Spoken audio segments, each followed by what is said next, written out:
In the quiet village of Market Milborough, an ancient legend whispers of a priceless gem known as the Peacock's Eye, said to bring both fortune and doom to its possessor. When a reclusive aristocrat is found dead under mysterious circumstances, the gem vanishes, leaving behind a trail of cryptic clues.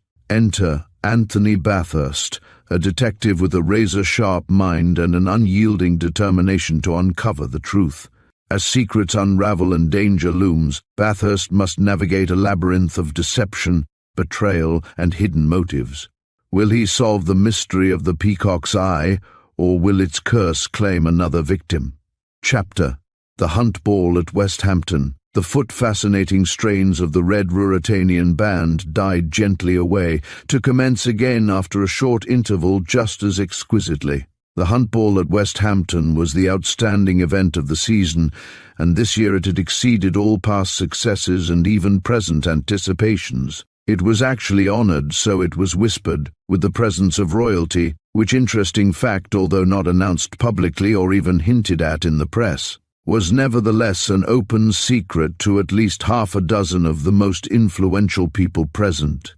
Life in the Midlands is a very different proposition from life in London, or in the residential neighbourhoods that are within that great city's reasonable range. Social distinctions mean very much more. There is the sharply definite cleavage of class, determined very often by county prejudice, a line of division against which there is little or no chance of struggling with any degree of success.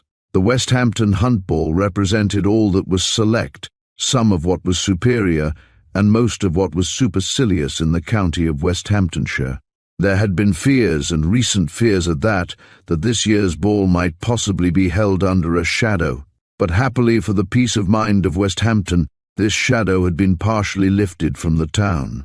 The affair of the mutual bank frauds that had at one time seriously threatened to involve more than one of the most exclusive county families in an upheaval that would have resulted in their financial ruin, had been brilliantly handled by those in charge of the case, and the final crash triumphantly averted, with the sensational arrest of Sir Felix Warburton, one of the bank's most important directors, whereat the more distinguished portion of Westhampton, albeit shocked and startled, breathed freely again and welcomed its annual ball with all its accustomed avidity. On the February evening in question, the Red Ruritanian Band was in its most scintillating form, and beautiful women piloted by bronzed men, sun-tanned and wind-tanned and released for the time being from the accustomed lilt of the galloping feet of horses, swept round what was unanimously acclaimed as a perfect floor on twinkling toes, and endeavoured with the assurance of the expert dancer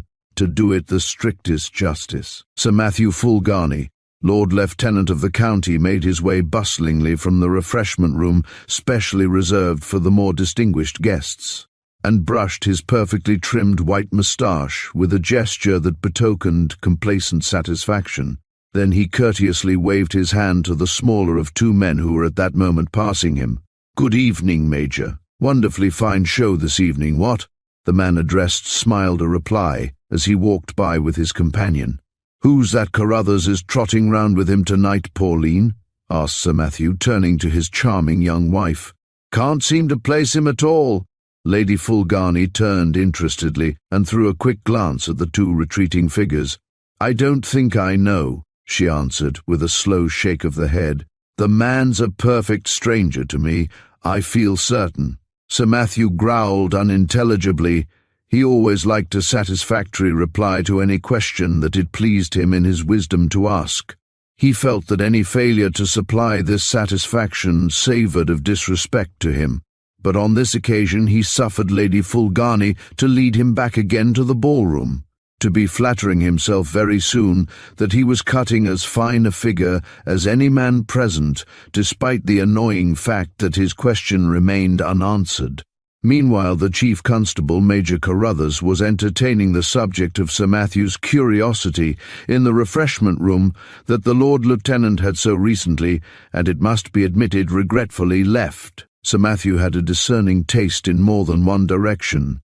"Your health, Major Carruthers," said the tall man, raising his glass. Carruthers bowed and looked across at him with a certain measure of criticism, perhaps, but nevertheless approvingly. "Glad you came tonight?" he questioned.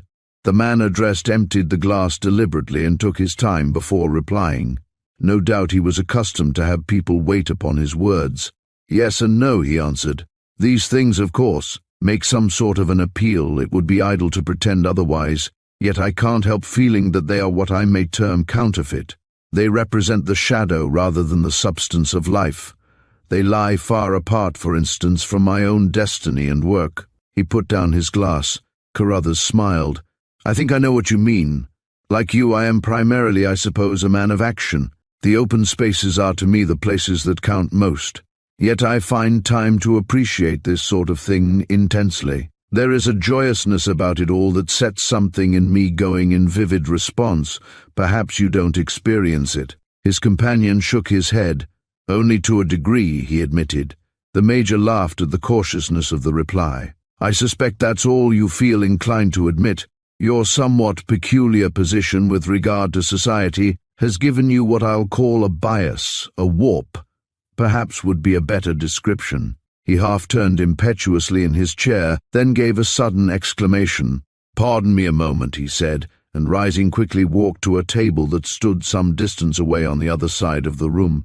The tall man turned and watched him a little lazily, perhaps, as he made his way across. A girl rose to greet him, her hand outstretched impulsively. Then she turned and indicated her escort shyly, yet prettily. The man who had been left behind discarded his indolent mood and saw Major Carruthers bow with an almost studied dignity. Then his eyes, keen and alert by now, swept back to the girl who had first engaged the Chief Constable's attention. It did not take him long to appreciate her beauty, of a type as unusual as it was outstanding. Wonderful auburn hair, the true Burne-Jones tint, crowned a dainty head that was superbly poised on a pair of trim shoulders. She had also the perfect complexion that almost invariably accompanies that particular shade of hair. The man that was watching her was seated too far away to see the colour of her eyes, but he was satisfied that her carriage was charmingly assured, and her limbs curvingly supple with the grace and glory of youth. Major Carruthers bowed gallantly over her fingertips, whispered something that caused her to blush exquisitely, and sauntered back. His companion greeted him immediately. "Almost am I in a mind now to qualify my last remark." He flicked the ash from his cigarette. "Who's the lady?" His eyes eagerly awaited Carruthers' reply. "I perceive," said the Major, "that amongst your other gifts you include an eye for beauty. That's Sheila Delaney, and by way of being a very great favourite of mine, I may say. You see, I have a taste in that respect, too. Tell me about her, I'm interested." "There's not a great deal to tell," rejoined Carruthers. "She's the only child of the late Colonel Delaney of the West Hampton Regiment. Her father died he was drowned, poor chap, whilst home on leave from Gallipoli. When her mother died 3 years later, she was left entirely alone in the world, except for an old nurse companion who had lived with the Delaneys since Sheila's birth. She lives a few miles out of West Hampton, at a charming little old-world place called Tranfield. Colonel Delaney left them pretty comfortably off in more ways than one. She's always been rare pals with me. I'm very flattered to think so. I regard it as a very fine type of compliment." He puffed at his cigar. "She's certainly a very beautiful girl, Major. I'm glad now that I came without any reservations. The beauty of the world always helps me to forget so much of the ugliness." Carruthers looked over his companion's shoulder. "You don't ask me about her dancing partner," he ventured. The other man raised his eyes, turned deliberately, and looked across to the other table, his eyes seeking the man who was in Sheila Delaney's company. Apparently he saw little that he found of interest. "Seems to be quite an ordinary young fellow," he murmured. "What am I expected to find about him that is extraordinary?" Carruthers shifted in his chair, leaned across the table and spoke in an undertone. "I fancied his name might interest you, that was all." He paused. "His name? Yes, that young fellow is Alan Warburton, nephew of Sir Felix Warburton." The tall man whistled softly. "Really now? And he's here tonight, so soon after the scandal? I take it he must have a special interest in Miss Delaney." I haven't noticed it before, replied Carruthers, but of course it wouldn't surprise me. Sheila, as you may well imagine, has hosts of admirers, so that one more won't make a lot of difference. I fancy she relies on the safety that comes with numbers. As to his being here tonight, well, the young soon forget, you know. He smiled across at the tall man. And forgive? Questioned the latter. Before Carruthers could find time to frame a reply, a warning movement from his companion served to check him. The two young people that had been forming the subject of the discussion were on their way and already almost abreast of the Major's table. Carruthers smiled a greeting which Sheila Delaney was quick to return. As she did so, her eyes caught the frankly admiring glance of the Major's companion. For a brief space their glances held each other, and for the man concerned, the world seemed suddenly to stand still. Then the girl's eyes dropped demurely to her fan, and she passed on, her hand on Alan Warburton's arm, and her cheeks aflame with an exquisitely entrancing blush. The tall man turned to the Chief Constable of West Hamptonshire. "Do me a favour, Major," he exclaimed with sudden impulse. "Please. As I said, I withdraw those early remarks of mine, absolutely and unreservedly. Introduce me to Miss Delaney." Major Carruthers appeared to hesitate for a moment, then he looked up at the man that had made the request. He waited interrogatively for his companion to intervene. "As Mr. X," came the reply, immediately. "I prefer to retain my incognito, you know that." Carruthers caressed his cheek with his fingers. "I didn't bargain for this when I brought you along, you know. And Sheila's a thoroughbred, I shouldn't like anything." His companion squared his shoulders with an unmistakable dignity. "There is more than one attribute of aristocracy, Major," he murmured quietly. "I, of all people." Carruthers rose from his chair. "I know the truth of that," he declared. "I've knocked about too much not to realize that. Come along. Let's find Sheila. Time's getting on." The other rose after him, debonair and distinguished, and followed him through the thronging press of the dancers congregated in the vestibule of the ballroom. He looked at his watch. It showed a few minutes past 10. "She's dancing," said the Major. "Superbly, too," said the other. The two men waited for the dance to finish. "Come," said Carruthers, touching the other's sleeve. "It's now or never." Sheila Delaney saw them coming and did not wait for them to complete the distance of their approach. Instead, she made her apologies to her young partner and came forward herself to meet them. Thus it was that the encounter materialized in the middle of the room. "Sheila," exclaimed Carruthers, "my friend here is something more than anxious to make your acquaintance, but for important reasons of his own, which must be nameless, he desires you to know him as Mr. X. Strictly speaking, you see, he is not supposed to be here at all, therefore I submit to this whim of his." He effected the introduction. "Talk to him for a few moments, Sheila," he added. "You will find him as intriguing and as mysterious as the name under which he is temporarily cloaking his identity. I'll return when I think you've been sufficiently entertained."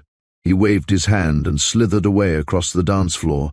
Sheila Delaney looked at the man who had sought her out. He indicated two of the lounge seats that were arranged at the side of the ballroom. "Well," she said. "Well," he replied. She leant over and tapped him on the arm with her fan. "You hold a distinct initial advantage over me, you know. Mr. X's anonymity is such a terribly strong position in which to entrench one's self. To you I am Sheila Delaney. To me you are an unknown quantity." He smiled appreciatively. "Yet one usually concludes by finding the value of X, shall we say." "If one is successful," she replied. "You have to be successful, you know, to discover the true value." He smiled again. "I think I am going to like you," she went on very frankly and disarmingly. "There is something about you that attracts me. You have what shall I call it, a je ne sais quoi." He fingered her fan with a kind of mocking assurance playing round the line of his lips. She lifted her left hand as he did so. "Hark!" she exclaimed. "Those violins, I love violins, they croon, don't they? They've got something in their music that no other instrument has. Silky susurrus of petticoats ravishing, violins crooning above, drowsy exotics their essences lavishing, whispers of scandal and love. I'm afraid I've misquoted," she continued breathlessly, "but a perfectly topping dance always makes me think of that." "You like dancing?" he asked simply. I adore it, she answered just as simply, then relapsed into a contemplative silence. Suddenly she looked up at him with mischievous eyes. Do you dance? She inquired. Very seldom, but I'm sorely tempted to dance tonight. His eyes held a depth of meaning. That's very charming of you, she remarked. And if you're anything like me, and I'm sure you are in some things, you delight in yielding to temptation. Her eyes caught his and challenged them. They were, he concluded, in a quite breathless summing up, rather extraordinary eyes. Quickly changing colour, at this precise moment they seemed to be flecked with strange shades of light green. They were challenging his now with an allurement of demure and dainty invitation. She rose and placed her fingertips on his broad shoulder. I'm convinced you dance beautifully, she murmured, as they stepped off to the rhythm of the Red Ruritanians. So don't attempt to deny it. It did not take Sheila Delaney long to realize that her conviction was right. Her companion proved a worthy partner for her. She looked at him provocatively. Why have you no business to be here, Mr. X? She queried softly. He shook his head. Then the spirit of audacity and adventure caught him and held him securely captive. One day perhaps I'll tell you, he declared. Till then you must possess your soul in patience. Supposing I don't choose to wait? She summoned all her resources of disdain to her aid and let it tinge her question. Her partner merely shrugged his ample shoulders. If you continue to surround yourself with this dreadfully mysterious atmosphere, she went on, I shall begin to think that I'm dancing with the guest of the evening, His Royal Highness, the Crown Prince of Clarania. One never quite knows. She looked at him with arch invitation, so much so that Alan Warburton from the end of the room felt suddenly murderous as he watched her laughing face and the broad back of her partner. But her curiosity was to remain unsatisfied. Mr. X was apparently in no mood for the exchange of confidences. He looked at her with a smile that conveyed a mysterious much, yet confessed a negligible nothing. Carruthers threw her silk shawl across her shoulders when she returned to her seat, the dance over. Then he turned to the other man a little critically. You didn't tell me you intended to dance, he exclaimed. That wasn't part. Blame Miss Delaney, came the unruffled reply, before he could complete his sentence. Actually, I had no intention of doing so myself, but Miss Delaney in the role of the temptress I found deucedly hard to resist. Carruthers was about to demur when Sheila laid her hand upon his wrist. I have to thank you, Major, for a most delightful experience. Mr. X, the green eyes glinted mischievously, dances beautifully. I should like to carry him round with me as my dancing partner. The person complimented bowed his thanks as the chief constable turned towards him. I think I had better be going, Major, he said gravely. Carruthers looked at his watch, then deliberately at the speaker. So do I, he agreed. We must also make our departure very shortly, Sheila. The sweeping eyelashes covered eyes that flickered, and themselves quivered dangerously as she gave the two men her hand. Carruthers gave it an affectionate clasp, but his companion bent over it with a studied gallantry. Goodbye, she said with some deliberation in her voice tone. Goodbye, Mr. X. He looked at her with frank admiration in his gaze, then spoke very quietly yet with infinite meaning. Au revoir, Miss Sheila. He turned on his heels smartly, then followed the chief constable down the room and out. When Carruthers returned half an hour later, he found that the number of dancers had thinned considerably and that the ballroom was a far more comfortable place than it had been before. Sheila Delaney was one of those that had remained. Her nature was such that it was a physical impossibility for her to be dull for very long.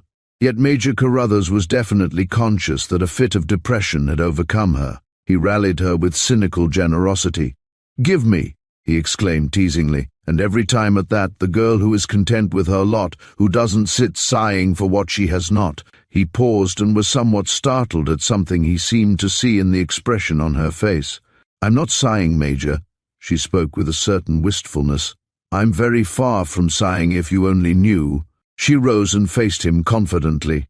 He caught her by the shoulder with an air of parental proprietorship, looked at her intently, then said abruptly, Where's young Warburton? I haven't the least idea, came the reply, touched with unexpected frigidity. Gone, I expect. Dance this with me then, said Carruthers, before we go. "I don't want to dance a bit," she responded, "but I will for you, Major." As their fingertips met, he noticed how cold she seemed. "You worry me when you're down in the dumps, Sheila Delaney," he remonstrated. "You're quite cold. If you want to know," she laughed, making a spirited attempt to throw off her mood. "When you came along just now, I was shivering." He swung her adroitly round a vacillating couple who appeared likely to impede their smooth progress. "What's been happening since I left you?" he inquired. May an old friend inquire without appearing too inquisitive? "Nothing of any consequence," she rejoined. "I just feel disturbed, that's the best word I can think of." "Telling me that tends to disturb me," he replied with quiet sympathy, "and I refuse to allow that to happen. Come, dance your very best." When it had finished, he thanked her and piloted her back to her seat. "Daphne has been looking very beautiful tonight," she said. "Aren't you proud of your niece?" He looked at her curiously. "She has an extra special reason to look nice tonight." Then he changed the subject. "If you come now, I'll motor you home. Being a bachelor has some advantages. There's nobody else here tonight about whom I need worry." "I should love it, Major." She accepted his offer of service with genuine enthusiasm. "Pinky will be waiting up for me." "How is Pinky these days, hale and hearty?" "Wonderful for her age. She's over 60, you know. Nobody could look after me like Pinky does." He drove her home. As they turned the corner of the high street, where the Grand Hotel stood, the newsboys were calling an extra special edition, late though the hour was. "What is it?" she said, clutching at his arm. "It must be something frightfully important." He checked the car and listened. Then he turned back to her as the shouts became intelligible to his ears. "Bank fraud sensation, suicide of Sir Felix Warburton in his cell." He accelerated immediately. "Pretty rotten business that," he declared with anxiety, "and the chief constable glad ragging it at the hunt ball. I shall be in the soup properly if I'm not careful." But Sheila Delaney's sympathy was not entirely for him. "Suicide," she whispered, half to herself. "How awful."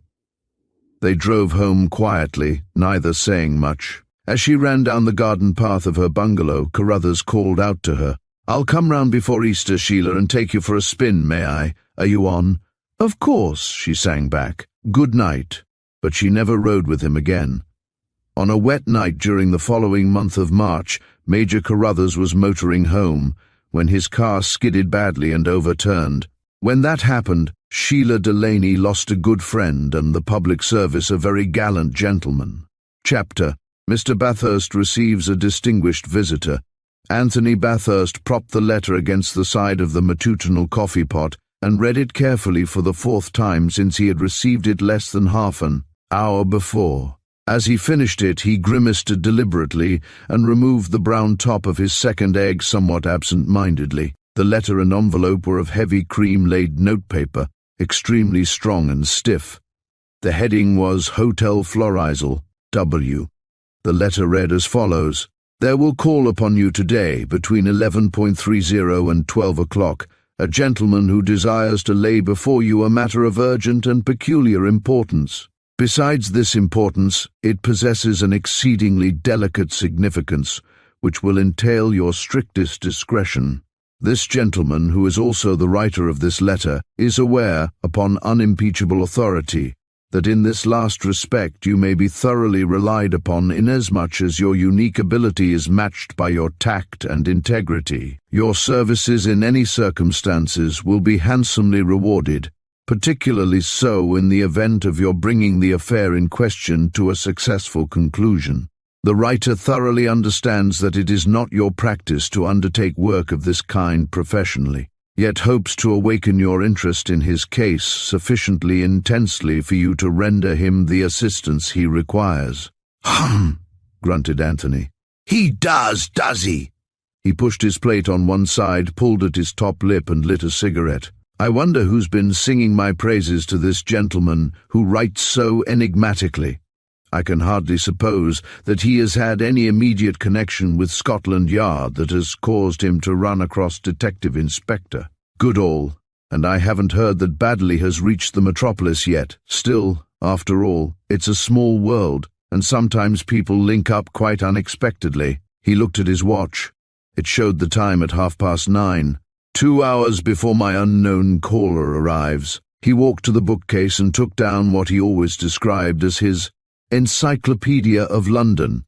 Turning to the section dealing with hotels, he found the Florizal and rapidly read through the particulars given. The tariff was extremely high in every particular, and it quickly became obvious to him that the hotel concerned could only be within the range of the comparatively wealthy. He took the letter from the table again and gave it yet another close inspection. The paper was not the hotel notepaper, the address Hotel Florizal W having been written at the top by the writer of the letter. He held the notepaper up to the light, without tangible reward. The writing was firm and bold, somewhat florid in style and letter formation, yet withal the writing of an educated man. If it had any special feature, it lay in the somewhat ornate formation of the capital letters. The 3 T's, the B, and the Y looked un-English somehow. There was an ornamentation about them that gave Anthony much food for consideration. German, in my opinion, he murmured to himself after a moment or two. Possibly a German professor who has mislaid his science notebook containing the recipe for diamond making.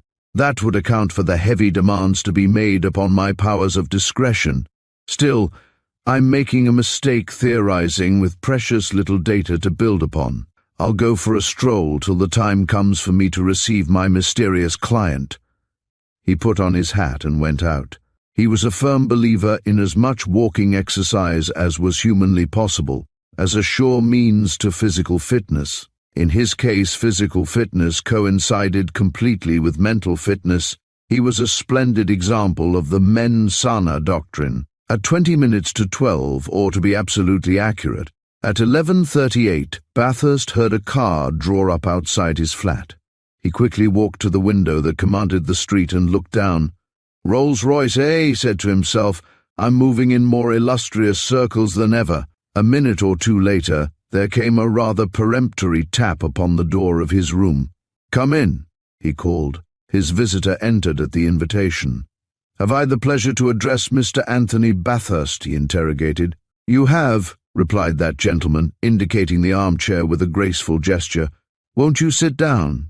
The visitor hesitated for a moment, then accepted the proffered seat. Mr. Bathurst waited imperturbably for him to continue the proceedings.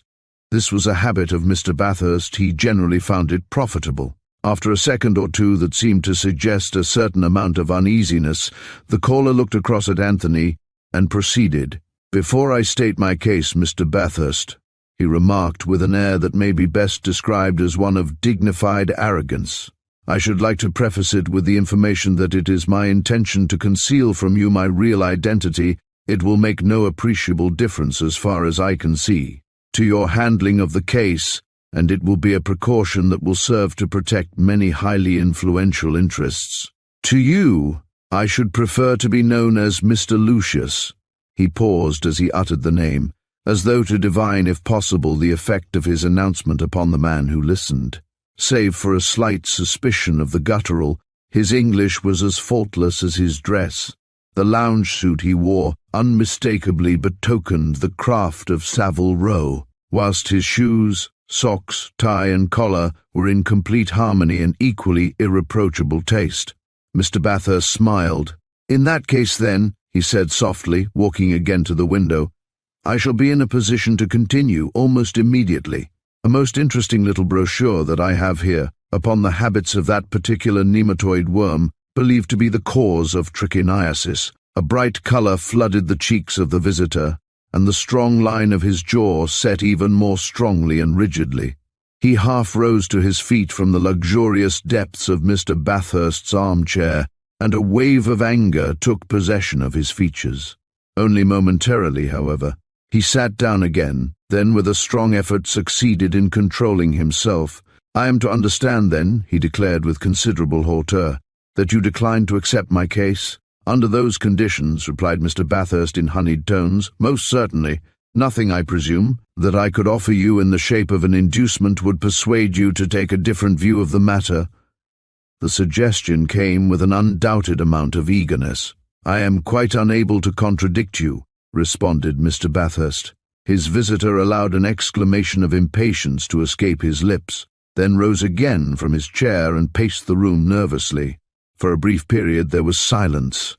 "You will see, I am sure," continued Anthony, "that it would be worse than useless for me to undertake a case with any hope of bringing it to a successful conclusion, if the identity of my principal were to be a secret from me. It is tantamount to asking me to fight somebody with one hand tied behind my back." His visitor paused in his pacing, abruptly, then wheeled round upon Anthony with a vehement gesture. "You are right," he declared impulsively. "I ask your pardon. It was wrong of me to consider even such a possibility. Wrong, and equally foolish. I quite understand that in dealing with a case of this kind, complete confidence must exist between principal and agent." He thought for a moment, then went on. "After all, I have done nothing of which I need be ashamed." Anthony waved him to the armchair again and pulled up the chair opposite for himself. "You are aware, I know," he said quietly, "that I am not a professional inquiry agent. Your letter this morning told me as much. At the same time, I shall be pleased to hear your story, and, if at all possible, to help you in the matter. Consider me at your service." His companion inclined his head, then raised it again and looked Bathurst directly in the eyes. "It may interest you to know, Mr. Bathurst," he commenced, "that you have been addressing the Crown Prince of Clarania." Anthony accepted the intimation with becoming reserve. "I am honoured," he murmured. His Royal Highness went on quickly. "I am not sure whether you are a close student of European history. That fact, perhaps, is somewhat beside the point. Let it be sufficient for the moment for me to tell you that in December next I am marrying the Princess Imogena of Natalia. This union, it is confidently believed by all who are competent to judge, will bind Clarania and Natalia in an irrevocable alliance. It is also, I may inform you, a love match." He coughed, looked at his hearer, then continued, without stopping to hear any comments that were tolerably certain in his own opinion to be superfluous and beside the point. "The princess is as charming as she is beautiful, and I may tell you that she is considered by many excellent judges to be one of the 6 most beautiful girls in Europe. In other words, she is worthy of me, and I am bound to regard myself as very fortunate to have won the hand of so fair a bride. There are many also who think that the princess herself has been equally fortunate, and I, for one, will not contest that opinion." Once again he cast a shrewdly quick glance in Anthony's direction, only to discover thereby that his story was being received with impassive attention. When he chose, Mr. Bathurst's face could be supremely enigmatic. He chose at this moment. The result was that the Crown Prince seemed less sure of himself than ever.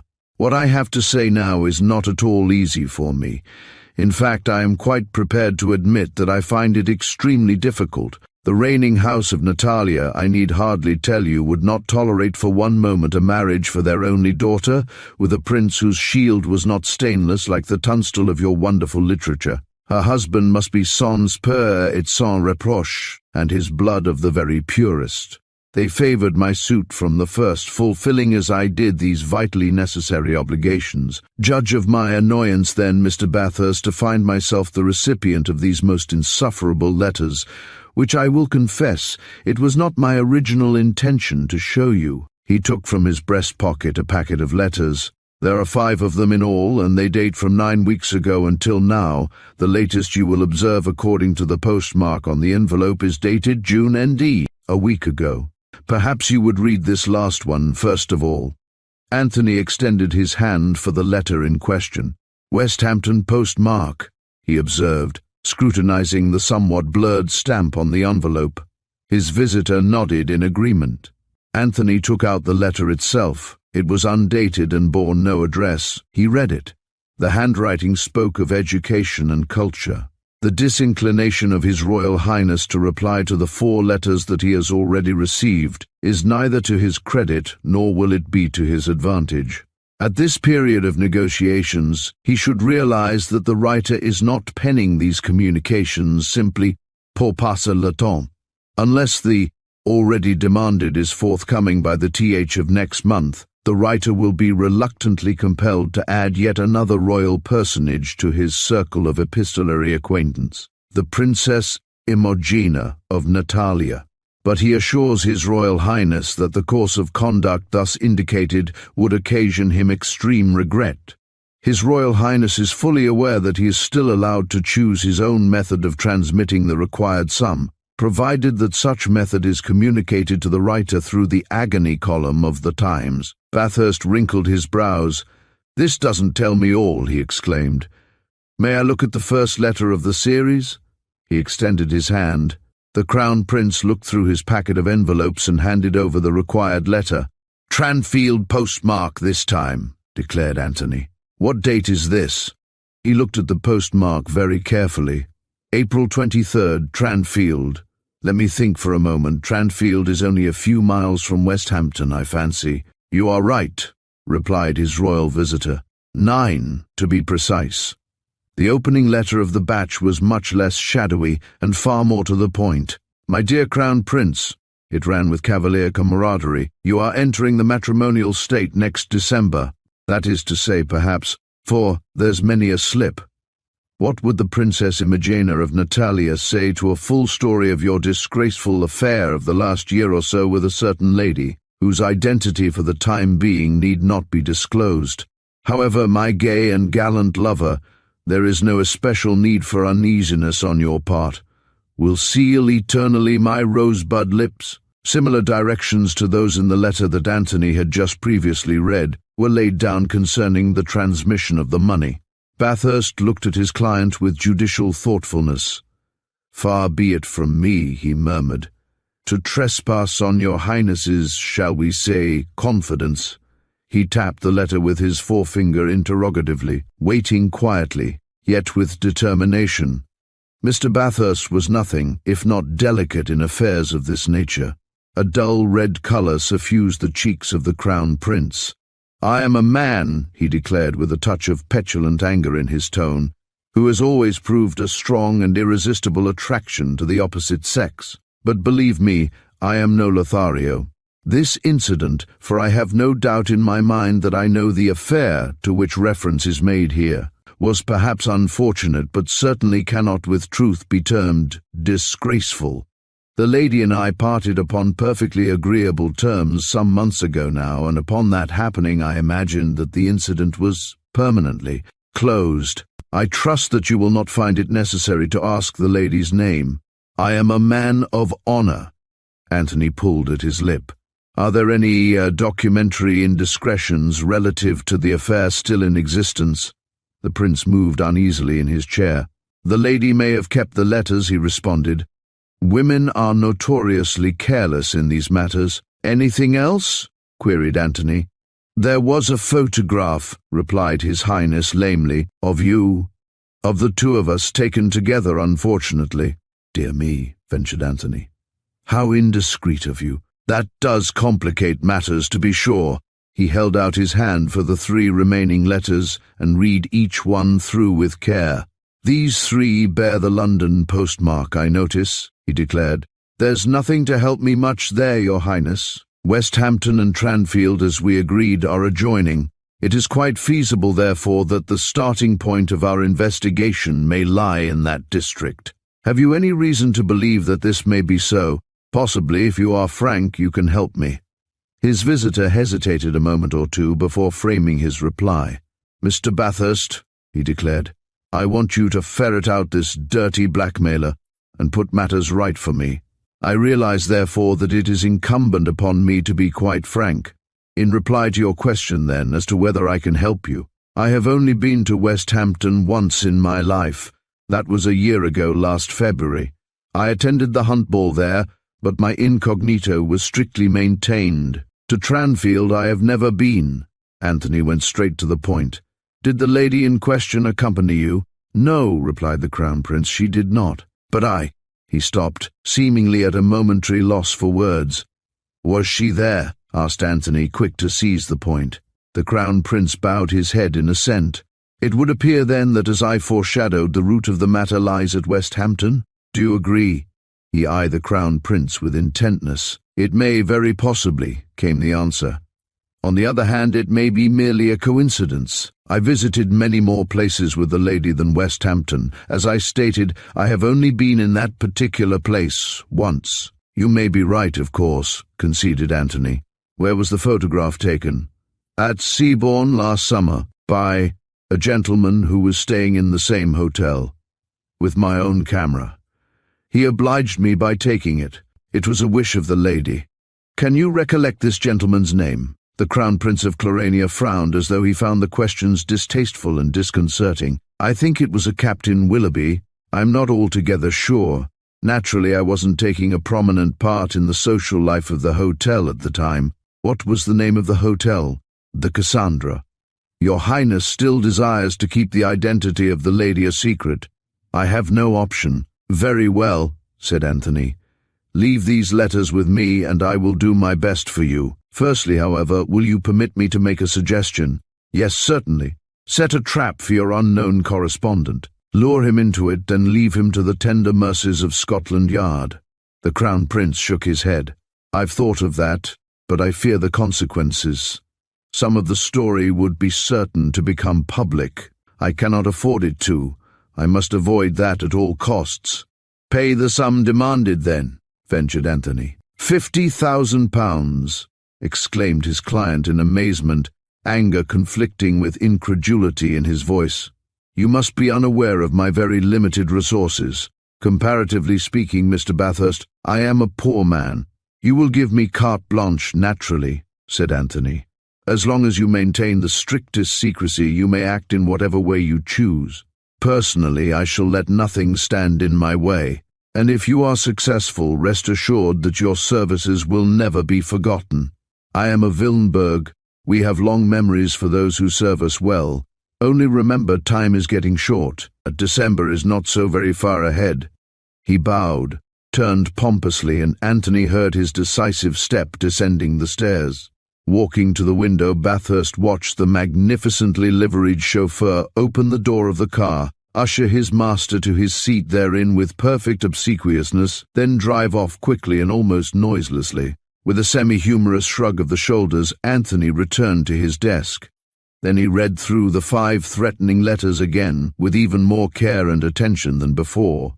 After a little time thus expended, one fact began to stand out clearly from the correspondence, and make a deep impression upon his mind. The threats contained in the letters were all indefinite, limited to the telling of a story, to forwarding information of a most interesting and important nature, to acquainting a certain royal lady with highly important facts, to extending a circle of epistolary acquaintance. He was unable to find any mention whatever of the possession, for instance, of such a definite thing as a photograph.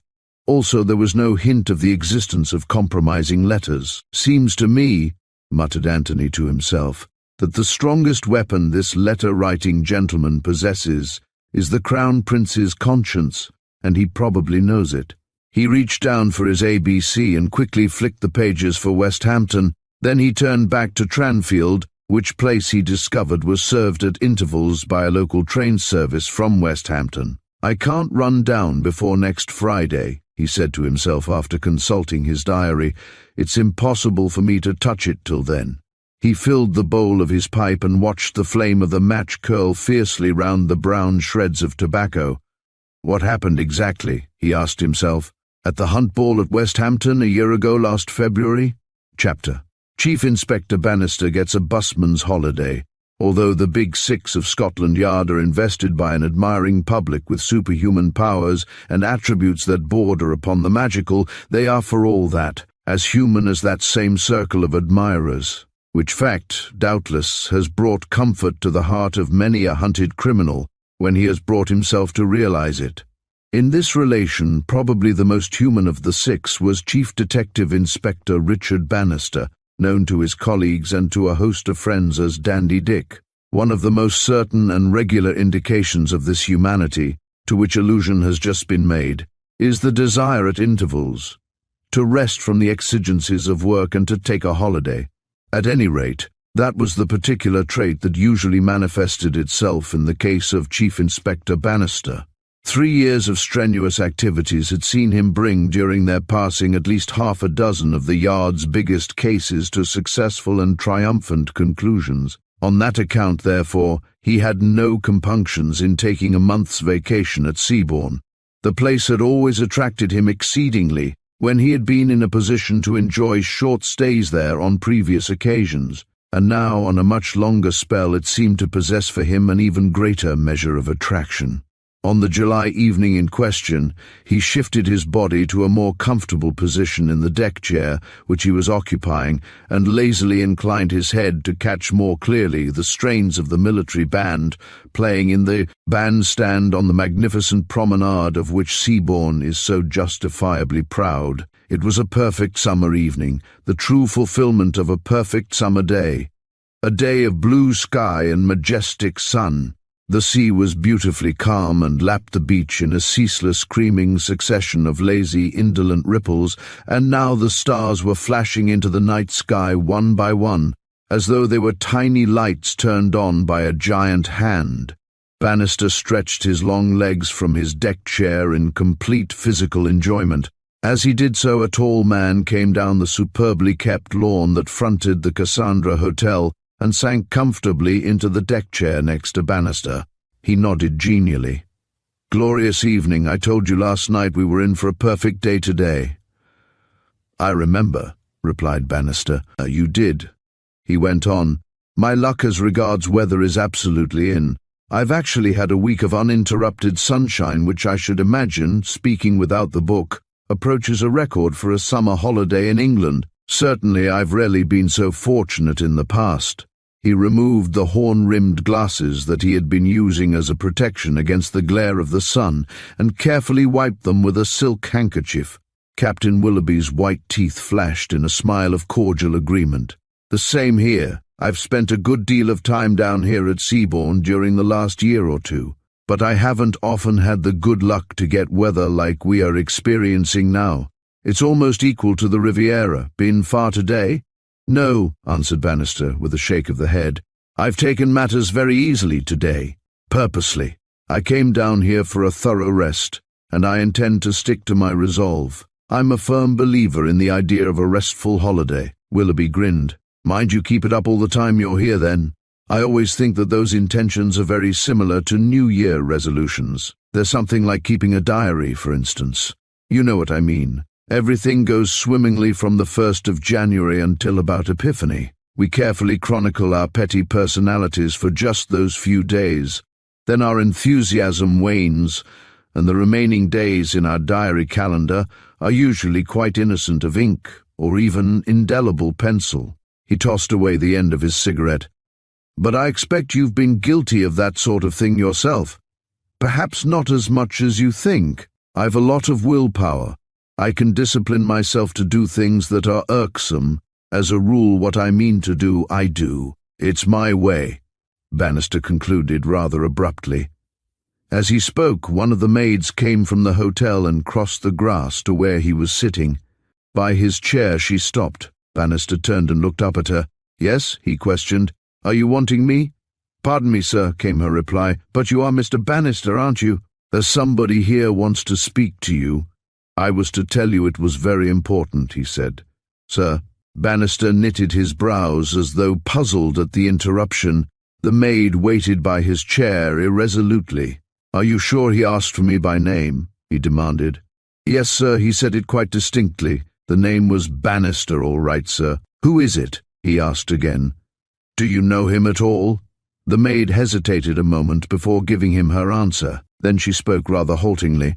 "As a matter of fact, sir, I think it's Sergeant Godfrey from the Seabourn police station. I know him, you see, sir, through seeing him about the town." "Sergeant Godfrey from the police station," frowned Bannister. "What the dickens does he want me for at this time of the evening?" He looked at the maid's face as though he expected to find there the answer to his question. "I don't know, sir, only as I told you before, he said that it was very important." "Oh, very well then," exclaimed Bannister, with an expression of infinite resignation. "But tell him where I am and ask him to come along out here if he wants me as badly as you suggest." She turned quickly and tripped back across the lawn. Bannister grunted to himself something inaudible and noticed that Willoughby was watching him closely. Couldn't help hearing something of what she said. He volunteered semi-apologetically, "Hope it doesn't spell trouble for you." Bannister's eyes glinted through his glasses, but before he could reply, a tallish man with a brisk step had crossed the grass plot and reached his chair. "Good evening, sir," he said somewhat deferentially. "May I have just a few words with you in private?" Bannister glanced at him keenly and detected at once from the grim expression on his face that it was no petty trifle that had prompted this unexpected visit. He rose from his chair quietly. The sergeant motioned him on one side and they withdrew about a dozen paces. "I'm Sergeant Godfrey, sir, of the county police, and firstly I must ask you to excuse this disturbance I'm causing you. But the fact is, I had the tip that the famous Chief Inspector Bannister was staying in Seabourne, and I've come to him for help." He dropped his voice to a very low tone and almost whispered to the inspector. The latter started suddenly. "Murder, are you sure, Godfrey?" "Not a doubt about it, sir, as far as I can see, or any of the others for that matter." "Let me tell you the facts of the case," he supplemented eagerly. Scarcely waiting for the inspector's assent, he embarked impetuously upon his narrative. "At 20 minutes past 2 this afternoon, we received a phone message at the station asking us to proceed at once to Mr. Ronald Branston's dental surgery. Mr. Branston, I may tell you, is a dental surgeon who has resided in Seabourne about 3 years. His place is at the corner of Coolwater Avenue, in the best and most secluded part of the town, quite a posh dentist's. I can assure you, Mr. Branston himself was speaking on the phone. All he said was, 'Come at once.' Constable Stannard went up, and what he found when he got there made him immediately send for me." Mr. Branston's story was as follows. A young lady entered his operating room about 2 o'clock this afternoon for an extraction.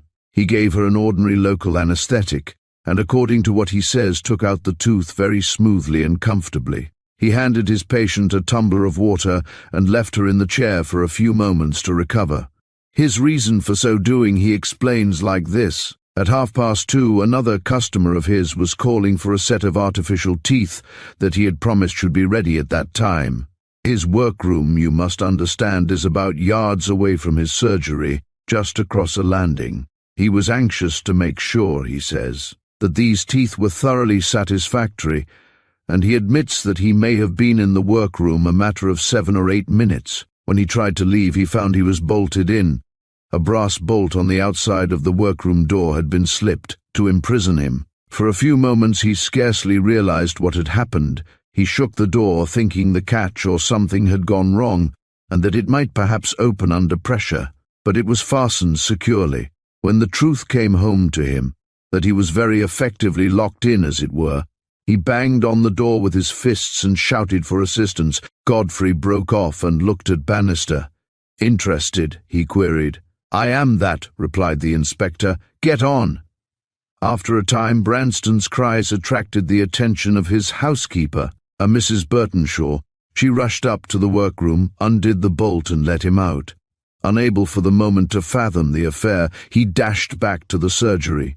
To his utter consternation and horror, the young lady he had just left there was dead. She was sitting in the operating chair exactly as he had left her about 10 minutes previously, except for the fact that the tumbler was on the stand by the side of the chair. She had been murdered, Inspector.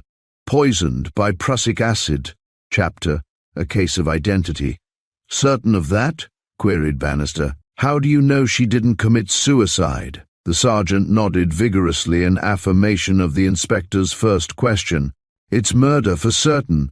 All her personal belongings seemed to have been taken, and all around the poor girl's mouth hung that unmistakable bitter almond smell. You couldn't mistake it. I was sure that's what it was before Dr. Renfrew, the divisional surgeon, arrived. When he did, he quickly confirmed my idea. He says she had a pretty considerable dose of the stuff too, enough to kill 3 people. The murderer, whoever he was, didn't intend taking any risks. Besides, Branston's story rules out the idea of suicide." Said Bannister, fingering his chin reflectively. "It certainly seems an extraordinary case at first appearances to all events. It all seems to have been done in so short a time. Still, it may turn out quite a simple affair before you've done with it." A grim smile played round Godfrey's lips, albeit he strove hard to conceal his disappointment. "I was hoping you would say, 'before we've done with it,'" he ventured. Bannister frowned. "You were you?" Then he turned to his companion with a mixture of impatience and ill temper. Can't you leave me alone when I'm on a holiday? For a time at least, that is. As I said, it may be quite an easy case to solve when you get all your data." Godfrey looked dismayed at the inspector's remark. "No chance of that, I'm afraid, sir," he said. "The fact is, I can't see any light at all.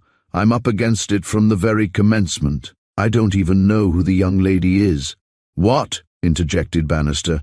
"Surely she has something on her or with her that will help to identify her." "It's inconceivable to me that she hasn't." Godfrey shook his head. "She may have, some of her clothes may have marks that will lead to her identity. I haven't examined any of them yet. I considered my best plan was to leave her almost exactly as she was when Stannard sent for me to come to the surgery. I thought if I did that, sir, better intelligences than mine might read something into the case that was not apparent to me. I was thinking of you, sir. All the same, not knowing who she is means losing valuable time." Bannister was temporarily proof against flattery. "Who told you I was here?" he demanded curtly. "I've a cousin at the yard, sir," explained the sergeant. "He happened to mention the fact in a letter I had from him a few days ago." "Like his damned interference," interjected Bannister. "Why couldn't he mind his own business and let me finish my holiday in peace?" "I'm sorry, sir, but if I may make the suggestion, you're suffering from what I should describe as the penalty of fame, sir." Bannister grinned cynically. "Oh, naturally, and all that." Then he reluctantly resigned himself to his fate. The sergeant's last remark had been in the nature of a coup de grace. He submitted himself to the inevitable. "How far away is the place, Godfrey?" "I've a car outside the Cassandra," Godfrey answered, relief manifested in every tone of his voice. "It will get us there in 10 minutes easily." The car proved equal to the task. During the short journey, Bannister remained silent. 2 attempts that Godfrey made to reopen discussion of the crime were waved aside unceremoniously. "Let me wait," he declared. "Otherwise my brain will be full up with other people's impressions and observations, which is a condition I always try to avoid if at all possible." Ronald Branston's dental surgery lay at the corner of Coolwater Avenue and the lower Seabourne Road in the direction of Frome, a watering place some 8 miles away. The entrance to the surgery for the use of patients was situated in Coolwater Avenue, the outer door being open. The inspector and Sergeant Godfrey made their way to the main entrance, which was in the lower Seabourne Road, and rang the bell. A woman with a scared face answered their summons and admitted them, with a suggestion of reluctance in her manner. She addressed Godfrey, however, with a certain deference. "Dr. Renfrew has come back," she announced. "He's upstairs with Mr. Branston." Godfrey turned to the inspector. "Constable Stannard and Waghorn are on duty up in the room, sir," he explained. "They had instructions from me to stay till I returned." Bannister nodded in understanding. "Take me up," he ordered decisively. Godfrey obeyed. Bannister noticed that the operating room lay nearer to the left-hand side of the house, that is to say, the Coolwater Avenue side. As Godfrey had stated in his first account of the case, Branston's appointments and furniture equipment were without exception of excellent quality. The stair carpet was luxuriously thick and heavy, and everything about the place denoted unmistakably that no expense had been spared in the matter of its furnishing and decoration. Dr. Renfrew came out of the large room, a spacious front room overlooking the lower Seabourne Road, and glanced inquiringly at Godfrey's companion. "This is Chief Inspector Bannister of Scotland Yard." Godfrey was quick to introduce them. "The Bannister," he supplemented rather grandiloquently. The doctor shook hands. "Proud to meet you, Inspector." "Good evening, Doctor." Dr. Renfrew, a tall, thin, nervous man, with watery eyes that blinked repeatedly behind gold-rimmed spectacles, motioned to the door of the surgery. "Will you go in at once?" he asked. Bannister nodded curtly, and the 3 men entered the room. Constables Stannard and Waghorn sprang to their feet and saluted. "Wait downstairs, you 2 men," ordered Godfrey. He turned to the doctor. "Where's Mr. Branston?" "Downstairs. He had dinner very late, I believe. I told him he'd probably be wanted before very long." Bannister, in the meantime, had walked across to the motionless shape that lay huddled in the dentist's chair. He removed the silk handkerchief that covered the face. As far as he could judge from her appearance, she was in her early 20s, and in life must have been very beautiful, the face having an exquisite delicacy of line. She was dressed in what is usually termed a three-piece suit, of jumper, skirt, and sleeveless coat. The coat and skirt were of a fine wool, in colour cedar brown, the jumper being striped to tone. Her brown shoes were semi-brogue. Like her stockings, they were of the very best quality. She wore no jewellery and her fingers were ringless.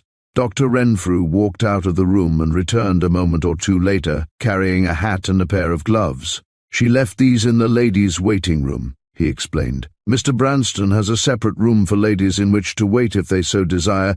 It opens out of the front room, which is used more as a general waiting room." Bannister nodded and looked at the hat. It was a pull-on waterproof felt with a pleated crown and turned-down brim. He glanced inside at the maker's name. "Moore, Knightsbridge. A lady in very comfortable circumstances, I should say," he declared. Godfrey nodded in agreement. "I think so too. Well, Dr. Renfrew," continued the inspector, "what have you got to tell me?" Dr. Renfrew wasted no time in telling him. "When I examined the deceased, it was apparent to me at once that death had been caused by narcotic poisoning, hydrocyanic acid to be precise. It was impossible to mistake the odour round the lips and mouth. She had had a big dose administered." Bannister pursed his lips. "How was it administered? Any idea? For instance, can't it be suicide?" The doctor's reply came quickly and readily. "In my opinion, judging from the position of the body, the poison was given from a small hand syringe. After locking Branston in, the murderer entered the room through the door here. She heard him, turned in his direction, and he used the syringe immediately. Her face would be right in front of him. Quite an easy matter. He had doubtless worked out all the details beforehand." "Cold-blooded business," muttered Godfrey. "The kind of man I should take a delight in hanging." "Any purse or anything with her?" demanded Bannister. "Nothing," answered the sergeant. "Everything seems to have gone except the hat and this pair of gloves." A knock sounded on the door and Dr. Renfrew crossed the room to open it. Ronald Branston stood outside. "May I come in?" he queried. Bannister beckoned to him. "I was just about to send down to you, Mr. Branston," he commenced. "You must have read my thoughts to arrive so opportunely." Branston bowed. "A dreadful affair this," he declared. "Dreadful from whatever point of view you look at it. Pretty rotten for me, you know, in the business sense.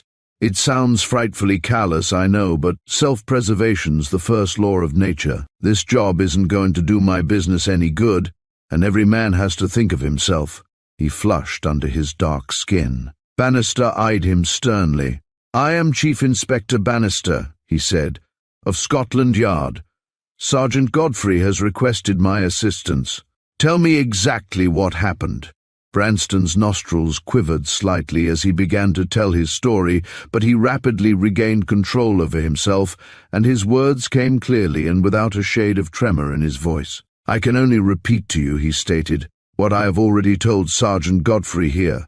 This unhappy lady entered the room in which we are now standing a few minutes before 2 o'clock this afternoon. I had just attended to a previous patient who was my first of the afternoon. She asked me to perform an extraction. I administered a simple local anesthetic and extracted a left hand bicuspid. The lady seemed quite comfortable after the extraction. I gave her the usual glass of water as a mouthwash. There's the very tumbler on that stand, just as she must have put it down before she was murdered, and then went along to my workroom. I had a special job on this afternoon, as I've previously explained to the sergeant, and it's my customary practice to let a patient alone for a moment or two after an extraction. 1 minute, broke in Bannister. Was the extraction a necessary one? Oh, undoubtedly, the tooth had been filled on a previous occasion and the filling had worn away. The patient had been in considerable pain, she informed me, and I could well understand it. She had probably caught cold in the bad tooth. Thank you, observed the inspector. Please proceed. Well, here comes the extraordinary part of the story. Here Branston's nervousness began to show itself again. The job took me a little longer than I had anticipated. When I turned to open the door of the room in which I was working, I found to my complete astonishment that I was shut in. Somebody had shot the brass bolt on the outside of the workroom door. I called out and banged on the door, but there I had to stay until my housekeeper heard me yelling and released me. I rushed back to the operating room and discovered this. How long were you away, as accurately now as you can possibly place it? Branston knitted his brows in reflection. I wouldn't put it at more than 7 minutes, he answered calculatingly. Did you hear any step at all when you were in the workroom? He shook his head decisively. No, I didn't. The carpet on the stairs and along the landing to the workroom is very thick, you know. Bannister went to the door and looked out. This back staircase leads to the patient's entrance in Coolwater Avenue, I suppose. That's so, Inspector. The inspector closed the door and came back. The lady, of course, was a chance patient, not an appointment case. A complete stranger. Were any other patients waiting, do you know? I had no definite appointment till 2:30. I couldn't say if there were any other chance cases waiting in either of the waiting rooms. Certainly I can remember nobody coming out when we discovered what had happened. Bannister thought hard for a moment. Did the expected client arrive at 2:30? Branston smiled for the first time. "'Pon my soul," he exclaimed, "I've never given him another thought. It was 20 minutes past 2 when I phoned up for the police. I must have clean forgotten him. If he came, he probably cleared off in the ski mozzle." "What's his name?" demanded Bannister. "He's a Mr. Jacob Morley, a local gentleman. I rather fancy he styles himself a turf accountant." Branston permitted himself the suggestion of a smile. "Sound man?"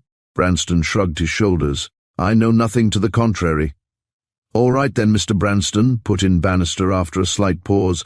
"I don't think I need detain you any longer. That is all I want to know for the moment." Branston bowed and withdrew, Dr. Renfrew following him. Sergeant Godfrey caught his superior's eye and understood the intended meaning.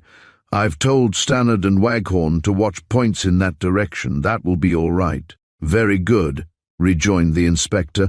"Let's hear Mrs. Burtonshaw's story." The housekeeper corroborated Branston in every particular and was allowed to withdraw. Bannister looked at his watch. "It's so confoundedly late that it will be extremely difficult to get anything much done tonight. Tell me all you've done so far, Godfrey."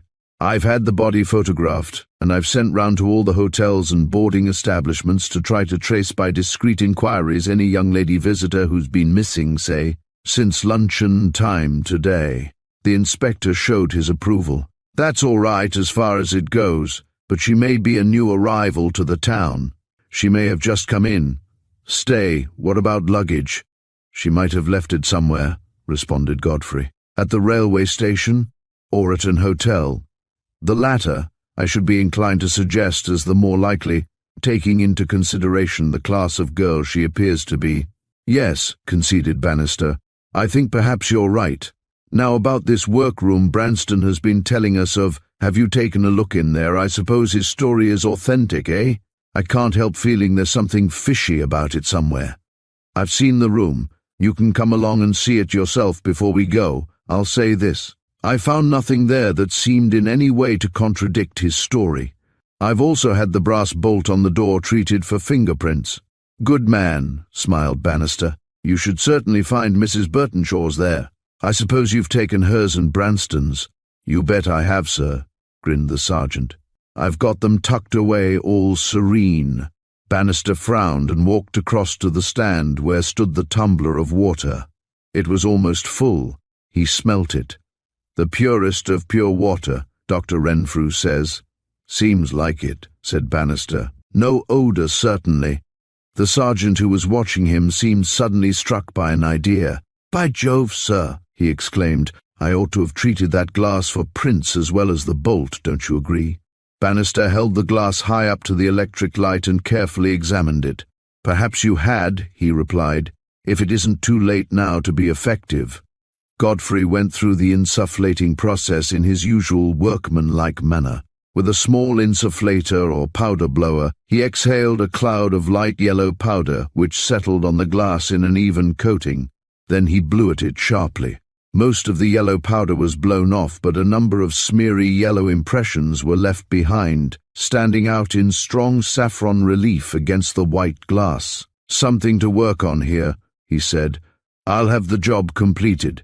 He slipped out but was quickly back. "I suggest we get Mrs. Pearson up here from the station," he said after a short interval. "The female searcher?" queried the inspector. "Yes, then we can have the body removed in the morning. If the poor girl's still unidentified by then, perhaps the underclothes—" "Sergeant Godfrey," Branston's voice sounded outside. "You're wanted on my telephone downstairs."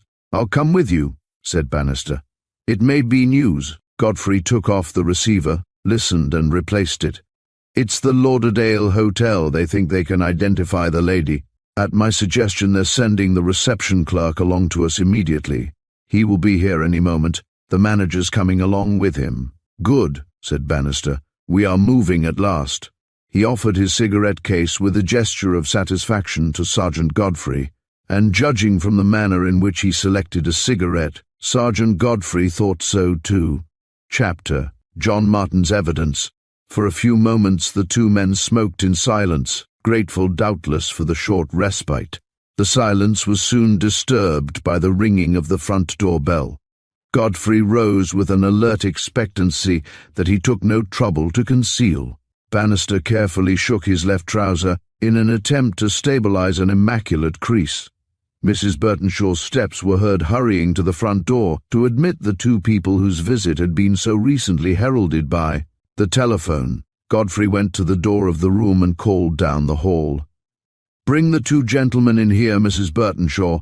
It was easy to see that the manager of the Lauderdale Hotel was the man who entered first, a short, broad-shouldered, florid-faced man. He wore his dress suit with that air of aggressive opulence that can only be captured with complete success by hotel managers, sheiks of the box office. And the gentlemen who hold undisputed sway in those cinemas usually designated as super, whatever that may mean. The reception clerk was tall and thin, and to all appearances, worried by the singular turn that events had taken. "Sergeant Godfrey?" questioned the first of the newcomers. Godfrey came forward to meet and to greet him. "I'm your man, Mr. Maynard, isn't it?" "That's right, and I'm pretty certain I've some news for you. Very likely the information you're wanting. After your men had been round making those inquiries for you, I guessed it was something pretty serious that was engaging your attention. So I put a few feelers round my staff, off my own bat, so to speak, and I reckon that Martin here has got something important to tell you. Of course, it may be a mare's nest that I'm bringing you, but somehow I don't think so." He shifted his cigar from one corner of his mouth to the other with an adroitness that could only have been cultivated by assiduous practice. "Now, Martin," he ordered rather imperiously, "spill your bib full." Martin fidgeted uneasily on the chair that he had immediately sought upon his arrival, and got even nearer to its edge. He twisted his shabby hat in his hands with a circular movement, and seemed at a loss to begin. His eyes sought those of Maynard, then wandered away until they encountered those of Chief Inspector Bannister. Bannister's glance afforded little encouragement, however, so they travelled on again, waveringly and uncertainly, until they reached those of the sergeant. "Come," said the last-named. "Don't waste any time. Tell us what you know."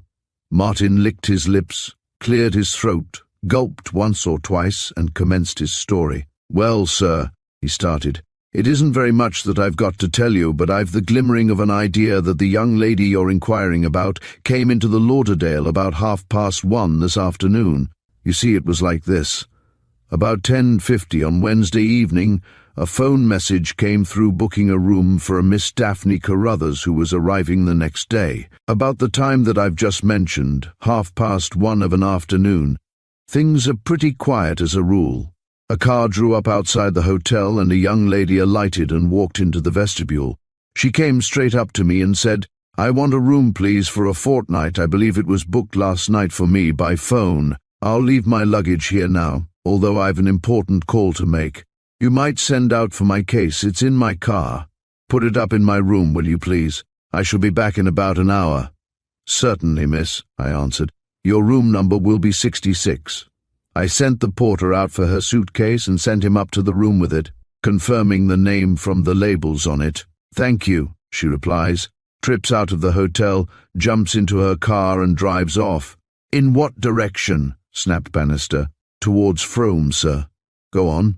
"Well, A lot of other people came in and some went away, and the young lady that was to come back in the hour went clean out of my mind. When your man came round this evening making those inquiries, it all came back to me. Gentlemen, that young lady has never come back. Her suitcase is in room 66, just where I told the porter to put it." He stopped and wiped his lips with his handkerchief and the perspiration from his brow. Bannister interposed again authoritatively. "Would you be able to remember this young lady if you saw her again?" Martin answered the question very readily. "Why, yes, sir. I stood talking to her face to face for quite a matter of a minute or two. She was a real beauty, I can tell you, sir. I haven't forgotten her, and no mistake." Bannister motioned to Godfrey to lead the way upstairs. Then he turned to the clerk. "Come with us, then, and prepare yourself for a shock." Martin's white face went whiter as they ascended the stairs, Bannister leading and the hotel manager Maynard bringing up the rear. The inspector waited to close the door of the surgery behind them. "Let him have a look at her, Godfrey," he said, turning to the sergeant. Godfrey uncovered the face again for Martin to see. The latter gave a low gasp of horror. Then he uttered an exclamation. "I was right, sir. It's her right enough, as I was afraid it was when I came along. That's the identical young lady that came to the Lauderdale about 1:30 this afternoon that I've been telling you about. Just fancy, to think of her as she was then, in the best of health, as you might say. And now—" Bannister abruptly put a stoppage upon his sentimental reminiscences. "You're certain, absolutely certain, of what you say?" "Positive, sir. You don't see two like her every day of the week." The inspector turned to Sergeant Godfrey. "You hear what he says? We'll get along up to the Lauderdale at once. What name did she give, Martin?" "I've copied the name from the reception book just as I entered it when she arrived. I thought I'd better do that in case it should turn out as I feared." He fumbled in his breast pocket for a moment, produced a slip of paper which was far from being clean, and handed it to Bannister. The latter read it aloud. "Miss Daphne Carruthers. This will save you a lot of trouble, Godfrey. Here's your identification. No need now to broadcast the news or publish a photograph or anything. It's a great help, this evidence of yours, Martin. It will save the police very valuable time at the most important stage of the case, the very beginning, just where we looked uncommonly like losing it." Maynard was obviously pleased at the inspector's tribute to a member of his staff. "Are you coming to the Lauderdale now?" he inquired. "This very minute. Lock the door, Godfrey. Put the key in your pocket and station your 2 men outside." A matter of a few minutes saw the journey accomplished. "Show these gentlemen the entry you made in the admission register, Martin," said Maynard with a show of authority. The reception clerk ran his finger along the particular line. The name was as he had given it. Bannister glanced over his shoulder, then turned away, seemingly satisfied. The next step was an inspection of room 66. The suitcase that had figured in Martin's story lay on the floor between the wardrobe and the dressing table. Bannister lifted it onto the bed. It was of good quality, although of common type. There were, in all probability, hundreds similar to it in various places in Seabourne on that very night. 2 labels of the tie-on variety were attached to the handle. The handwriting on each of them was the same, suggestive certainly of a girl's hand. "Daphne Carruthers, Lexham Gardens, Kensington." He tried the catches. "It's locked. Where are your keys, Godfrey?" Godfrey produced several bunches of keys unavailingly. Then the manager came to the rescue. He slipped from the room quickly to return almost immediately with a large keyring bearing keys of all shapes and sizes. Bannister's attempts to open the case were eventually successful. He gave a grunt of satisfaction.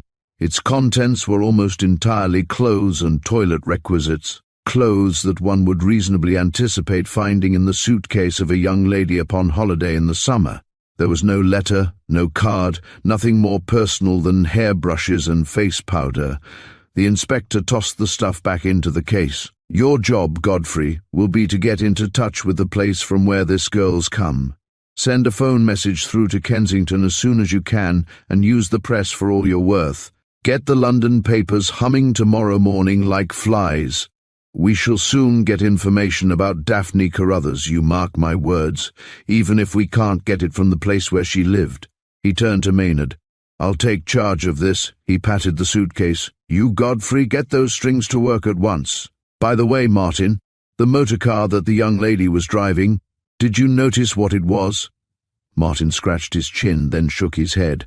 "I didn't, sir, and that's a fact. I was too much taken up with the young lady herself." Muttered Bannister. "That's a pity. We must see what we can do in that direction tomorrow morning. That car must be traced, Godfrey. I expect we shall have a pretty ticklish day tomorrow, with one thing and another." In which opinion Chief Inspector Bannister was entirely accurate, although the day was destined also to have its compensations for him. Not the least of these compensations was his introduction to a certain Mr. Anthony Lotherington Bathurst. Even though Seabourn is 109 miles from Tranfield and a trifle more than that from West Hampton, two places in which Mr. Bathurst had fully expected to be. Chapter: Mr. Bathurst changes his destination. Anthony Bathurst read the telegram that had so summarily interrupted his breakfast with much more than the suspicion of a frown. Not that it was at all ambiguous or in any way difficult for him to understand. Indeed, it was completely the reverse of these things. "Come at once to Hotel Cassandra, Seabourn," was the message it conveyed, and the sender's name was shewn at the end of the message as Mr. Lucius. "His Royal Highness seems to imagine that I'm thoroughly at his beck and call," he murmured to himself softly. "This will put the tin hat on my going to West Hampton, as I had intended." He lit a cigarette and thrust his left hand into the pocket of his dressing gown. Mr. Bathurst was a staunch adherent of the theory of breakfasting in comfort. "Seabourn," he thought to himself. "Seabourn? What caught my eye in this morning's paper concerning Seabourn?" He picked up the paper that had already been read and tossed aside, and eagerly sought the more prominent headlines. "Ah," he exclaimed, "I thought I wasn't mistaken." His eyes swept the paragraph with its sensational notice. The headings were, "Strange Tragedy at Seabourn. Young Lady Murdered in Dentist's Chair." The paragraph below the headlines ran as under. "About 2:30 yesterday afternoon, the Seabourn police were called to the dental surgery of Mr. Ronald Branston, which is situated at the corner of Coolwater Avenue and the lower Seabourn Road. A lady patient upon whom Mr. Branston had just previously attended had been discovered poisoned in the dentist's chair. Dr. Renfrew, the divisional surgeon, was called and gave it as his opinion that deceased had died from an administration of hydrocyanic acid. Mr. Branston himself has told the authorities a remarkable story. Sergeant Godfrey of the Malshire County Police had charge of the case, but has now had the good fortune to obtain the active cooperation of Chief Inspector Bannister, one of the famous Six of New Scotland Yard, who happens to be spending part of his annual holiday in Seabourn. Thanks to the untiring assiduity of the latter gentleman, the lady, in regard to whose identity the police were at the outset without the vestige of a clue, has now been identified as Miss Daphne Carruthers of Lexham Gardens, Kensington, a visitor to Seabourn staying at the Lauderdale Hotel. Taking into consideration certain facts that Mr. Branston has communicated to them, the police have no doubt that a brutal murder has been committed. Surprising developments are hourly expected. Mr. Bathurst put down his paper and pulled at his top lip. "I wonder," he murmured. 2 hours later, he stood outside the big railway station that introduces Seabourn to thousands of visitors. He hailed a taxi. 5 minutes longer saw him inside the Cassandra. "Mr. Lucius," murmured a gentleman superbly tailored and faultlessly barbered. "Sweet, if you please. Have you then the business with him? But yes? Then I myself will personally conduct you to him." He shrugged his perfectly fitted shoulders with a shrug that betokened much to a receptive mind. "Mr. Lucius, he is indeed a personage, but yes." Mr. Bathurst appeared to be in no mood to contradict him. He followed the gentleman upstairs. Mr. Lucius was in. Mr. Lucius was pacing the floor of his room after the manner of an infuriated tiger. It was evident that Mr. Lucius was very much annoyed. "Ah, Bathurst," he exclaimed, with a shade of relief in his tone. "So you're here at last. I am indeed pleased. Sit down. This terrible business is wearing my nerves to pieces. In fact, I'm thoroughly unnerved and nearly worried out of my life. Doubtless you've seen this morning's paper." Mr. Bathurst had. Did His Royal Highness allude? Mr. Lucius's hand stopped him with a dramatic gesture. Please respect my incognito. You have a saying, the walls have the ears. Pardon my seeming insistence on the point. Anthony murmured what he considered was a dignified apology. Then he completed his unfinished sentence. Did Mr. Lucius allude to the matter that the press were calling the Seabourn murder? Mr. Lucius clapped the palms of his two hands together in uncontrollable emotion. Anthony realized at once that His Royal Highness was certainly in a highly nervous state, and that his previous protestations to that effect had strong foundation. He had been frightened by something, and frightened badly. Anthony remembered his parting words at their interview of a week ago. He had threatened to let nothing stand in his way, and at the moment was badly rattled. Anthony decided upon reflection that it promised to turn out a distinctly interesting case. His host stopped his nervy pacing of the room and plunged himself ill-humouredly into an armchair. "I will be very frank," he commenced. "Although it goes against the grain of my inclination, yet I will tell you all." He laid his finely shaped hand upon Anthony's arm with an imperious movement. "After I left your rooms, Mr. Bathurst, at the end of last week, I drove straight to my hotel, the Florisel, and although I was very much preoccupied on the journey, nevertheless I was convinced when I reached my destination that I had been followed by two men. They were hanging about outside your rooms when I left there, and I am positive that they followed me in a small two-seater car to my hotel. However, it is of the smallest importance, perhaps. What I'm going to tell you now belongs to what you will call a different category, une autre galère. By the next morning's post I received another surprising communication, not in the atrocious handwriting of that detestable no from a lady. He paused to see the effect of his words, but Anthony's face was as inscrutable as ever. "In fact, Mr. Bathurst, from the lady." "Really?" murmured Anthony with the suspicion of a smile. "I take it you were extremely surprised." "Most assuredly," replied Mr. Lucius. "I had not heard from the lady for a considerable length of time, as I informed you last week, and if I was surprised to receive the letter, I was still more surprised at the nature of its contents. Unfortunately, in the light of after events, I destroyed it." Mr. Bathurst lifted his eyebrows. Was His Royal Highness, the Crown Prince of Chlorania, always a stickler for veracity, he wondered. "But I can remember it verbatim, every word, Mr. Bathurst." The Crown Prince leaned back in his armchair, closed his eyes, placed his fingertips together, and proceeded to remember the contents of his letter. "It was as follows," he announced pompously. "Dear Alexis, I am perfectly aware, you will be surprised to know, that you have made 2 unsuccessful attempts to transfer a certain particular object from my possession to your own. Advice is received today that I cannot disregard. Tell me that you have sought the professional assistance of Mr. Anthony Bathurst. I happen to know something of that gentleman, you see, as my solicitors are Merryweather, Linnell, and Daventry. Upon mature reflection, therefore, I have decided to discontinue what would be a hopeless struggle. I liked you once, Alexis, very, very much. Because of that, and because I'm a silly idiot as well, I'm going to give the photo back to you and burn all the letters. Meet me at the hotel where we stayed in Seabourn before. I will give it to you there. Will some time next week suit you?" His Highness turned in his chair. "That, Mr. Bathurst, is reproduced as accurately as I can recall it." A spirit of uneasiness appeared to take possession of him. "It was signed," he added in an apparent afterthought and undertone, "by a pet name that I had used upon previous occasions when addressing her. It would not assist you at all to know it. To cut a long story short, Mr. Bathurst, I came to this hotel on Tuesday last, met the lady as she had suggested. On the following day, and as a matter of fact, was able to bring the affair that was so important and interesting to me to a highly satisfactory conclusion. The lady concerned left the hotel on Wednesday evening. I stayed on." His Royal Highness sprang to his feet as he finished his story. His excitement and anxiety had temporarily mastered him. He approached Anthony, and his face was white, shaking, and uncontrolled. "Mr. Bathurst," he exclaimed, When I called upon you at the end of last week, you will remember I refused to divulge the name of the lady in the case.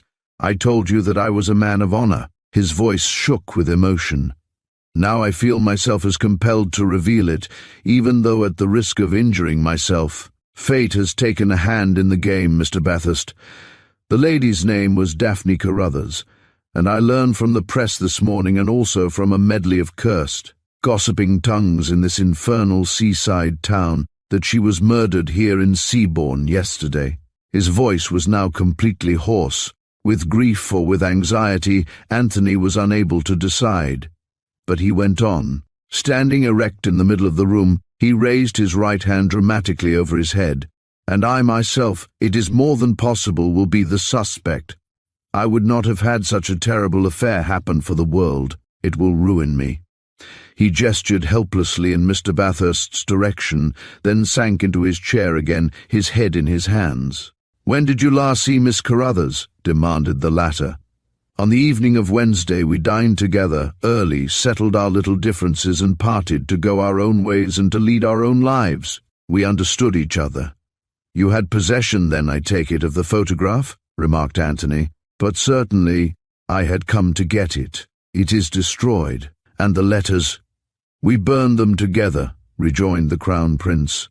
"Where?" "In a wood that lies off the road to Frome." Anthony looked grave.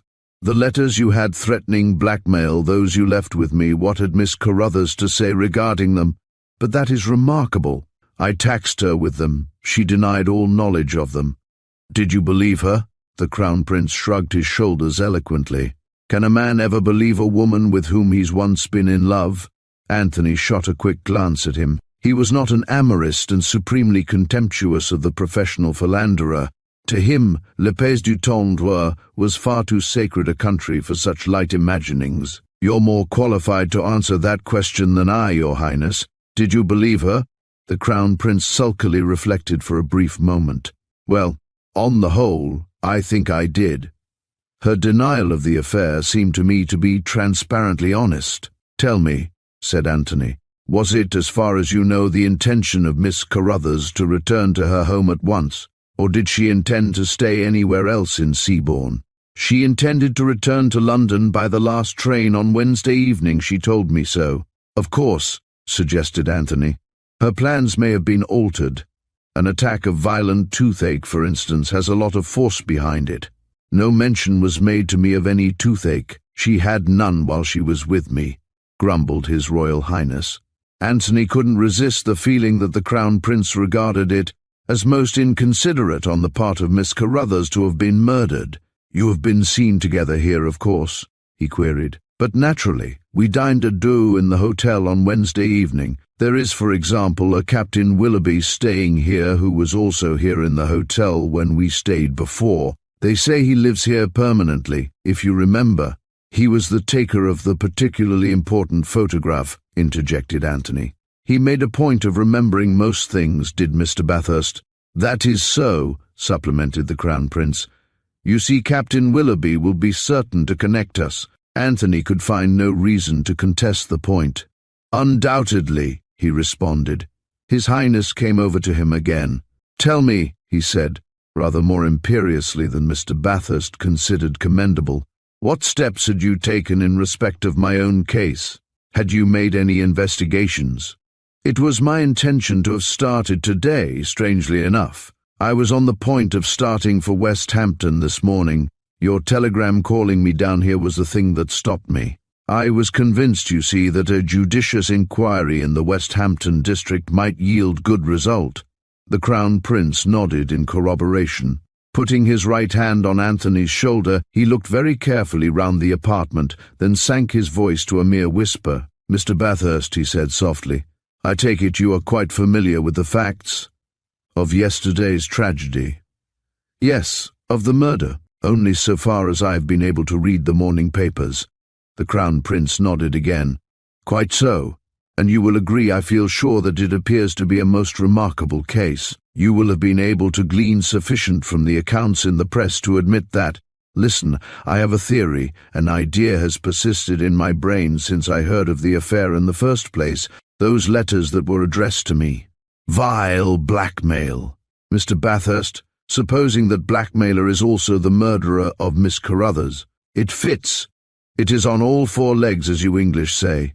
Supposing he knew that Miss Carruthers and I had met amicably, that the affair was settled, that she had returned the photograph to my keeping, that the letters were burned, it would be clear to him that I could snap the fingertips to him, that I could treat his threats with scorn, with disdain, in short, that I could say to him, "Go to hell."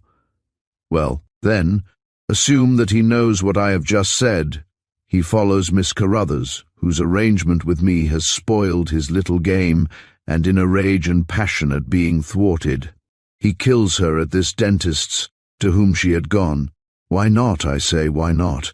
Find my blackmailer, Mr. Bathurst, and you'll find the murderer of Daphne Carruthers. He paused, his face and lips tremulous with anxiety and excitement, and took out a cigarette. Anthony watched him closely.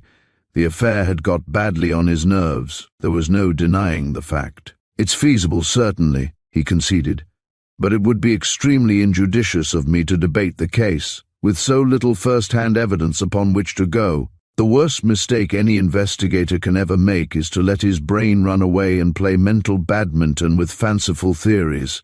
It might pay, perhaps, once or even twice, but I can hardly see it bringing consistent success, and as in this case I am not likely to obtain any first-hand evidence, his host interposed eagerly. But you are, Mr. Bathurst, you are. Permit me to explain. I am privileged, as you may guess, by reason of my rank and powerful influence, to know many who sit in high places.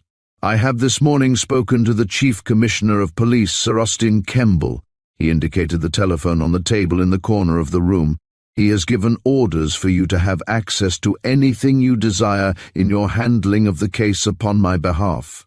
Chief Inspector Bannister of Scotland Yard, who was called in by the local police, has already been informed to that effect. I am very anxious that my interests should be in the very ablest hands. I may need them. Anthony waved aside the very direct compliment. Really, Mr. Lucius, rather, I am not at all sure that my engagements will allow me to do what you wish. As I pointed out to you previously, I am not a professional inquiry agent. The Crown Prince extended what was almost a suppliant hand, but you took those letters of mine. You were going to investigate the secret that lay behind the writing of them, and I am sure that the affairs are connected. I would esteem it as the very greatest of favors if you— What makes you so positive of the connection between the two things? Demanded Anthony, with strong curiosity. Mr. Lucius shrugged his shoulders even more eloquently than before. Then he placed his two fingers upon where he imagined his heart to be. I feel it here, he explained. It was an un-English gesture, and to Mr. Bathurst was far from satisfying. The whole affair is puzzling, declared the latter, but one feature of it puzzles me very considerably. At the moment, that is. You have just informed me that Miss Carruthers has been staying here at the Cassandra. That is so, isn't it? Why, yes. As I told you just now, she wrote to me. It was her idea, asking me to meet her here at the Cassandra. What is it exactly that mystifies you? Simply this, exclaimed Anthony.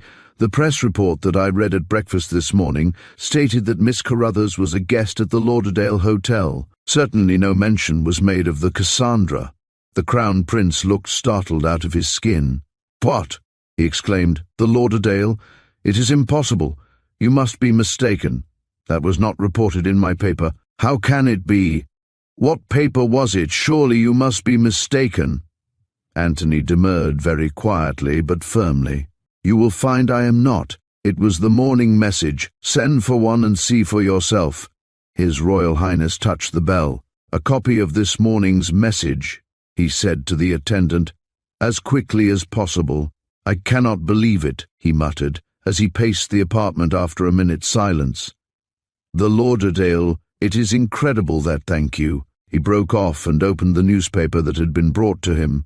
I ask your pardon, Mr. Bathurst, for seeming to doubt you. You are quite correct. The report says a visitor to Seabourn, staying at the Lauderdale Hotel. It is inexplicable. It must be the misprint, or at any rate false information. I doubt it being that, ventured Anthony. The London press is pretty accurate as a rule upon details of that nature. In murder cases especially. After all, we may be puzzling our brains needlessly. The explanation of the tangle may be perfectly simple when we hit upon it. Miss Carruthers may have had a second assignation.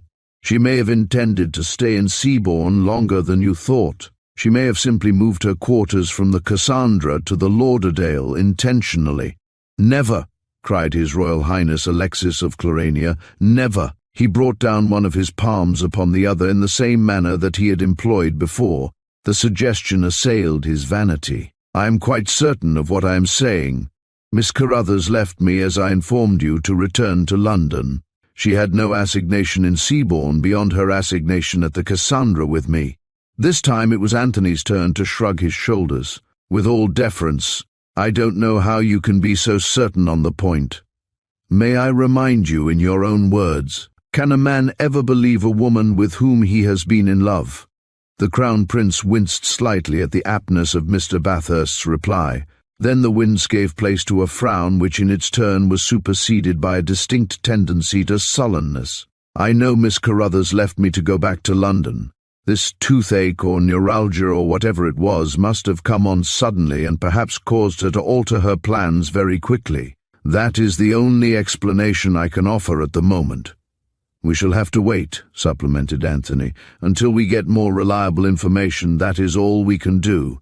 But the two facts certainly do not tally. They contradict each other, rather, you must see that. The morning message has its facts wrong. That is the explanation, said the Crown Prince pettishly. It's the only explanation that there can possibly be. Their reporter has confused the two hotels. He was interrupted by the sharp ringing of the telephone on the table in the corner. He walked to it, obviously angered at what he considered an interruption that need not have happened. Yes, he said irritably as he picked up the receiver. Yes, it's Mr. Lucius speaking. Who is it? A trunk call. All right. Yes, Lucius speaking. I can't hear properly. You're very indistinct. Speak up. What? You... Anthony watched him curiously as he listened, his face white as death. Suddenly he gave a quick gasp, took the receiver from his ear and covered the mouthpiece with his disengaged hand. Mr. Bathurst, he said tremulously, turning to Anthony. What on earth is the real meaning of all this ghastly business? I'm speaking to Daphne Carruthers. Chapter, Gentlemen and Players. I suppose there can be no doubt about it, ventured Anthony. You recognize the lady's voice? Of course, retorted the Crown Prince, somewhat testily, still showing signs of the shock to which he had been subjected so suddenly. Better see what the lady has to say, then, suggested Anthony decisively. She at least will be able to clear up some of the parts that have been puzzling us. That's very apparent. His Royal Highness spoke a few sharp words through the telephone and then listened attentively for the lady's answer. Anthony noticed him nod repeatedly at what he heard, and a sudden look of complete amazement cross his face. Hold on, Daphne, for a moment, Anthony heard him say. Miss Carruthers says she left Seabourn at 10:03 on Wednesday evening, and that her train arrived at Victoria at 11:15. His voice contained a note of triumph that he made no attempt to conceal. You will notice, Mr. Bathurst, that she had no other assignation. I notice that she says she hadn't, replied that gentleman, but go on. She tells me that she arrived at her home in Lexham Gardens, Kensington, at 12:25. She has occupied a flat there for some time now. Yesterday evening she had been to the theatre and reached home about the same time as the previous evening. As she entered, she states that she heard her telephone ringing. Before she could get into the room to answer it, the ringing ceased and was not again repeated. Being very tired and attaching no particular importance to it, she didn't trouble to make inquiries, she says, but went straight to bed. Early this morning the police called with the fantastic story, to her, of course, that Daphne Carruthers had been found murdered in a dental surgeon's operating room at Seabourn. Naturally, she was able to laugh at their story and to convince them that they were at that moment actually talking to the supposedly murdered girl, and that the story to which she was listening must be all wrong somewhere. They've informed the police at this end, she says, of the dreadful mistake that has been made. She phoned me to find out if possible how the ghastly error could have occurred. and also to allay any fears that I might have had on her behalf." He coughed. "She's coming straight down here by the first fast train." "She can't account in any way for the mistake, then?" queried Anthony. The Crown Prince shook his head gravely. "No, she's as much in the dark, she tells me, as the police themselves." "Did she tell you what time it was when the police up the other end sent the news down here? I mean the news that the first idea was all wrong, that Daphne Carruthers was alive, and that the murdered girl had still to be identified. Early this morning was the phrase she used." Rejoined Anthony. "I wonder why. How about your theory of the blackmailer? It won't quite answer now, will it?" He broke off abruptly as this new aspect of the case came home to him. His Royal Highness shook his head again. "It won't. What shall we do? Do you still want me to take the case?" "Yes, please, if you will. I am far from satisfied, and I shan't feel easy in my mind till it is all cleared up." He looked at Anthony. "Why has Miss Carruthers' name been dragged into the case? Tell me that." "For some wicked and malicious reason, doubtless. Yes, Mr. Bathurst, I do want you to take the case, if for nothing else to protect my interests." "In that case, then," said Anthony, "our best plan will be to await Miss Carruthers' arrival." The fast train that Miss Daphne Carruthers had indicated in her telephone message did not fail either its reputation or its description, and within an hour and a half she was inquiring from the before-mentioned gentleman of faultless attire and magnificent bearing who graced the entrance to the Cassandra if she could be escorted to suite. "It was extremely kind of you to meet me at the station," she exclaimed, turning charmingly and impulsively to the dignified man that accompanied her. "I expect you had the biggest shock of your life this morning when you heard the news, didn't you?" Bannister smiled gravely as the escort announced them. "I certainly sat up and took notice, and I'm still attempting to puzzle things out. Sir Austin Kemble, the Chief Commissioner, he's had a powwow with me early this morning, and taking into account the particular details that he arranged, well, your resurrection fairly mystifies me." The Crown Prince himself opened the door that admitted them, with a gesture that bordered on the imperious. He raised his eyes inquiringly as he observed the lady's companion. "This gentleman?" he queried. Daphne was quick to bridge the situation with an immediate introduction. "Is the celebrated Chief Inspector Bannister of Scotland Yard," she declared. "He is the gentleman in charge of this terrible business, and when he heard that I wasn't dead, he arranged for me to come down to Seabourn again, and to meet me at the station. I know it sounds awfully mixed up," she concluded with a little moue, "but you know what I mean." Bannister bowed. It was a situation in which he felt adequately at home. "Sir Austin Kemble phoned me this morning, Your Royal Highness, as I expect you are well aware. Therefore I was not surprised when Miss Carruthers expressed her desire to have an interview with you before coming along to the police station with me." The Crown Prince looked unhappy and a trifle apprehensive. "Strangely enough," proceeded Bannister, "I've also been, as it were, roped into the case. I've been staying here, at the Cassandra, for over a week, Your Highness, possibly."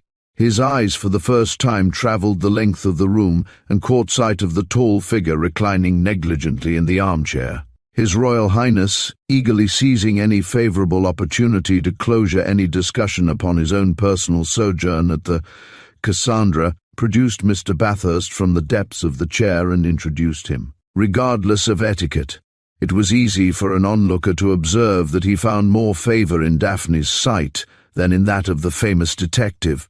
It was obvious that Richard Bannister, acclaimed hero of 100 difficult cases, required no assistance from Mr. Anthony Bathurst to carry the 101st to a triumphant conclusion.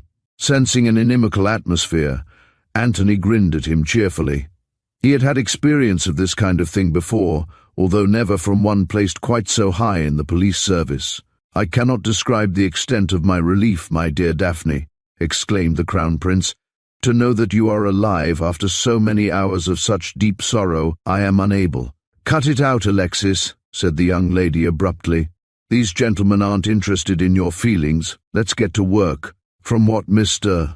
Bannister has told me in the car on our way down from the railway station, the poor girl that's been murdered went to the Lauderdale Hotel and booked accommodation there in my name. I want to find out why, and quickly at that." Anthony threw her an approving glance. She seemed eminently businesslike, but the Crown Prince made no appreciable attempt to emerge from the state of comparative subjection into which Miss Carruthers's opening cold douche had sent him. He sat there the picture of offended dignity. "I entirely agree," declared Bannister. "First of all, I want you to accompany me to Seabourne Police Station. Doubtless you gentlemen would like to come too." "I'm sure you'll pardon me, Mr. Bannister," ventured Anthony. "Have you taken any further steps this morning to identify the dead girl, since you heard that Miss Carruthers was alive? I mean?" "That will be my next step," was the reply. "I considered the matter and decided to wait till I'd seen Miss Carruthers and heard if she could throw any light on the mystery. I thought that would be my best course." "Thanks, yes, I see your point." Anthony followed the three people into the big car that was waiting. Bannister took the wheel and threaded his way through the thronged streets of the town. "It will be in the nature of an education for me," murmured Bathurst in his most engaging of tones, "to watch your methods, Inspector. As an amateur, I have long looked up to you, if I may use the phrase, as perhaps our premier crime expert. I've always regarded your handling of the affair of the murder at Morney's Crossing as little short of masterly. The way in which you were able to connect the blood shed by the Raven." He paused as he saw Dandy Dick's eyes glisten at this homage to his vanity. "That was a nasty case," said Bannister, "and I don't think I unduly flatter myself when I say that I certainly did handle it well. The peculiar part of the present case," went on Anthony, his eyes twinkling, unobserved by the inspector, "up to now, that is this apparent masquerade on the dead girl's part." "Hum," rejoined Bannister noncommittally. "How did it happen?" queried Anthony.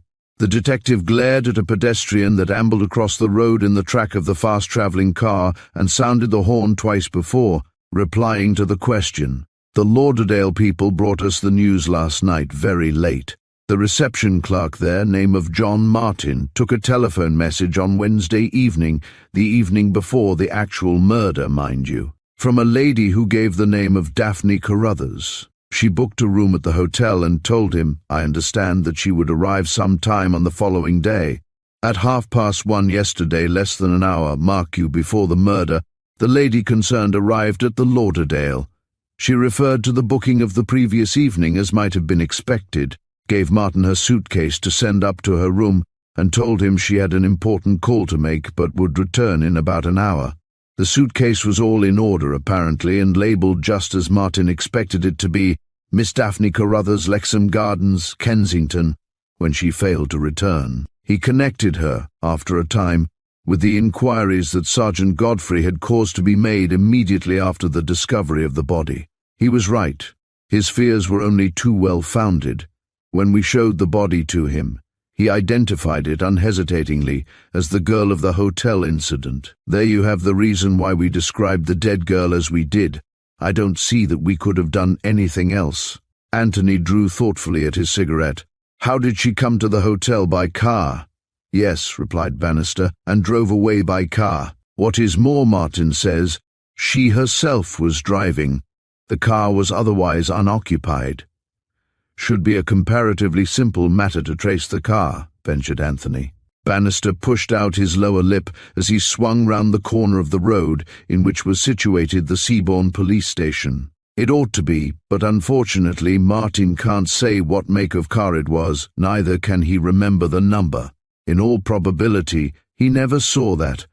I've had investigations going on all day, trying to trace any car that's been abandoned anywhere round about, but up to the present no news of anything has come through. Here we are. Jump out." The Crown Prince and Daphne fell in behind them. "Come through into the private room," said Bannister. The constable on duty in the charge room saluted promptly as they passed through.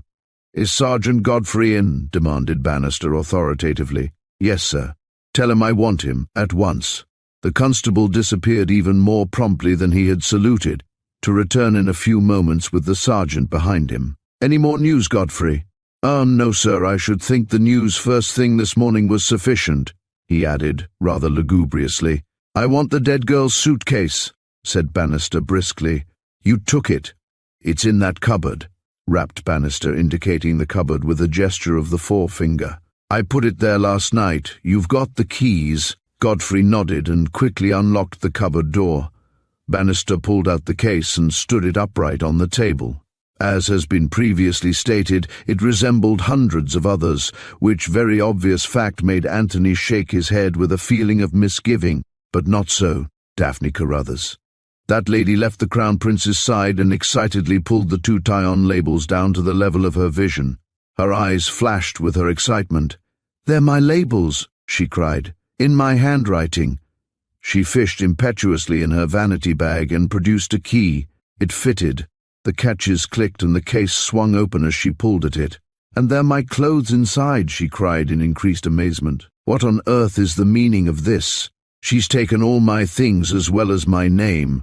Her eyes were wide opened and wondering, as she stood there waiting for one of them to answer. Nobody obliged her, but Mr. Bathurst noticed that the Crown Prince was trembling with excitement. The ash of his cigarette was shaken to the floor. Chapter. Daphne draws up the blinds. He gazed at her, amazed and incredulous, fascinated at the sudden and unexpected turn that she had given to the march of events. But his emotion at the news was such that he sought for and sank weakly into a convenient chair. Anthony then turned his attention to Bannister and to Sergeant Godfrey. Bannister's eyes were gleaming with a strange mixture of curiosity and satisfaction.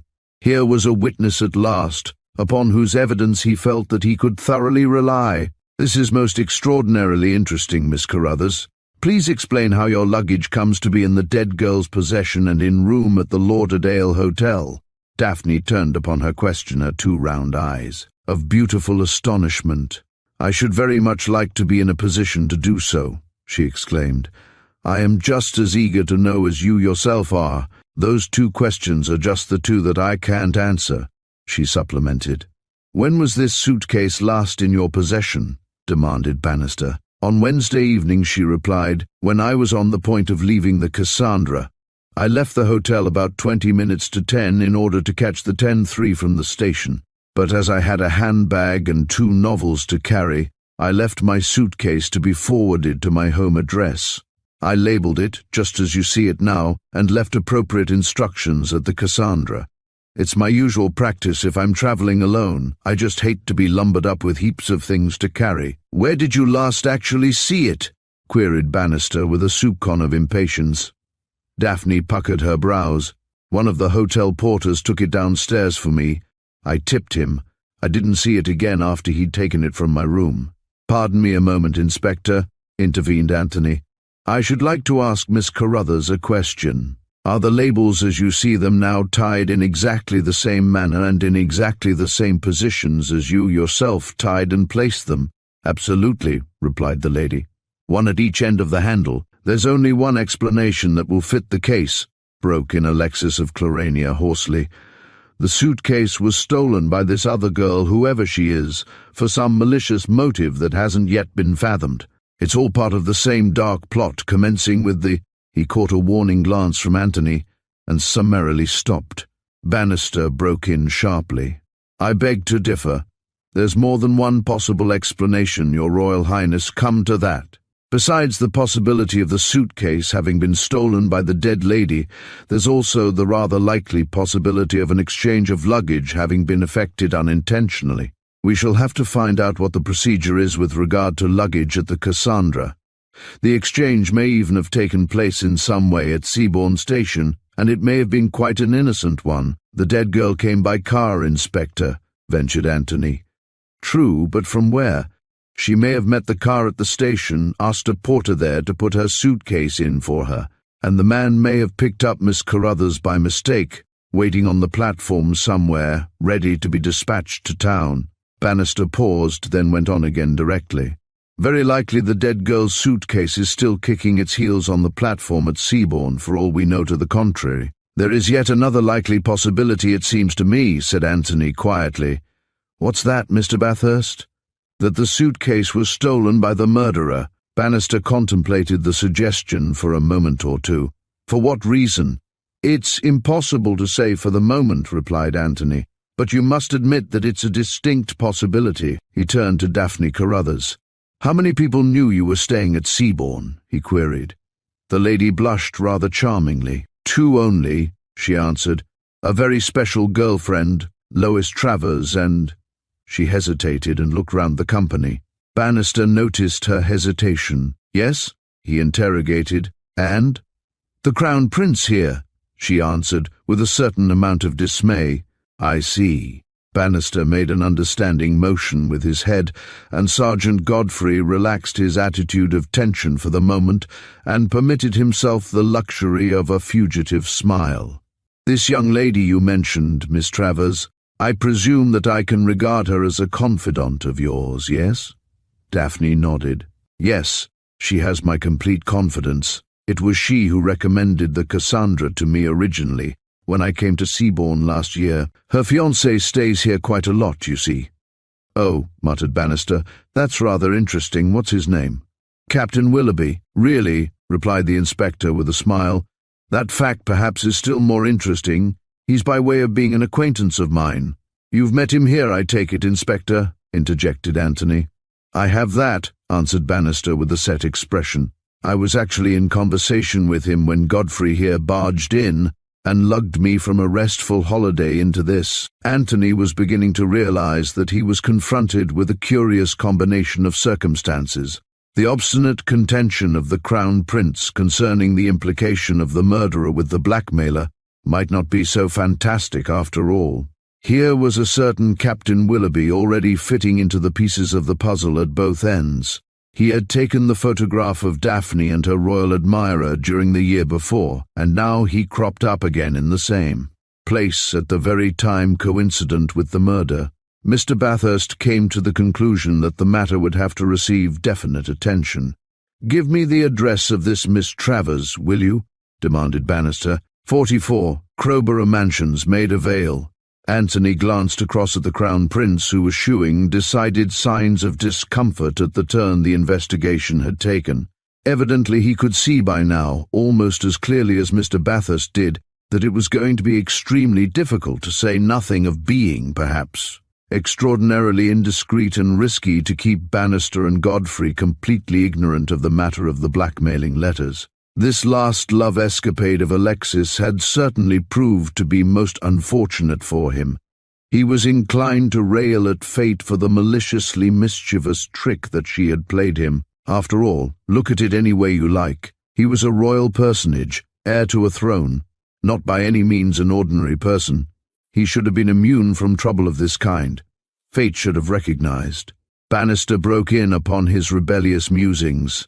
He turned sharply towards Godfrey, and the statement and question he put to him were sufficiently startling to rouse even Anthony himself to an acuter alertness. As the inspector spoke, Anthony recognized that here was a police officer of imagination, far beyond the ordinary.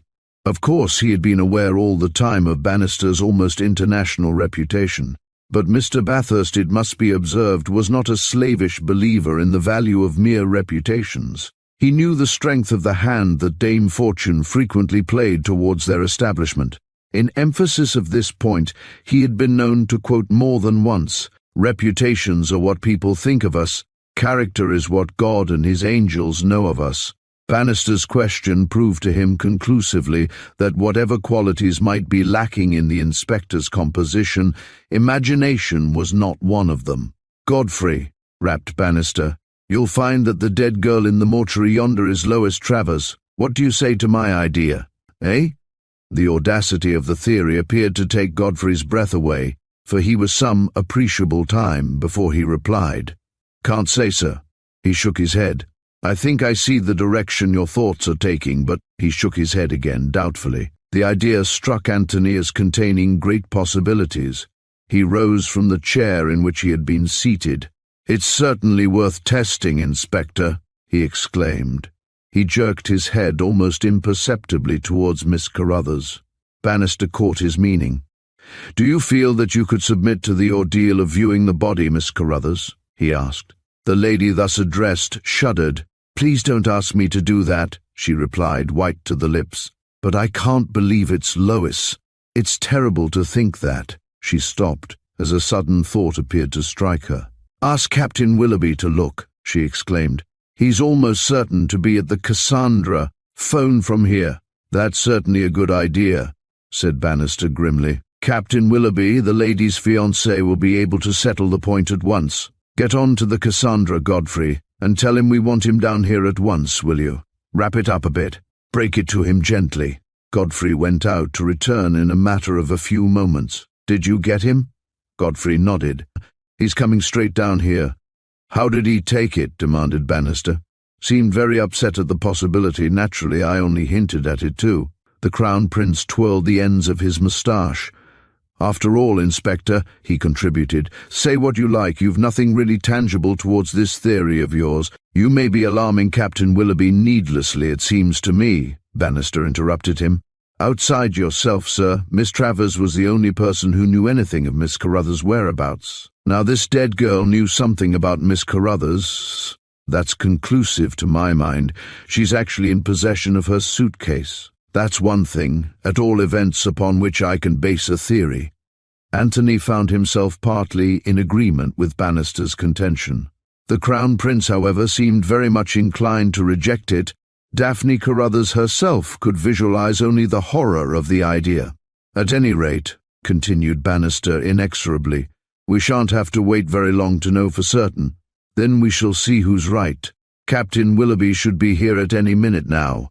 He glanced at his watch. "It seems a very remarkable thing to me, Inspector," declared Anthony, "that this dead girl had nothing with her or on her by which she could be identified. For instance, a purse. Where was her money? Where was her money, for instance, with which she intended to pay Branston, the dentist, for the extraction that she had just had?" "Exactly what appealed to me, Mr. Bathurst. What you're asking me was one of the first questions that I asked Godfrey. She only possessed what she stood up in. Let us say, rather, what she sat down in, plus a hat and a pair of gloves." The lines of his mouth relaxed a little as he uttered this grim pleasantry. "Which makes it pretty obvious to me, then," exclaimed Anthony, "that she was not meant to be identified for as long a period as possible. Things that would have identified her were taken from her, there's not a doubt about it. The murderer, or murderers, there may have been two of them for all we know, wanted time to do something during this period of non-identification. They're doing it now, at this minute, very possibly. The question is what?" He paced the small room anxiously, his face betraying his excitement. "That's your problem, Inspector," he concluded, turning to Bannister. The latter smiled at Bathurst's keenness. "Perhaps," he rejoined. "For the moment I would rather concentrate on my own little idea and stick to that. You're inclined, if you'll allow me to say so, Mr. Bathurst, to imagine data. I prefer to work upon the data that lie in front of me. It's usually a more profitable proposition, I find." He glanced at the Crown Prince and thence to Daphne Carruthers, and Anthony read unmistakably the marks of approval in their eyes. Before he could reply to Bannister's sally, a smart young constable entered and announced Captain Willoughby. Mr. Bathurst eyed the newcomer with more than ordinary interest. He saw a tall, well-groomed man who was plainly not looking at his best. His finely cut features, beautifully even teeth and glossy raven hair gave him a patrician appearance that was marred on this particular morning by the pallor and anxiety of his face. "Chief Inspector Bannister?" he inquired. Then, as his eyes caught sight of the Crown Prince of Clarania and Miss Carruthers, his apprehension seemed to increase. "Good morning," he bowed to the two whom he knew. "Good morning," said Bannister. "Sergeant Godfrey has told you what I want of you, hasn't he?" Willoughby nodded, then broke in quickly and impetuously. "I feel certain you're on the wrong track, Inspector," he urged. "Miss Travers, my fiancée, is miles away from Seabourne." "We shall see," said Bannister, interrupting him. "For your sake, I sincerely hope you're right, naturally, but personally I'm not so sure. Come this way." He conducted them across the stone-flagged station yard to the small building in the corner that served Seabourne as a mortuary. Anthony and Sergeant Godfrey followed, separated from Bannister by Captain Willoughby, his fingers working nervously round his silver-knobbed stick. The Crown Prince and Daphne brought up the rear, the lady apparently having to some extent overcome her reluctance. The inspector gave orders for the door of the mortuary to be unlocked and they passed in, the Crown Prince and his lady still last. Captain Willoughby braced his well-knit shoulders and walked to the white slab bareheaded, hat in hand. For one nerve-shattering second his shoulders remained braced. Then the rigid tension of his body relaxed. "No, Inspector," he said very quietly, his face ashen pale. "This is not Miss Travers. This lady is a complete stranger to me." Bannister threw him a shrewd and challenging glance. "Then I'm glad and sorry," he declared. "Sorry, of course, to have troubled you so needlessly." Willoughby bowed his thanks, and as the light caught his face, Anthony was able to discern the extent to which the ordeal had tried him. Then he noticed with surprise that the Crown Prince and Miss Carruthers had approached the white slab more closely. Daphne's eyes were agleam with a mingled horror and excitement. "That girl, Inspector," she cried uncontrollably. "I can identify her. I know her well. It's Sheila Delaney." Chapter. Mr. Bathurst looks at a pair of shoes and a luggage wagon. Bannister's eyes blazed. Whatever chagrin he may have felt at the failure of the theory that he had put forward was momentary. It almost instantly gave place to the excitement of the chase. The hunt was up. "Sheila who?" he exclaimed. "Sheila Delaney," replied Daphne. How do you come to know her?" demanded Bannister peremptorily. "Was she a friend of yours?" Daphne shook her head. Her own excitement had passed for the time being, and she was now feeling quite calm, stunned almost with the horror that she had been the first to unveil properly. "Hardly a friend," she replied, "although I knew her very well. She was a very great friend of my late uncle, Major Desmond Carruthers. I expect you have heard of him. He died in March of last year. He was killed in a motoring accident. He was Chief Constable of West Hamptonshire." She looked at Bannister inquiringly. Anthony was stung into the keenest attention. "West Hamptonshire?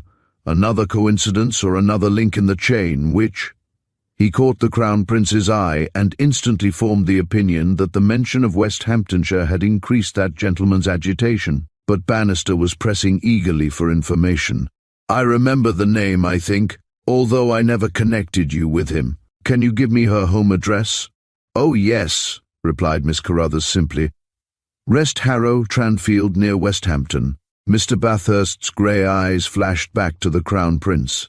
Westhampton and now Tranfield, the two places of the postmarks on the Crown Prince's letters. Alexis had apparently appreciated the point just as quickly as Mr. Bathurst himself.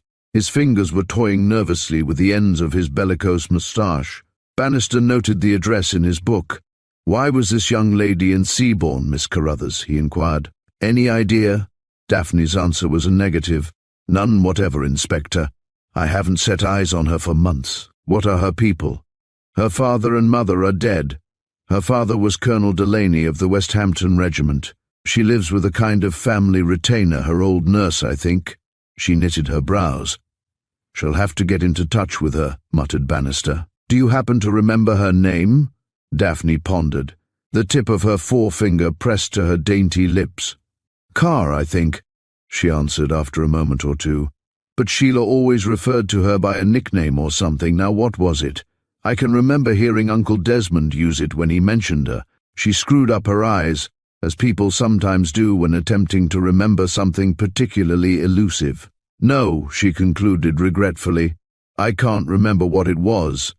The Crown Prince looked across at Anthony in such a meaning way that that gentleman formed the opinion that he wished to communicate something to him. Mr. Bathurst judged that the existing conditions might be far from favourable for an interchange of the royal confidences. He therefore rather adroitly avoided the royal eye. Whatever it was, it could wait and, which was more, would probably be all the better for keeping. Bannister turned to Sergeant Godfrey as they left the building. "Get through to the Westhampton police as quickly as possible. Tell them as much as you consider expedient. Tell them I hope to be up there with them by tea-time this evening." Godfrey vanished. A load was taken from his mind. Bannister was taking hold. That to him meant considerable relief. Anthony approached the inspector. "I should be tremendously obliged, Inspector," he spoke very quietly, "if I could have a glance at the clothes this poor girl was wearing." "Don't think you'll learn much from them," rejoined Bannister. He obtained them and tossed them over to Anthony. The latter turned them over and picked up the hat. "The only name to be found is inside the hat. You'll see it if you look." But Mr. Bathurst appeared to be more concerned with the external. He looked carefully at the brim, turned down as it was all the way round, Bannister watching with some amusement. Anthony looked away quickly and caught his critical eye. He gave Bannister smile for smile, then picked up the dead girl's brown shoes. He ran his fingertips across their glossy surface, first across the right shoe, then across the left. He looked at his fingers. "Well?" queried his audience. "Cherry blossom or kiwi?" Mr. Bathurst ignored the interruption. He could afford to. He had managed to establish his first point. He looked at the soles of the two semi-brogues. With the help of his magnifying glass, he scrutinized the tops of the two shoes and the sides of the two soles, with the most meticulous care.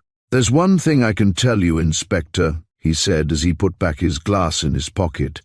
"This lady had travelled some considerable distance by car. She had driven it, I should say, all the way from her home at Tranfield." "We know she came by car," returned Bannister. "The Lauderdale people, with all deference, Inspector, we didn't know how far she had come in that car. She might have come by train, as you yourself suggested, and picked up the car here in Seabourne. However, she didn't. Look at the brim of this hat. It is distinctly dusty, and if you look at the dust very carefully, you will see that it is not all quite the same shade of color. Now, the screen will protect you on a comparatively short journey, but over a distance of 100 miles or so, a car driver usually picks up some patches of dust, much more than a person traveling by train, for instance. The different shades of dust suggest to me, for example, two separate counties many miles apart. Let us say, just for example, West Hamptonshire and Malshire. Now look at the surface of these shoes. A person who had walked even a small part of that distance would have much dustier shoes than these." He held them out to Bannister, who nodded his acceptance of Mr. Bathurst's theory. "No doubt you're right," he conceded. Anthony continued his explanation, warming to his work. "Now, there are certain parts of the soles of these two shoes that shew unmistakable signs of friction, of rubbing. I am pretty certain that Miss Delaney had driven a considerable distance in that car when she drove up to the Lauderdale Hotel. Yes, I think you're right. One of the questions we have to face is the tracing of that car." He turned to address the Crown Prince and Miss Carruthers. "I won't detain you any longer, Your Royal Highness, if you'd care to go. If I want you again, I'll see you at the Cassandra. I shall be calling there again before leaving for Tranfield." He thought for a moment. "Get Godfrey to drive you up and tell him to come back here for Mr. Bathurst and me." The Crown Prince accepted the dismissal with evident pleasure. "Seemed very sure the dead girl wasn't Miss Travers, didn't he?" contributed Bannister meaningly. "Did you notice that?" "I did. On the other hand, so did Captain Willoughby. So there might be nothing in that. It's an extraordinary case altogether. It's difficult to know where to begin." Bannister put the dead girl's clothing back in the cupboard from where he had taken it, and carefully locked the door. "If we walk up to the Cassandra, we shall meet Godfrey in the car on the way back here." "Fit?" Anthony acquiesced. He couldn't resist a strong feeling that Bannister's recent allusion to the Crown Prince's attitude towards what he himself had termed the Lois Travers theory was in the nature of a warning to him. Bannister knew from Sir Austin Kemble that he represented the interests of the heir to the throne of Clarania, so that Anthony was disposed to think that the inspector had given him an initial hint, as it were, that the law is no respecter of persons, or personages. They soon spotted Sergeant Godfrey with the car, and were quickly back in the Cassandra. Bannister immediately sent for the manager. "I want some information," he said when the latter appeared, "concerning your procedure with regard to the transport of visitors' luggage." "Certainly, Inspector. What is it you wish to know?" "I want to know exactly what occurs when luggage is left here to be forwarded to a visitor's home. I want full details of the procedure. I'll send for the head porter. He will tell you." The manager dispatched a messenger to find the man required. In a few minutes he stood before them. "This gentleman wishes to ask you some questions about luggage transport," said the manager. "Tell him all he wants to know." "Let me take an actual example," illustrated Bannister. "Suppose when I leave tomorrow, I leave my cabin trunk behind in my room to be forwarded to my home. The trunk in question we will assume to be labelled properly and correctly addressed. Understand?" The porter nodded. "Well," proceeded the inspector, "tell me exactly what happens after that." "The trunk would be brought down here, sir, and placed on the luggage wagon. From there, I should superintend its removal to our own hotel motor lorry, which would convey it to the station. The driver of the lorry sees it onto the platform." Said Bannister. "How long usually elapses between the trunks going onto the wagon and being put on the lorry?" "That depends, sir," said the porter, pushing his cap back from his forehead. "And it varies, too. Sometimes a matter of a few minutes, sometimes in the afternoon, perhaps. The luggage might stand on the wagon down here for a couple of hours, as it might on the platform, too," declared Bannister. He turned sharply to Sergeant Godfrey. "You say there's nothing been found on the platform that appears to have been substituted for Miss Carruthers' case?" "Nothing, Inspector." "Suppose we have a glance at this luggage wagon, Inspector," ventured Anthony. "I suppose it's on duty today, isn't it, Porter?" "It is, sir." "Very well, Mr. Bathurst, I'm perfectly agreeable." They trooped along the corridor. "There's the wagon," pointed out the porter, "standing there by the door. We load the lorry up from here." Bannister and Godfrey and Anthony walked up to it. "Easily accessible from the street," demonstrated the last named with a motion of the hand. "Too easily," agreed the inspector. "Tell me," said Anthony to the porter, "did you see this wagon first thing on Thursday morning?" "Yes, sir." "Was there any luggage on it?" "It was empty."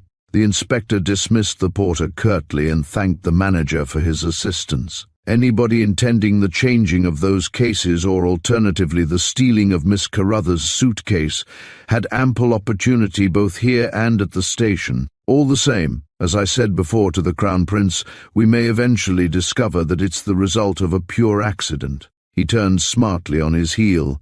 "It's not an accident, Inspector," declared Anthony. "Look at the accumulative force of evidence that we have already managed to collect. Not only is Miss Delaney's suitcase or trunk missing, and it's reasonable to suppose that she had something of the kind with her, but also her purse and the motor car itself which brought her. The idea is obvious. She was to remain unrecognized, and from the murderer's point of view, the longer that situation remained in force, the better.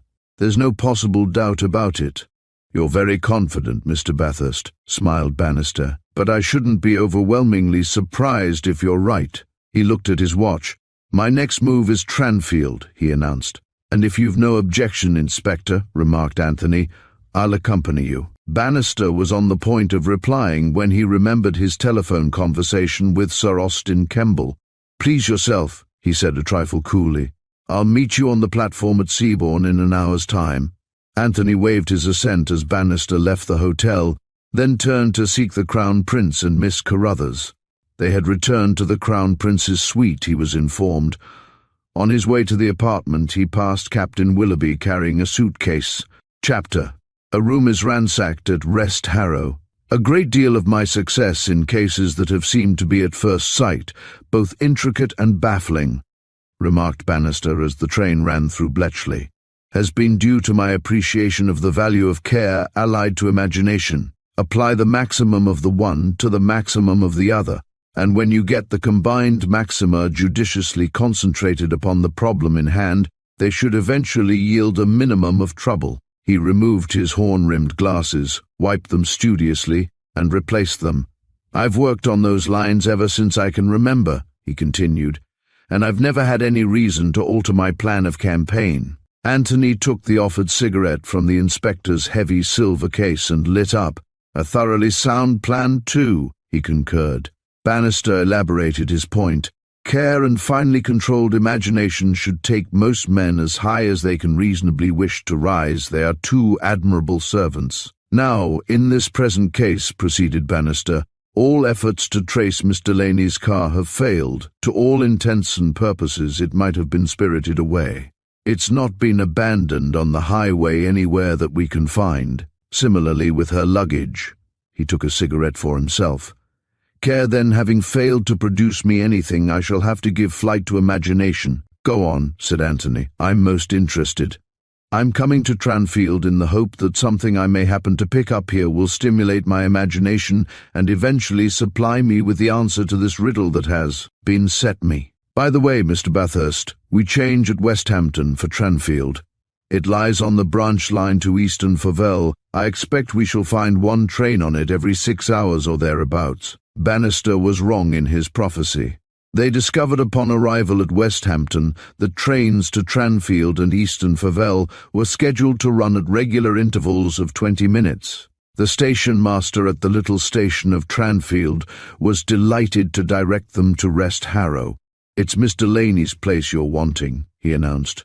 "You've a walk of about 8 minutes. Go down the hill that leads from the station and you'll come to a field on the left that belongs to Farmer Peasland. Cut across by the footpath, you can't miss seeing it. Go over a stile and then through a swing gate. That will bring you to the road running to Easton Favell. Rest Harrow is about 150 yards down on the right." 10 minutes' walk brought them to it. Anthony immediately placed it as one of the most charming bungalows he had ever seen. It nestled back from the road with a kind of old-world shyness that did much to enhance its appeal. The garden in front was a mass of varied bloom and colour, and the air was heavy with the scent of its many flowers. As they made their objective, a man who had been standing 50 yards or so further up the road came towards them. "Inspector Bannister?" he inquired with an interrogative glance. "Quite right," said Bannister. "You got my message, then?" The newcomer nodded. "I'm Sergeant Ross," he added, introducing himself. "I've been waiting for you here as instructed." "Very good," said Bannister. "I'm sorry to say, Sergeant, that Miss Delaney, the lady who lived here, I believe, has been murdered in Seabourne." Ross whistled. "We guessed as much from your message," he exclaimed. "You're going inside, I take it?" Bannister's reply was to ring the bell at the front entrance. Anthony heard it peal through the building, but could hear no step in answer to it. Bannister turned to Ross. "I understand that Miss Delaney lived here with another lady, a companion or something. Is that so?" "So I believe," returned Ross. "Not in, that's evident," retorted the inspector. Anthony strolled round the right-hand side of the bungalow to the back. Then he called to the others. "We ought to be able to get in this way," he said. Bannister broke a pane of glass, pushed his hand through and lifted up the catch of the casement window. A few moments saw them inside. There were no signs of very recent occupation showing in the kitchen scullery in which they stood. Everything was tidy and orderly. Bannister gave it a sweeping glance. "Looks to me as though the other lady's away," he remarked. "Let's get along to the other rooms." On the left lay the dining room and the lounge. On the right were 3 bedrooms. Suddenly Bannister gave a sharp exclamation and walked to the front door. From the mat he picked a postcard. "That explains this other woman's absence," he said to Anthony as he tossed it over to him. Anthony read it. It was a picture postcard of the seaside view variety. The view was of Budleigh Salterton. Its message was brief. "Roll Cottages, Otterton, July R&D. Dear Miss Sheila, I am having a lovely time and it's so nice to be home again. The weather is beautiful, I only hope it will continue so for you. Much love from Pinky." "One thing, you've got her address, Inspector," remarked Anthony. "I have that," replied Bannister with a touch of tolerant cynicism, "and I'm afraid she's going to be the second person to have her holiday rather ruthlessly disturbed. Evidently the companion went away first, and Miss Delaney went down to Seabourne afterwards. Intended staying there too, Mr. Bathurst. The clerk at the Lauderdale stated that she booked her room for a fortnight. This card to a certain extent confirms his statement. I hope it will continue so for you. The sentence certainly implies that Miss Delaney intended being away for some time." Anthony assented. "What about having a look over the rooms?" suggested Ross. "That's what I'm here for," returned Bannister grimly. The doors of the respective rooms seemed to be locked, with the respective keys left in the locks. The inspector turned the key in the door of the dining room and went in. Like the previous room that they had entered, there were no signs of disorder or of very recent occupation. Everything was just as could be expected, quite consistent with the facts as Bannister and Anthony knew them. The occupants of the bungalow were away for a holiday. The rooms had been uninhabited for a matter of a few days. There was nothing whatever so far to excite comment. There were no papers, documents, or letters lying about anywhere. Bannister walked to the open grate. It was beautifully clean. "Ross," he said after 2 or 3 seconds' thought, "see if there's a refuse bin at the back of the bungalow. Keep your eyes open for any correspondence that may have been torn up and found its way in there." Unlikely, he added, turning to Anthony, but it's just a chance. I've known it happen before now, especially when the number in the household is small. When you've only one other person living with you, especially a person of the type that we have here. It's almost the same as living alone. There's always a certain privacy. Anthony saw the inspector's meaning and said so. While Ross is out there, continued Bannister, we'll glance at the other rooms. The lounge was as reticent as the dining room. Nothing here, grunted the inspector. Anthony's eyes examined it keenly and saw nothing to arrest his attention. The two men crossed to the other side of the hall. The door of the first room was almost exactly opposite to the door of the lounge. Bannister tried the handle. The door instantly yielded. That's funny, Mr. Bathurst. Bannister shot the remark at him.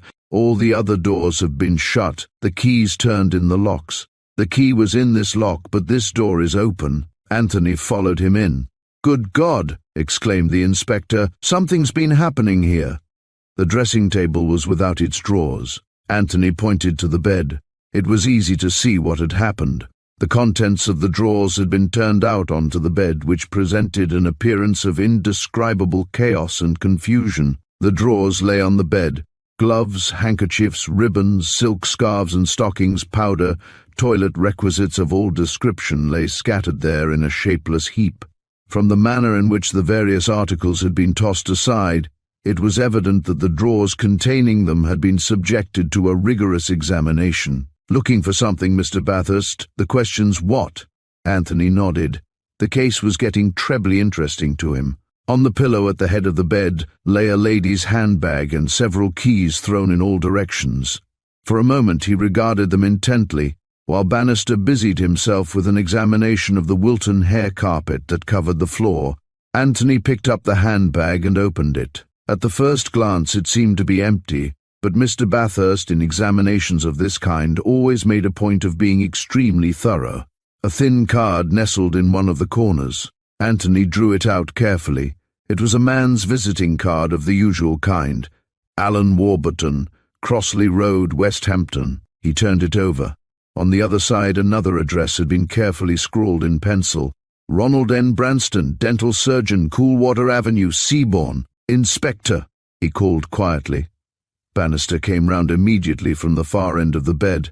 What do you make of this? He demanded. Look at the back. Bannister's eyes shone through his glasses with quick interest. This is important, Mr. Bathurst, exceedingly important. Where did you find it? Anthony held up the bag in explanation.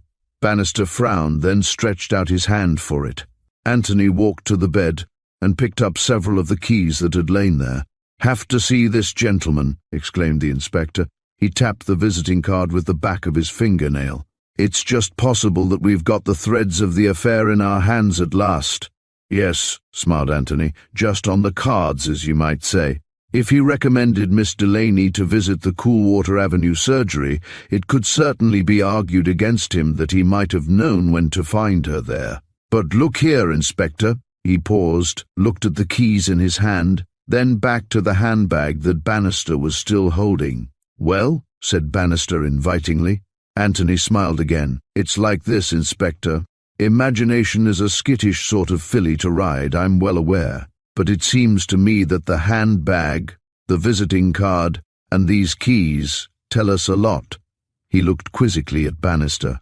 I'm listening, said that gentleman, with the same touch of tolerant cynicism that Mr. Bathurst had observed before. What's the big idea? Were there any signs, Inspector, when we entered Rest Harrow just now, that any forced entrance had been effected? Bannister promptly shook his head. Well then, proceeded Anthony, how did the people who played hijinks in this bedroom get in? He went on without waiting for Bannister to answer. They got in with these keys, Inspector. And in my opinion, this handbag containing these keys and this visiting card was taken from Miss Delaney at Seabourne either just before her death or just after. Bannister rubbed his chin thoughtfully with the fingers of his left hand. I think you're right, Mr. Bathurst. If only we knew what the devils were looking for. Get on the track of that, and we shall be 2/3 of the way towards a complete solution. Yes, Ross, what is it? No luck, sir, out in the garden. The dustbin is empty. All the refuse that was here when the people went away must have been burned. I was afraid so, replied the inspector. Come and look in here." As Ross obeyed the behest, Anthony tried the doors of the other bedrooms. They were locked, and when opened presented no appearance beyond the ordinary. He called Bannister's attention to them. "They knew where to look, Mr. Bathurst, for what they wanted, didn't they? I don't think somehow that we're dealing with ordinary thieves. There's something special about this." "You think there were more than one then, Inspector?" "I'm inclined to think so. There are a few traces of dried mud on the carpet, nothing to speak of. Can't be sure whether they were left there by one man or two. Still, on the whole, I fancy there are more than one in it." He looked at Anthony critically. What can this young lady have possessed of such value that these people wanted it so badly? Anthony considered the question. And was its value intrinsic or extrinsic? He added to Bannister's query. He was thinking now of such things as a photograph. The inspector raised his eyebrows interrogatively. "Just what are you thinking of?" he asked. "When I spoke," rejoined Anthony, "I wasn't exactly thinking of anything in particular since you've pressed me. However, I'll give you an example. In some circumstances, for instance, a photograph or a bundle of letters might possess an extraordinary value." Bannister caressed his top lip. He commented. "I suppose there's something in what you say, but where we're handicapped so tremendously here at the moment is in the fact that there's nobody here can tell us anything about the dead girl. Until we get into touch with this Pinky person, or with the gentleman whose visiting card we found, we're working in the dark." He swung round on the local man. "Ross," he exclaimed sharply, "can you tell me anything personal or intimate about this Miss Delaney?" Ross responded to the invitation with a certain amount of eagerness. "I'm a West Hampton man, although I only came to my present job a year ago," he said, "and I've known Miss Delaney ever since her father came to live in Tranfield. I've watched her grow into the beautiful young woman that she undoubtedly was. I knew her father, Colonel Delaney, well. He died whilst home on leave-in, I think it was." He knitted his brows, then continued his story. "He was drowned, if I remember rightly, up at Nilbrook Water, that's about 4 miles from here, and the police weren't altogether satisfied with the manner of his death. It was a most unsatisfactory business. In fact, for a considerable time too, foul play was strongly suspected, but nothing ever came to light that properly justified their suspicions, and it was brought in accidental death. I wish I could remember the details, but it's 11 years ago, and a lot of things have happened since then. Still, the best man for information about Colonel and Sheila Delaney is Sir Matthew Fulgarney, the Lord Lieutenant of the county. He and Major Carruthers were great pals of the Colonel, officers together, I believe, years before, in the same regiment or something." Bannister shewed signs of corroboration. "That would be the Major Desmond Carruthers to whom Miss Carruthers referred this morning," he announced to Anthony. "He's dead also, I believe. Tell me, Ross, is Miss Delaney's mother dead too?" "Yes, sir," replied Ross. "She survived the Colonel for some years, but died, I think, about 4 years ago." "Which leaves only Sir Matthew Fulgarney," soliloquized Anthony. He turned to Inspector Bannister. "Quite a chapter of fatalities, isn't it?" he suggested. "How did Major Carruthers die, Ross?" "In a motor accident, sir, somewhere about the early part of last year." Said Anthony. "Nothing to arouse suspicion, eh?" Ross shook his head. "Nothing that I can remember, sir." "Perhaps you can tell me something else, Ross," remarked Bannister. "Do you know anything about a gentleman living in West Hampton, Alan Warburton by name?" Ross nodded eagerly. "Know him well, Inspector. He's the only survivor, as far as my knowledge goes, of the famous Warburtons, the big banking family. You remember the celebrated mutual bank frauds about 2 years ago. Sir Felix Warburton was arrested and sentenced and afterwards committed suicide in his cell. He was Alan Warburton's uncle, Alan being the son of his only brother, Murray Warburton. Alan's father died when Alan was a boy. It's rather a coincidence that you should have introduced his name." "Why?" snapped Bannister. "Where's the coincidence?" Anthony watched Ross's face carefully and awaited his reply with much more than ordinary interest. "Well," proceeded Ross, "what I meant exactly was this. Up to the time of the mutual bank scandal, local gossip in West Hampton and Tranfield was inclined to couple Alan Warburton's name with Sheila Delaney's. "Really now," said Bannister. "That's most interesting. And what happened after the bank scandal?" Ross shrugged his broad shoulders noncommittally, but the movement was expressive. "The lady didn't appear to be anything like so keen, at least rumour has it so." Bannister eyed Anthony significantly. Evidently an idea was beginning to assume very definite shape within his mind. "I see," he said quietly. "The family reputation was tarnished, eh?" "Possibly," smiled back Ross. "The Delaneys were always people to hold their heads high." He gave Anthony the impression that he was very much more inclined to be confidential than to be reserved. But Mr. Bathurst kept quiet. He was content to let Bannister do the questioning. "And after that," continued Bannister, "was there another Richmond in the field? Another lover, eh?" "I can't answer that," declared Ross. "Local gossip hasn't reached that stage yet." "But it's quite likely, eh?" urged Bannister. "I should imagine so, considering what a charming girl Miss Delaney was." What sort of a chap is this Alan Warburton? Pretty steady? Or does he inherit the tendencies of Sir Felix?" "I know nothing against him," declared Ross. "No whisper against him has ever reached me." "How did he take the lady's change of feelings?" "No idea. As I said just now, I'm only repeating local gossip." With that, the inspector was forced to be content. It was obvious that the local man's knowledge was largely founded upon hearsay. Anthony realized this and turned once again to the miscellaneous heap upon the bed. He picked up a long silk scarf, with what definite object at the time he scarcely knew, when to his surprise a postcard fluttered from the folds and fell to the ground. He stooped to pick it up. It was undated, and the sender had omitted to put his or her address. It ran as follows: "Dearest Sheila, if only you were here instead of those miles away. Then I should love the spring and you still more. The garden is looking splendid, nearly equal to that at Rest Harrow. All the flowers have made a fine show, but the arides are simply wonderful." It was signed with one initial only, X. Anthony held it out to Bannister. "Came out of this scarf," he said. "Do you think it's of any importance?"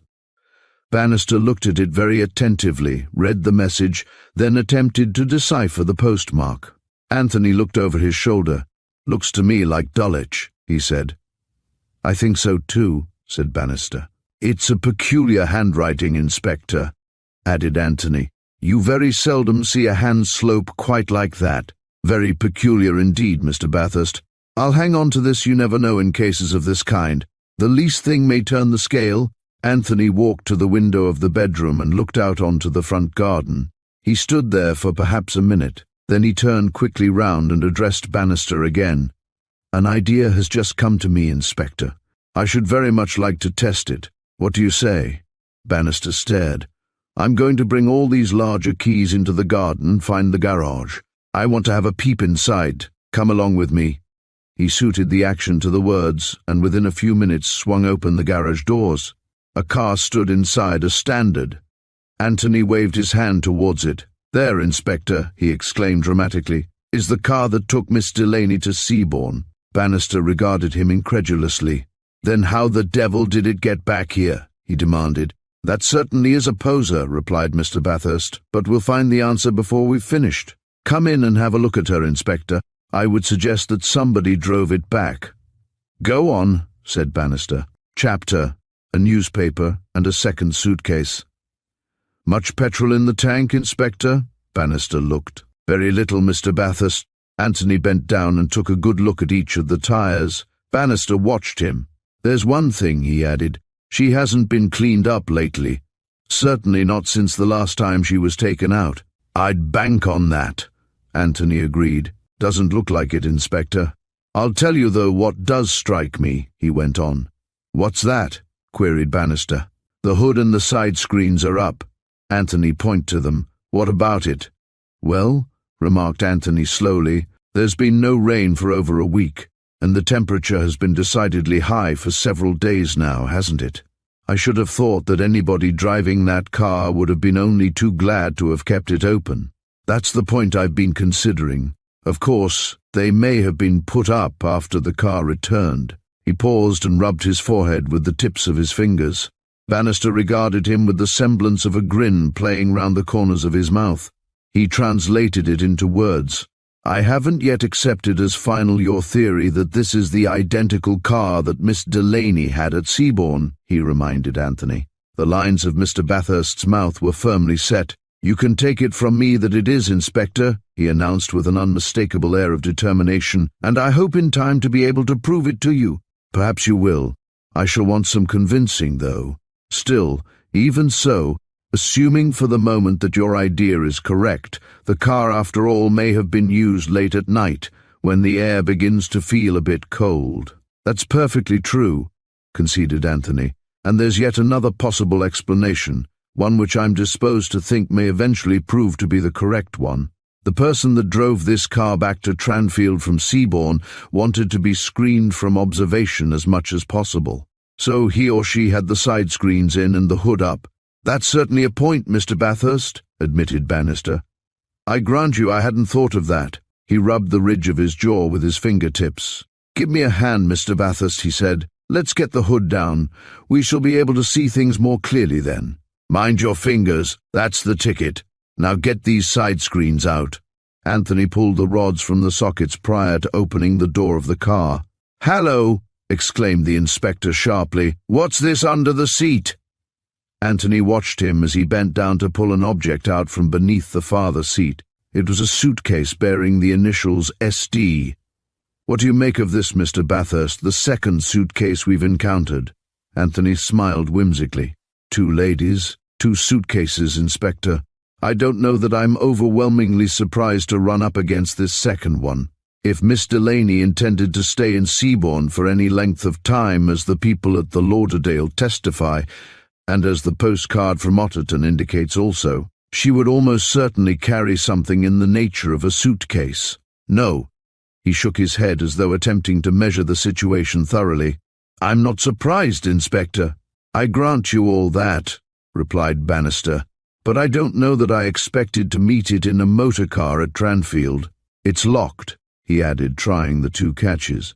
You'll find the key on the bed in all probability, Inspector, cut in Anthony, jerking his head in the direction of the room that they had just left. The murderer, if it were a man, took all Miss Delaney's keys and brought them back with him from Seabourn. Nothing of hers was found in Branston's surgery, remember. Bannister grunted thoughtfully. Anthony picked up the suitcase. Was this case actually right underneath the seat, Inspector? He asked. It was, Mr. Bathurst. Why? Does it suggest anything to you, Inspector? Only too true. This car was pretty full up on the return journey. Anthony regarded him curiously. Funny thing, that didn't occur to me. It's strange how people see different explanations. 2 heads are better than one. You can't get away from the truth of that. No, what I was thinking was that the suitcase had been pushed under the seat to hide it. Bannister turned slowly, his eyes narrowing. By Jove, now that possibility certainly might mean. He strode to the doors of the garage rapidly and decisively. Anthony's idea seemed to have given him a new and definite impetus. Ross, he called peremptorily. The local sergeant came up quickly. Ross, went on Bannister, get a telegram dispatched at once to Roll Cottages, Otterton. He referred to the postcard they had found on the mat, and then turned to Anthony. I think Miss Carruthers said the nurse's name was Carr, didn't she? Quite right, Inspector. I'll write the name and address down for you, Ross. He suited the action to the words and handed the sergeant a slip of paper. Ross placed it carefully within the leaves of an expansive pocketbook. Right you are, sir, he said, saluting. I'll attend to it at once. I want you to, confirmed Bannister. And when you've sent it off, you see what I've said, come back here. Ross swung down the garden path, and they heard the gate shut behind him. I've sent for the old companion, Mr. Bathurst, this Pinky person. If she's lived with Miss Delaney for as long as we've been informed, she probably knows more about her than anybody else. Anthony nodded in agreement. Suddenly he walked to the front of the car and looked intently at the pigeonhole in the dashboard. The car has no mileage indicator, he pointed out. Then he thrust in his hand and drew out a newspaper, folded carefully. He opened it, then smiled and handed it to his companion. Let me call your attention, Inspector, to the name and the date. Bannister turned eagerly to the title page. The Seabourn Herald, Thursday, July Well, I'm jiggered. I told you I would convince you that this car was the car that was seen in Seabourn. declared Anthony. "Copies of that stupendous publication that is inflicted upon a long-suffering public under the title of the Seabourn Herald are not likely to have been on sale in Tranfield or West Hampton, for instance. I don't think the Seabourn Herald circulates as far as that." Bannister polished his glasses very thoughtfully and carefully. "You're right, Mr. Bathurst," he said after a moment or two spent in this thought-stimulating occupation. "I believe the Seabourn Herald is on sale in Seabourn on Thursday mornings, but I'll tell you frankly, I'm damned if I know what to make of it. Why was the car brought back to Tranfield and then left here? Speed would surely be equally important after the search had been made here. What were they after? Again, did they succeed in finding it, whatever it was?" He looked at Anthony. Mr. Bathurst shrugged his shoulders. "Also, Inspector," he contributed, "there's another point that I'm considering. Who is X?" He knitted his brows in thought. "Tell me again," he said. "What was the exact wording of that postcard we found in the bedroom?" The inspector fished the card from his pocket and handed it to Mr. Bathurst. Anthony read it for the second time. Why did Miss Delaney keep a seemingly unimportant card like that? I can only think of one reason. What do you think, Inspector? Bannister's reply was in the nature of a half-grimace. There's no accounting for what women will do. With one, it's a whim. With another, it's just temperamental. With a third, the caprice of a moment. You can't generalize. On the other hand, this particular card may have escaped destruction by a pure accident. That's all true to a point, intervened Anthony. But many things are kept for years by a woman, entirely valueless in themselves, just because they have certain definite associations. Flowers, a theatre program, a dance program, a letter, a postcard, because they have sentimental values. They may be relics of long-ago romances, and articles of the nature that I've just indicated are usually kept in a very private place, such as a special drawer in the bedroom. Bannister opened the newspaper again. I suppose there's nothing marked anywhere in the paper, is there? He scanned the columns without success. No, he remarked after a few moments. I couldn't imagine the Seabourn Herald publishing anything deemed worthy of marking. Let's look at the card again, Inspector, will you? Bannister handed it to him again and watched him over the top of the newspaper. The slope of this handwriting is most unusual, and yet what, Mr. Bathurst? I can't help a strong feeling that I've seen something like it before. You have where? Anthony shook his head doubtfully. Can't place it for the moment, but there's a decorative flourish about it that at times seems to strike a familiar note. It's the kind of thing that's difficult to associate. One's mind is groping, as it were. He stopped and frowned, as he strove for elusive association. It will come back to me, he asserted confidently. Don't you think we often imagine that we can see resemblances between things when none really exists? Argued Bannister. I mean this, he continued. The existence of a general resemblance is very often mistaken for something much more particular. Don't you think so? It's possible, conceded Anthony. There's Ross back, declared Bannister, listening to the sound of approaching footsteps. All right? He queried. Everything okay, sir, answered the sergeant. Any news come through for me from Seabourn? None, sir. I asked Sergeant Godfrey to keep me posted if anything important transpired. Did you expect anything? I gave Godfrey instructions to try to trace the purchase of the hydrocyanic acid. Not that I think he'll succeed, he added sternly. I'll wager my kingdom that little dose of poison was bought a good many miles from Seabourn, even though there's a signature in the poisons book. Ross nodded wisely. Something to kill a dog, if you please, chemist, he quoted sarcastically. Bannister grinned in satirical appreciation. Every time, he exclaimed. Well, Mr. Bathurst, what's our program now? Anthony pulled to the door of the garage and locked them again. Then he handed the keys and the postcard to Bannister. It's getting on, he said, glancing at his watch. I think I'll stay the night in West Hampton. Can you recommend me to a hotel, Sergeant Ross? The Grand should suit you, sir, just up the High Street on the right. I think I'll accompany you, Mr. Bathurst, if you've no objection. Put in the inspector. I've seen all I want here, Sergeant. Fasten the place up and we'll get away. The Grand was of the solidly comfortable type. The dining room, to which Bannister and Anthony repaired, gave promise of substantial refreshment. It was some time since either of them had tackled anything in the shape of food, and the meal that the waiters placed before them proved singularly acceptable. Anthony ordered a bottle of Pol Roger, and Bannister expanded under its inspiring influence. 4 or 5 other tables were occupied in most instances by a pair of people. Suddenly 2 young men in morning dress entered the room and made their way to the left-hand corner of the dining room, to the table nearest to the fireplace and directly behind where Anthony was seated. They seated themselves and gave their order to the waiter. Shortly afterwards, Anthony caught the sound of a familiar name. "Alan Warburton," he heard. "Haven't seen him at all this journey, and I've called at 1 or 2 of his favourite haunts too." Anthony half turned in the direction of the speaker. He was just in time to see the man addressed lean across the table and speak in low tones. The first man paled, lifted his hand, and then stopped suddenly short, his glass half raised to his lips. "Good God," he gasped, "never! Daphne Carruthers, that's a West Hampton name." Chapter: Mr. Bathurst listens to a little local gossip. Anthony motioned Bannister to lean over the table in his direction. Bannister needed no second bidding. He had noticed that Mr. Bathurst had displayed a more than ordinary interest in the 2 gentlemen, and he guessed that there must be good reason for this interest. "Friends of young Warburton behind," he whispered. "It's just possible we might pick up some information if we handle them judiciously.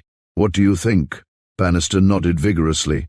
He had only a few months to run before reaching a well-earned retirement, and it was far from his intention, if he could help it, to complete his career with an unsuccessful case.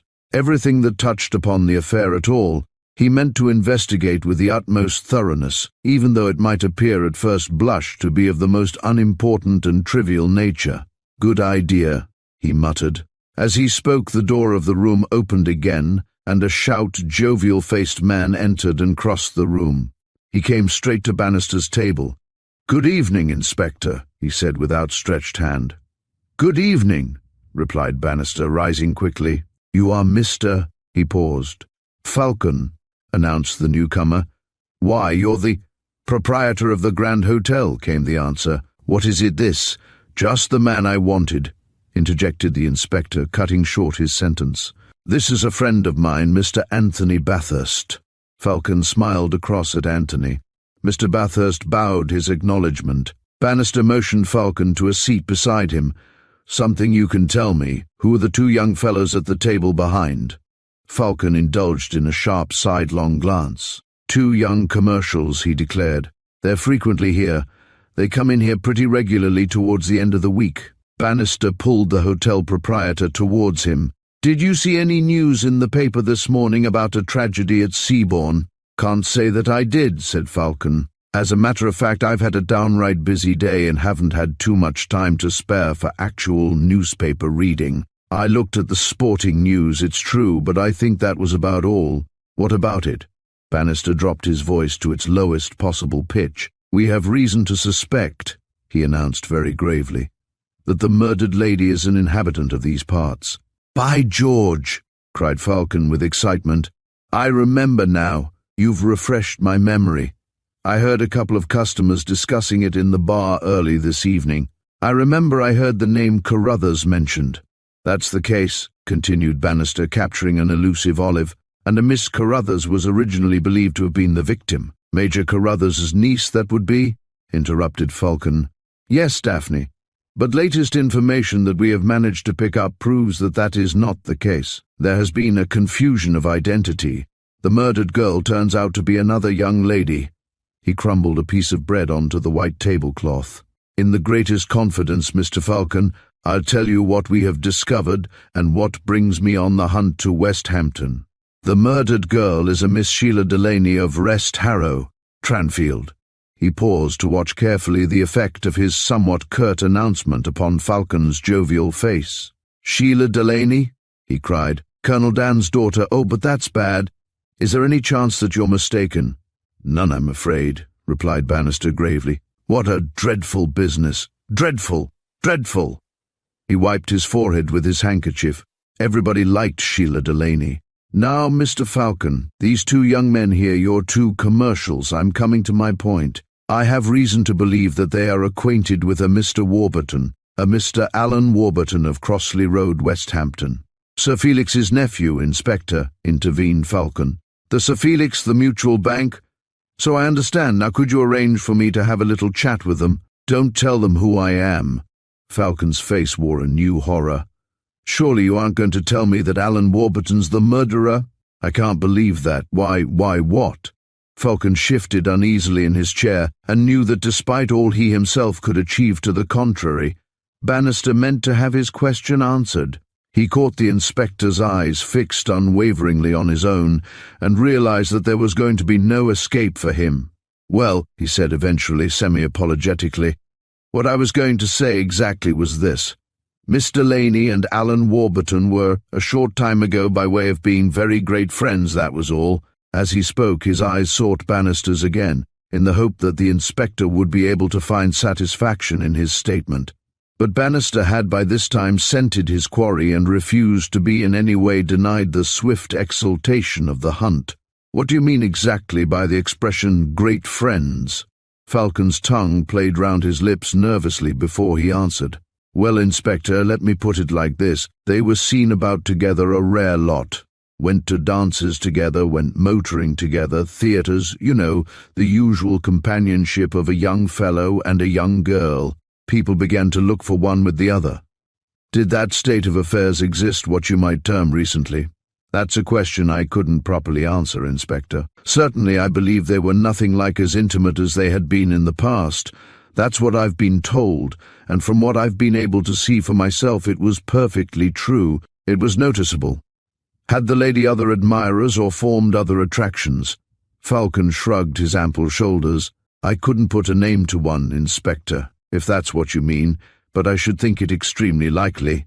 Bannister turned to Anthony. Very much on all fours, Mr. Bathurst, with what Ross told us just now.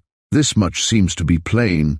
If Miss Delaney had decided to turn young Warburton down in favour of another lover, nobody here seems to be able to give the successor a name. Nobody seems to have seen him. Anthony lit a cigarette and tossed the match into an ashtray. Bannister, however, had not yet finished his inquiries with Falcon. I suppose you see quite a fair amount of this Alan Warburton, don't you, Mr. Falcon? I suppose he's a pretty prominent figure in Westhampton, eh? Not so much since the Sir Felix business, as you may guess. Inspector, that seemed to put the family under a bit of a cloud. Still, I can own to seeing a good deal of him. Quite so, purred Bannister. Now tell me this. Did the sudden change in Miss Delaney's attitude affect him to any extent? Did he seem upset at all over it? Falcon extended a protesting hand. Now you're travelling too quickly, Inspector. I told you just now that I didn't know what had happened. I think you're assuming something. I don't know if any definite understanding ever actually existed between the two young people. I don't know what happened at all. If I said that Warburton was upset at the change that came over the young lady, I should be exceeding my duty as a fair-minded citizen, and I don't want to do that. He rose from his seat and walked over to the table behind. Anthony saw a flush of annoyance pass over Bannister's distinguished features, but it soon passed, and the inspector flicked an imaginary crumb from his immaculately creased trousers with a grim smile. Falcon quickly returned with the two young commercial travellers. Mr. Rogers and Mr. Davidson, he announced. Mr. Bathurst and Mr. Bannister. Bannister signalled to a waiter and ordered drinks. I understand from Mr. Falcon here, said the elder of the two young men, that you gentlemen want to get in touch with Alan Warburton. Yes, that is so, said Bannister. Could you let me have his present address? I haven't his address, said Rogers. He looked at Davidson inquiringly. I can't help you either, replied his companion, but I think I could put you on to somebody who— Never mind, don't trouble, it's of no special consequence tonight. I can get it quite easily tomorrow, I've no doubt. I thought perhaps, though, that you knew Mr. Warburton very well. Rogers shook his head. Not well. We've only met him on the several occasions when we've stayed in Westhampton on business, but we run across him so regularly then that we've got into the habit of looking out for him every time we come. By the way, talking about Westhampton, that's a terrible thing in this morning's papers, that murder at Seabourne. I hear in the town today that the lady murdered, a Miss Daphne Carruthers, was the niece of Major Carruthers. I met Major Carruthers some years ago on my first visit to West Hampton. He was a splendid fellow, a pucker gentleman. I understand then, Anthony interjected quietly, that you haven't seen Mr. Warburton during your present visit. Rogers and Davidson shook their heads energetically. Devil a glimpse of him, said Davidson. We haven't run him to earth anywhere, and we've called at more than one shrine where he's wont to worship. He grinned cheerfully at his friend, and Rogers found the grin infectious. And we haven't confined ourselves to one call at some of the extra special places either, he added in support of his statement. Have we, Rog? I should say not. Last time we were in West Hampton, went on the irrepressible Davidson, we had a proper old binge with Warburton. We fairly hit the high spots that night. He chuckled at the gratifying reminiscence with such profound amusement that Rogers took up the thread of the narrative with an exuberant gaiety. You're right, I remember. We had a hot time in the old town that night. Old Warburton was properly down in the mouth too when we blew in. I can remember that perfectly. In a regular Slav despond he was, poor old blighter. He seemed to have turned Bolshevik or something, absolutely shouting Red Revolution. Goodness knows what had upset him. Don't know whether it was the sequel to his uncle's trouble or what. Anyhow, when we drifted in on that particular evening in question, old Warburton was blowing off a lot of hot air about exterminating royalty, and a lot of proper silly-ass tripe of that kind. Quite the soapbox thumper style. Can you remember him, Davy? You've said it, said Davidson. You've brought it all back to me. I can remember how he was going off the deep end. He'd got a particular grouch against some foreign Johnny, some prince of God knows where. He wouldn't let on why when we pulled his leg about it. In fact, he was inclined to turn sulky. But from what I could gather, he fairly ached to present this prince person with something lingering with bags of boiling oil in it. Bannister sat transfixed in his chair as Davidson concluded his remarks, and Anthony could almost see a question trembling on his tongue. Davidson, however, was sublimely oblivious of the fact. He rattled merrily on. Can't think of the particular merchant's name, he murmured with an air of attempted but abortive reminiscence. But it reminded me at the time of geraniums. Inspector Bannister leaned over the table and held him lightly by the forearm. Think very carefully, he said quietly. Was it by any chance the Crown Prince of Clarania? Was that the name? Davidson sat back in open-mouthed astonishment. "'Pon my solemn soul," he exclaimed with a look of complete mystification. "You've holed in one. You're sure some little laddie what?" Chapter. Re-enter Mr. X. It seemed to Pinky Kerr that her entire world had come tumbling hopelessly about her ears, that she had been relentlessly caught in the mesh of misery. The news that had awaited her upon her arrival at Tranfield had produced in her a species of mental paralysis. Her brain was numbed. The telegram that had summoned her from her Devonshire home and holiday had not told her all. Bannister had deliberately tempered the blow to her by partly preparing her for the inevitable shock. She sat in the dining room of Rest Harrow with the brilliant July sunshine pouring through the windows and tried hard to realize that she would never see her beloved Miss Sheila again in this transitory world of hopes, doubts and fears, and the mental paralysis that had so completely taken hold of her, mercifully, prevented her from experiencing this bitter realization to its full poignancy. To her, representative as she was of her class, a telegram was always regarded as the harbinger of evil, and when it had reached her on the evening of the previous day, she had felt instinctively and assuredly that this particular telegram would prove no exception to the sinister rule. She had obeyed its startling summons almost mechanically, dumbly as it were, making no articulate complaint against the bludgeoning of fate and accepting the scroll of punishment with a bowed head and the better part of a contrite heart. As she sat in the comfortable chair in the room at Rest Harrow and faced Chief Inspector Bannister, supported left and right by Anthony Bathurst and Sergeant Ross, her 60-odd years weighed heavily upon her, but she tried hard to collect the best qualities of her intelligence for the sake of her bairn that had been so foully struck down and so ruthlessly taken from her. The only real consciousness that she possessed was clamoring for vengeance. She was half Devonian and half Scots, and for the moment the Scots strain had struggled for the mastery, and after the habit of its kind had succeeded in obtaining it, one thought was being registered clearly in her sorely afflicted brain, and one thought only. She might be the means of bringing Miss Sheila's murderer to the penalty of justice. An idea here or a suggestion there might well prove to be a shaft of enlightenment to the skilled brains that were waiting to question her. She sat there, fighting hard against the chaos of her mind.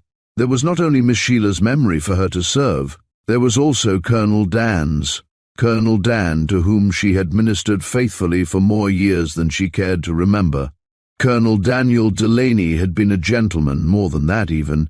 He had been an Irish gentleman, and as his faithful servant had informed more than a few persons in her time, an Irish gentleman was the finest gentleman in the world. When the news was brought home to her years ago that he had been found drowned, it had plunged her into genuinely deep distress that persisted, but her supremely loyal nature after a time asserted itself, and the distress became alleviated by the loving care that she showered upon the dainty blossom that Colonel Dan had left behind. When Colonel Dan's widow followed him a few years later to the bourne from which no traveller returns, this care became even more assiduous. It became in the nature of a religion. But now she was assailed by a black and devastating sense of complete and utter loneliness. All her loving care had been brought to naught. She had laboured in vain. The edifice that she had built so lovingly had been eternally shattered. As she sat there sobbing convulsively, her tall, spare frame shook with the paroxysm of her grief. She dabbed continually at her streaming eyes with her handkerchief, and Bannister was sufficiently sensible to let the first flood of her sorrow run its full course before he attempted to put any questions to her. Gradually it began to show signs of subsiding, and as the intervals between her shuddering sobs grew more lengthy, he saw that before very long she would quieten down considerably. He waited patiently, and Anthony could not help admiring his dignified control. So many men of his acquaintance would have rushed their fences and achieved in the rushing entirely inadequate results. "We want you to help us," he commenced very quietly, and with a delicate suggestion of sympathy. "We understand your feelings thoroughly, but please do your best to control them. If you do, you will not only help us in our investigations, but you will also help the poor girl who is gone. Please understand that," he added sympathetically. "What is it you want to know?" she asked listlessly. "We want to know as much as you can possibly tell us," said Bannister, "about your young mistress, about her life here with you, what friends she had in her life. You know the kind of things I mean." She nodded. "I've lived with poor Miss Sheila ever since she was born. I was with her mother when she came. My name is Agnes Kerr. My home is in Devon. I had gone there for a holiday. The address on your telegram is my home." She stopped for a moment and pushed the buff envelope onto the edge of the table. It would have fallen but for the agility of Mr. Bathurst, who gallantly retrieved it. Bannister nodded encouragingly. "We found the address here. We got it from your postcard to Miss Delaney," he explained. "I see," murmured Pinky. "I thought perhaps that was how it came about. When Colonel Delaney died some years ago, I stayed on with Mrs. Delaney, and when Mrs. Delaney was taken too, I had to be mother and father to Miss Sheila, sort of combined. What else do you want me to tell you?" she inquired of him plaintively. "Who were her friends? With whom did she mix?" demanded Bannister. "Who was in the habit of visiting here?" "Since Major Carruthers was killed, scarcely anybody," came Pinky's answer. "Come now," said Bannister gently and persuasively.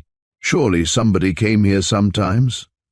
"A few girl-friends very occasionally, and a year or so ago young Mr. Alan Warburton was a pretty frequent visitor, up to the time, say, that the Major's accident took place. But he hasn't been near here for a long time now. Sir Matthew Fulgarny and Lady Fulgarny would come perhaps once every 2 or 3 months, but latterly there was no one at all who came here anything like regularly. You can rest easy on that," she added. "You say Alan Warburton was a regular visitor a year or so ago. Why did he suddenly cease to come? Any idea? Was there any trouble between them that you know of?" "I don't know about trouble exactly. Miss Sheila told me, though, in the early part of last year that Alan Warburton needed putting in his place." "Putting in his place, eh?" exclaimed Bannister with interest. And what did you understand by that remark? I thought perhaps he had presumed on his friendship with Miss Sheila. How far had this friendship extended? What do you mean? Pinky looked a trifle scared. I mean this. Rumors have reached me from more than one source that Miss Delaney and Alan Warburton were looked upon as lovers at the time of which you speak. Would you subscribe to that opinion? Pinky demurred, vigorously shaking her head. No, Mr. Warburton admired her very much. It's true. A blind man would have been able to see that. And Miss Sheila liked him a great deal too. I can tell you that much. But I wouldn't admit anything beyond that. Sheila, in my opinion, looked upon him as a close friend, but I wouldn't say that it was anything more than that. She repeated her denial. I see, soliloquized Bannister.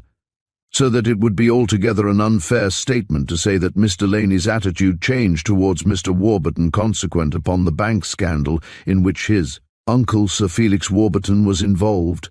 Utterly untrue, responded Miss Kerr vehemently. A thing like that wouldn't alter Sheila's feelings in any way towards anybody she regarded as a friend.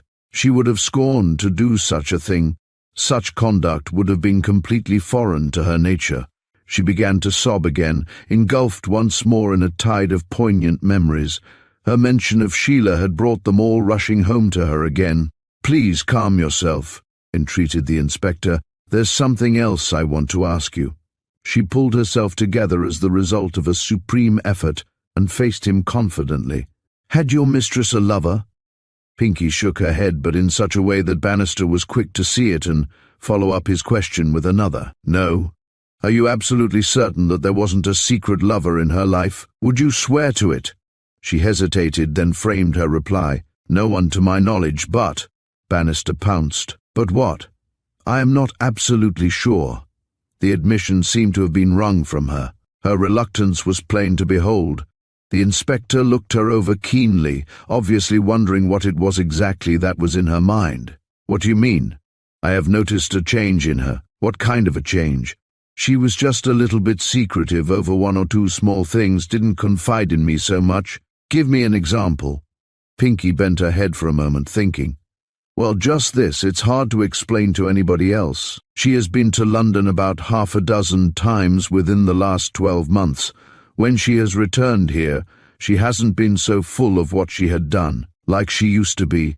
In the past, she had always confided in me and told me everything. Then she has had letters from time to time in a handwriting that was strange to me. Also, I can remember a few postcards. I don't know where they came from. Bannister frowned, but Mr. Bathurst evidently considered the point of some importance. Did you ever actually see one of these? He inquired with his most engaging smile. See one?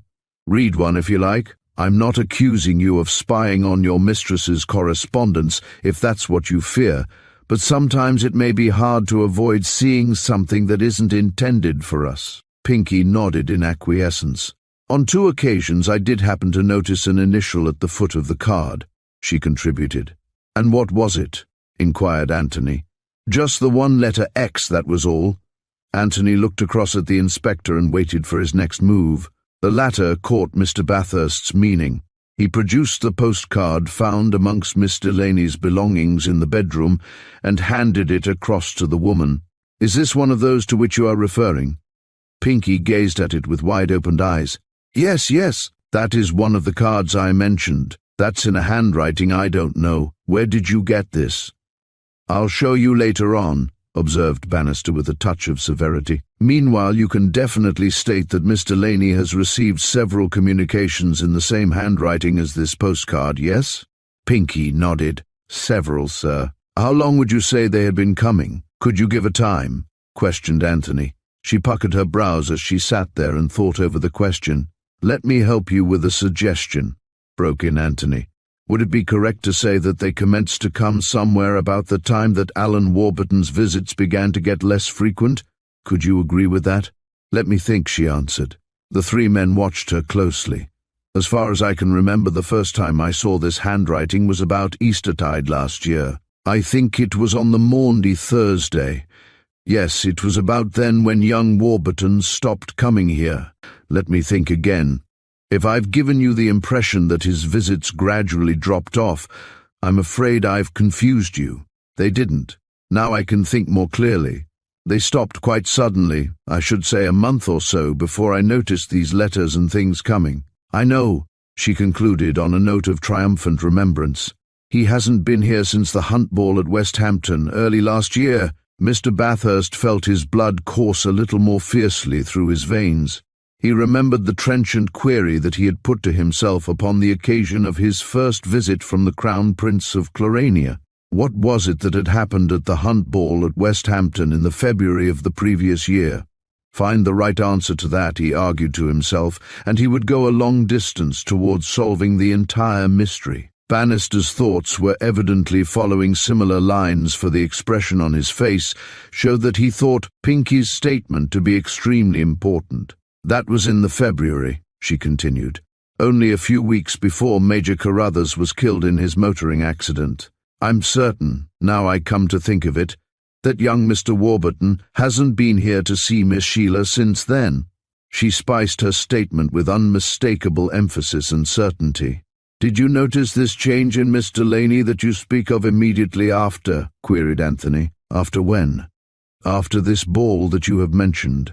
She thought for a while before she answered. Yes, I think I can say now that it was after that she began to alter.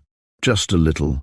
Perhaps some people wouldn't have noticed it. But in small ways, Anthony interrupted her, so that it might be a perfectly reasonable inference for one to make that Miss Delaney met somebody at the ball whom she preferred to Mr. Alan Warburton. What would you say to that? Yes, it might, she conceded with a quick movement of the hand. Let's ask her to have a look at the bedroom, put in Bannister. She may be able to help us there too. Ross crossed the corridor and opened the bedroom door. Bannister piloted her to it and shewed her the indescribable scene of confusion in the room itself. Any idea what they were looking for? He demanded of her sharply. Pinky slowly shook her head.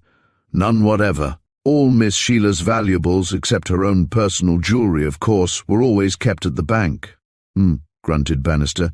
You're sure she kept nothing valuable in any of these drawers? I'm quite sure, although what? Well, she was in the habit of keeping that small drawer on the right there always locked. I've often noticed that. She pointed to the drawer she mentioned. Why, ventured Anthony, do you know? I am sure that she kept nothing that you could call valuable there in the real sense of the word, that is. She hesitated again. I think that she just kept private things in there.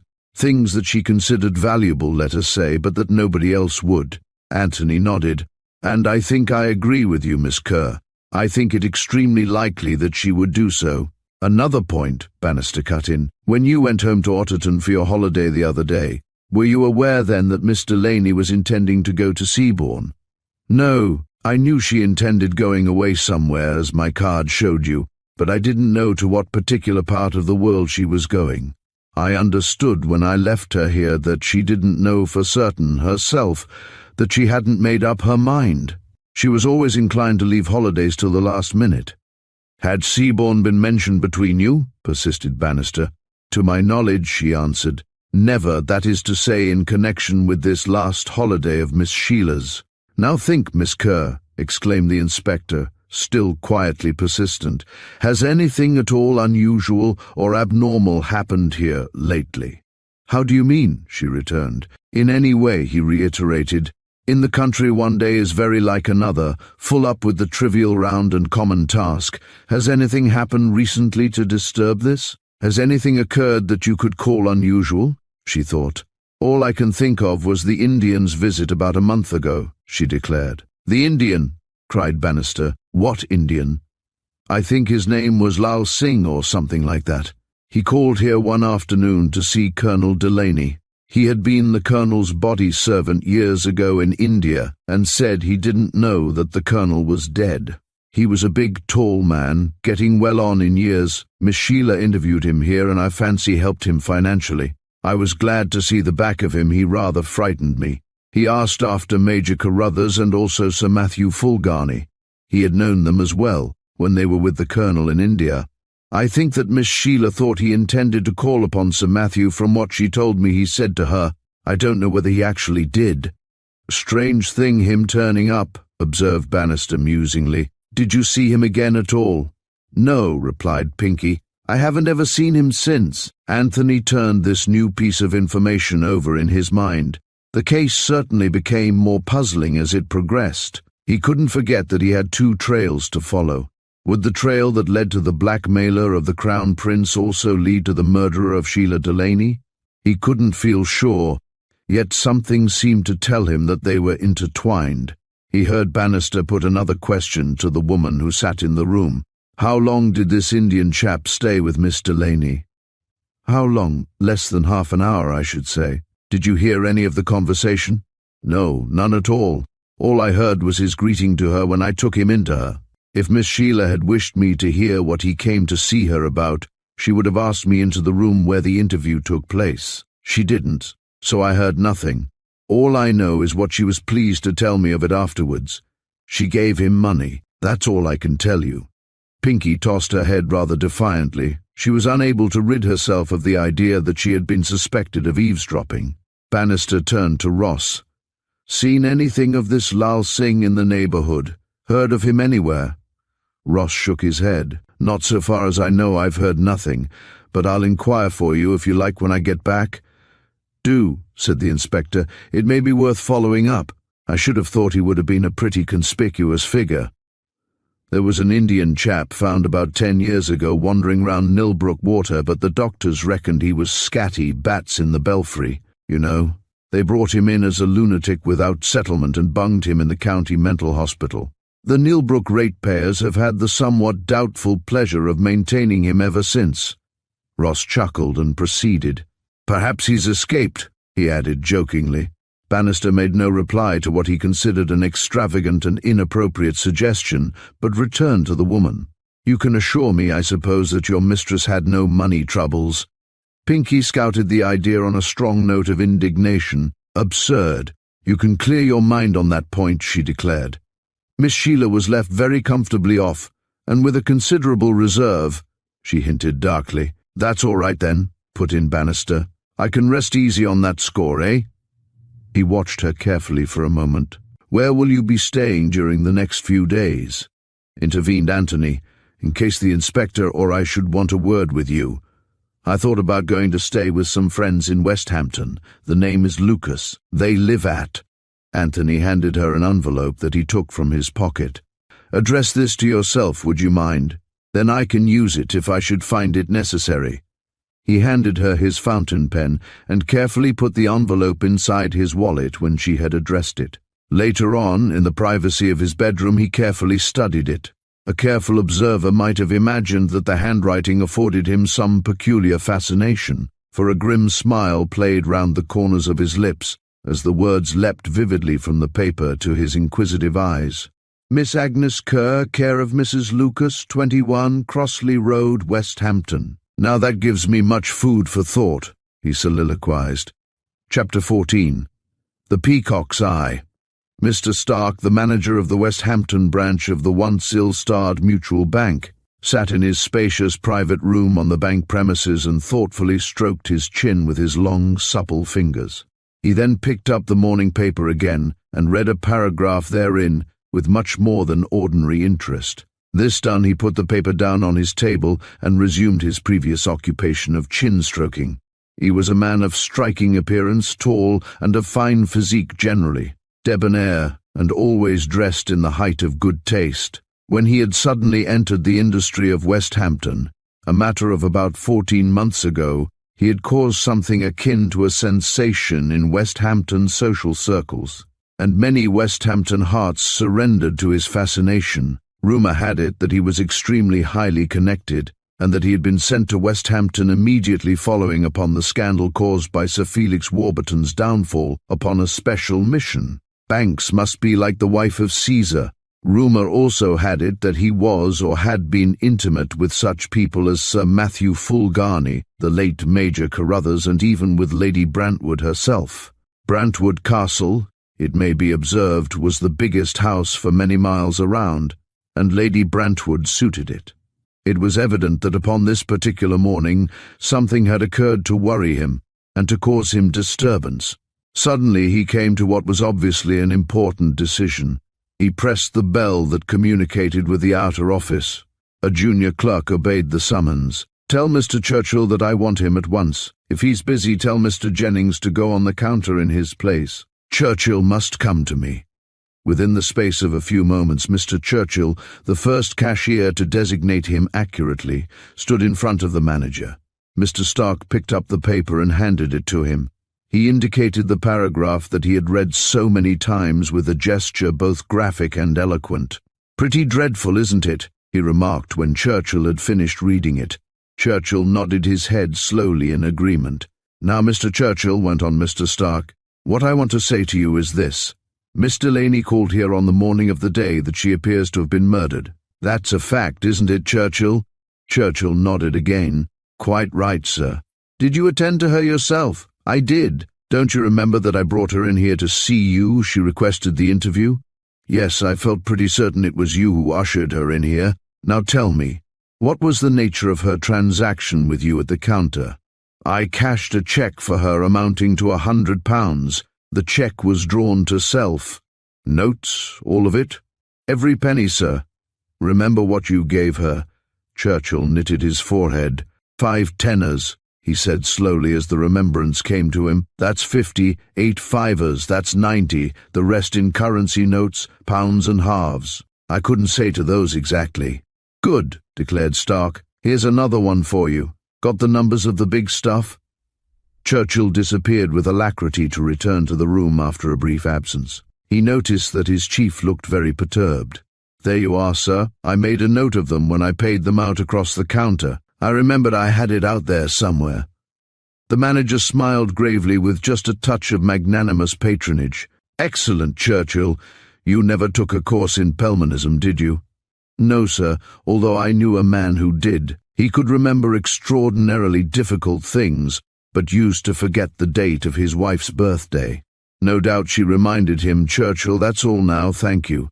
Send Miss Rivers in to me as you go out, will you?" "No, never mind, it doesn't matter." Churchill favoured him with a puzzled stare as he departed, but the lessons of experience had taught him that there was usually method in his chief's madness, even though at times the latter was very much more discernible upon the surface than the former.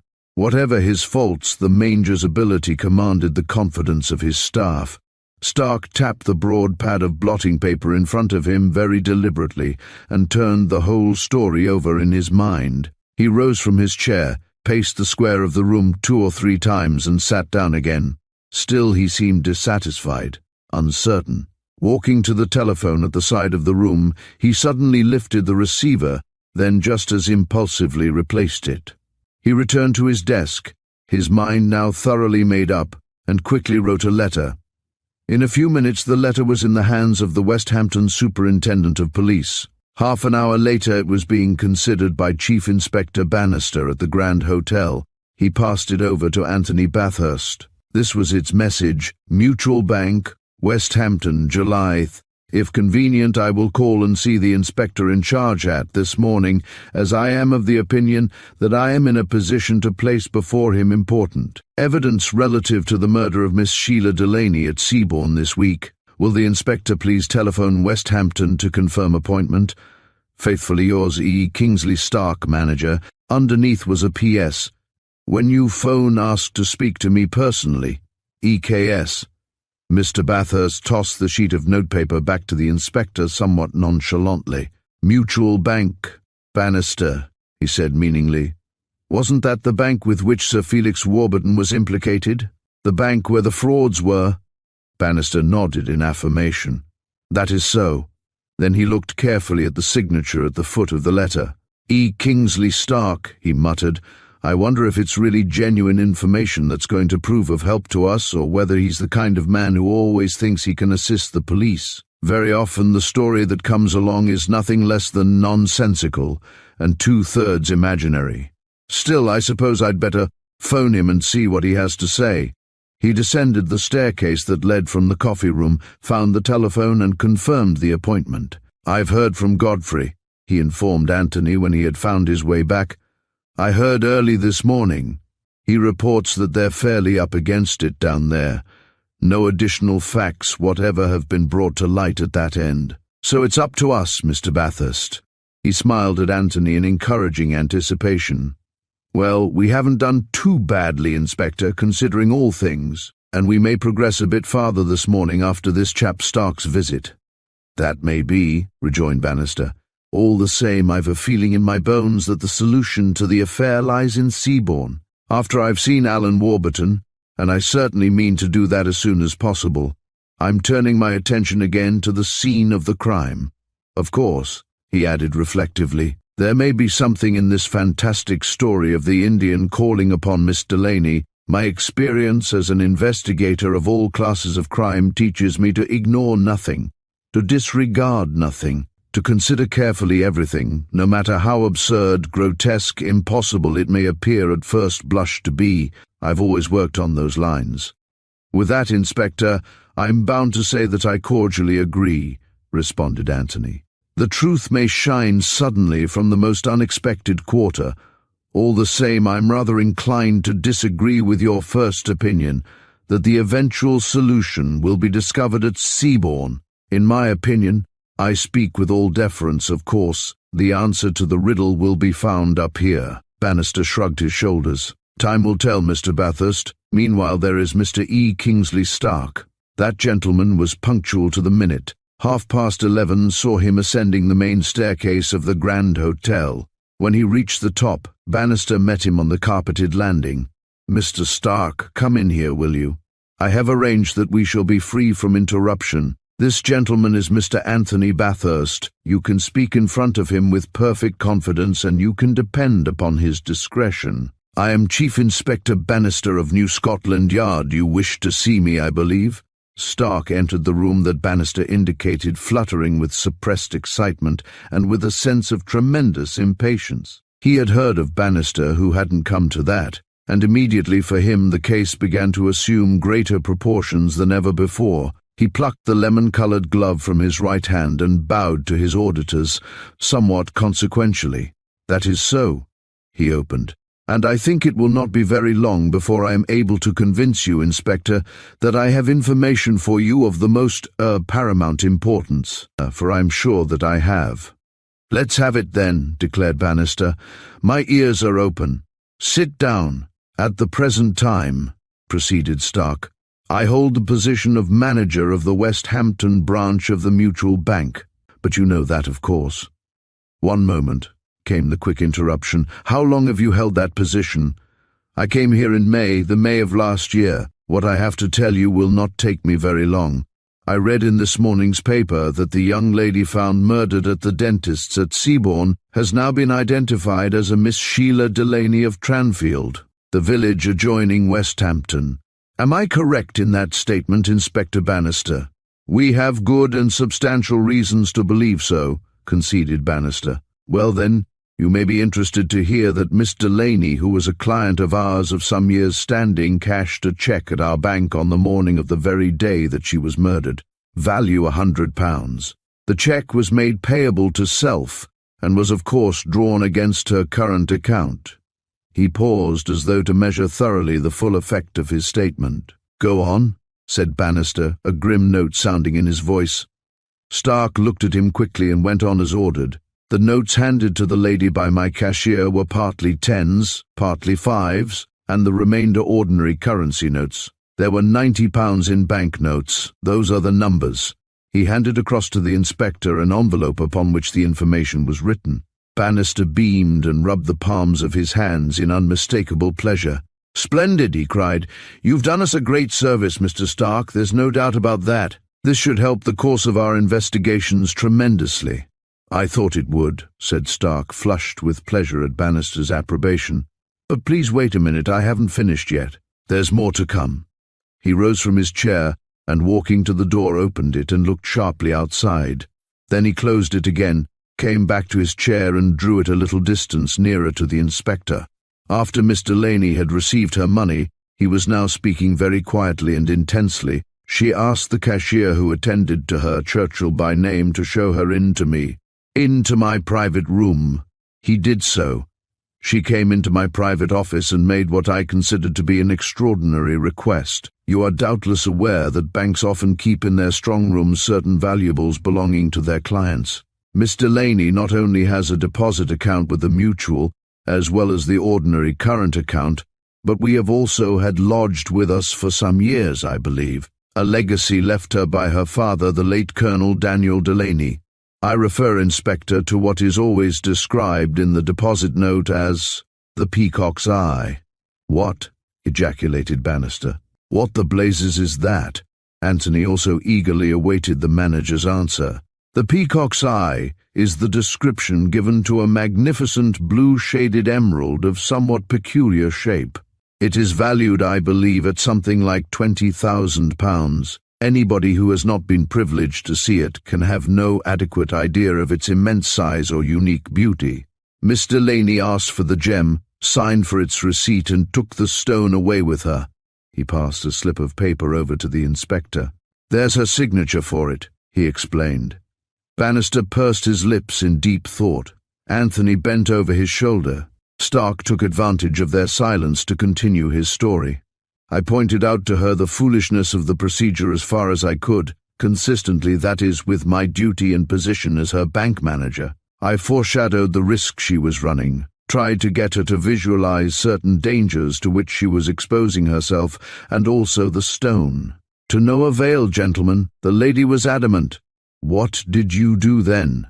inquired Bannister peremptorily. "I went to our strong room, opened Miss Delaney's private safe in which the jewel was kept, took the case containing the Peacock's Eye back to my own room and handed it to her. Whereupon Miss Delaney signed the receipt note that you've just examined." He sat back in his chair with a certain amount of self-satisfaction. "Did anybody else in the service of your bank know of this transaction?" "Nobody at all," replied Stark firmly. "I confided the matter to no one, neither then nor since, and nobody could possibly have known what I was doing." "One moment, Mr. Stark," Anthony broke in sharply. "Had Miss Delaney ever made this request before?" "Never during my tenure of the managership. I couldn't say regarding the period before that, naturally. If so, if she had done it previously, I take it there would be documentary substantiation of the occurrence?" "I should say so, yes." "And you haven't come across any?" Stark shook his head with decision. "None." "Did the lady seem at all upset, nervous, or frightened, or was she quite normal?" "Well," answered Stark, "I've seen her several times before, and I don't think she's the kind of girl to show such conditions as nervousness or fright. She has always impressed me as very self-reliant and capable. I should say she was a girl that could face the music, could stand fire, as you might say. But I'll also say this. On the morning in question, she certainly seemed to me to be laboring under a sort of—" He hesitated momentarily and sought mentally for what he considered the correct description. "Let me say nervous excitement. Perhaps the term nervous eagerness would fit the situation even better." "A certain amount of agitation, eh?" suggested Bannister. Stark shook his head. "Hardly that. As I said just now, the best term to use would be nervous eagerness." Anthony intervened again here. "I fully realize considerations of professional etiquette and all that, Mr. Stark, and I appreciate the fact that you were almost debarred from putting any question to the lady, but did she give you any tangible idea as to her intentions with regard to the stone, why she had asked for it, what she proposed doing with it, and so forth?" "None whatever. As you observe, it was not within my personal province to subject Miss Delaney to any sort of inquisitorial examination. She was entirely within her rights in demanding the stone. I was holding it for her. I had to produce it. I did so. She took it away with her. That's all there was to it." "Why is it called the Peacock's Eye?" The inquiry came from Bannister. "By reason of its strange shape. It is very similar to that of the eye of the peacock's train feathers." Bannister showed his understanding with a quick nod of affirmation. Juno made a mistake there, his mouth set half humorously and half satirically. Instead of endowing her peacock with 100 eyes of Argus, she ought to have given them to the members of my profession. A detective with 100 eyes would stand a better chance, he added. 2 are hopelessly inadequate. Stark smiled at the inspector's sally. "This cashier of yours," went on Bannister, back to gravity again. "I think you mentioned his name was Churchill. Could he tell us anything more? I suppose Miss Delaney said nothing to him." Very often, in cases of this kind, a chance remark, a word dropped here or there, is sufficient to put us on the track of something big. Was there anything of that kind in this instance? Do you know? Stark again gave a denial.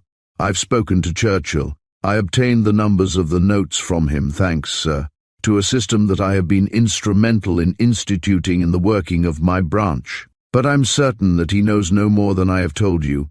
He just cashed Miss Delaney's cheque, that was all. Very good, said Bannister. At the present moment, then, I don't think I can do better than to communicate these note numbers to the sergeant who is in charge of the case at Seabourne. He can then take the necessary steps to get them properly circulated. Mr. Stark, I'm thinking that your evidence this morning throws a new light on this dreadful affair. We have, at last, been able to establish a motive that is clear-cut and definite. Previously we were forced to consider motives that were undeniably shadowy.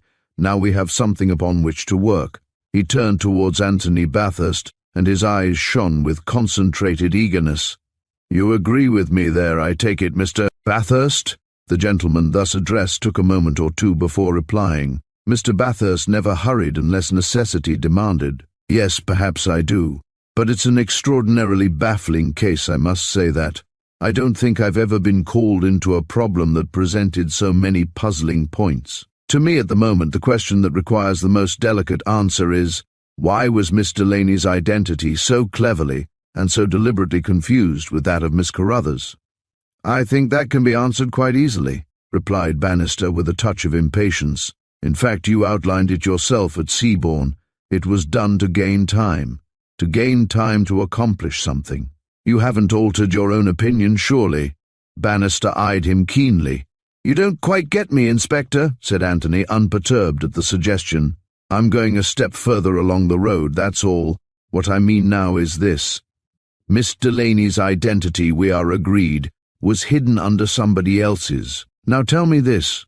Was it sufficient for the murderer that the dead girl, when discovered, should be thought to be anybody but Sheila Delaney, or definitely thought to be Daphne Carruthers? Do you see the point there? It's a distinction with a big difference. You see now what I'm driving at, don't you?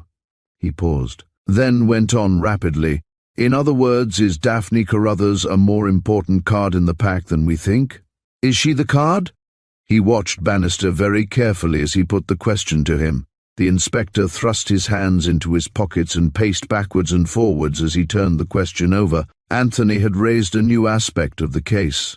Mr. Stark polished the silver knob of his walking stick most assiduously. He felt honored to be present at such a conference. He became almost imperial. It was a story that would gain appreciably in the recounting. His already considerable reputation as a raconteur would be.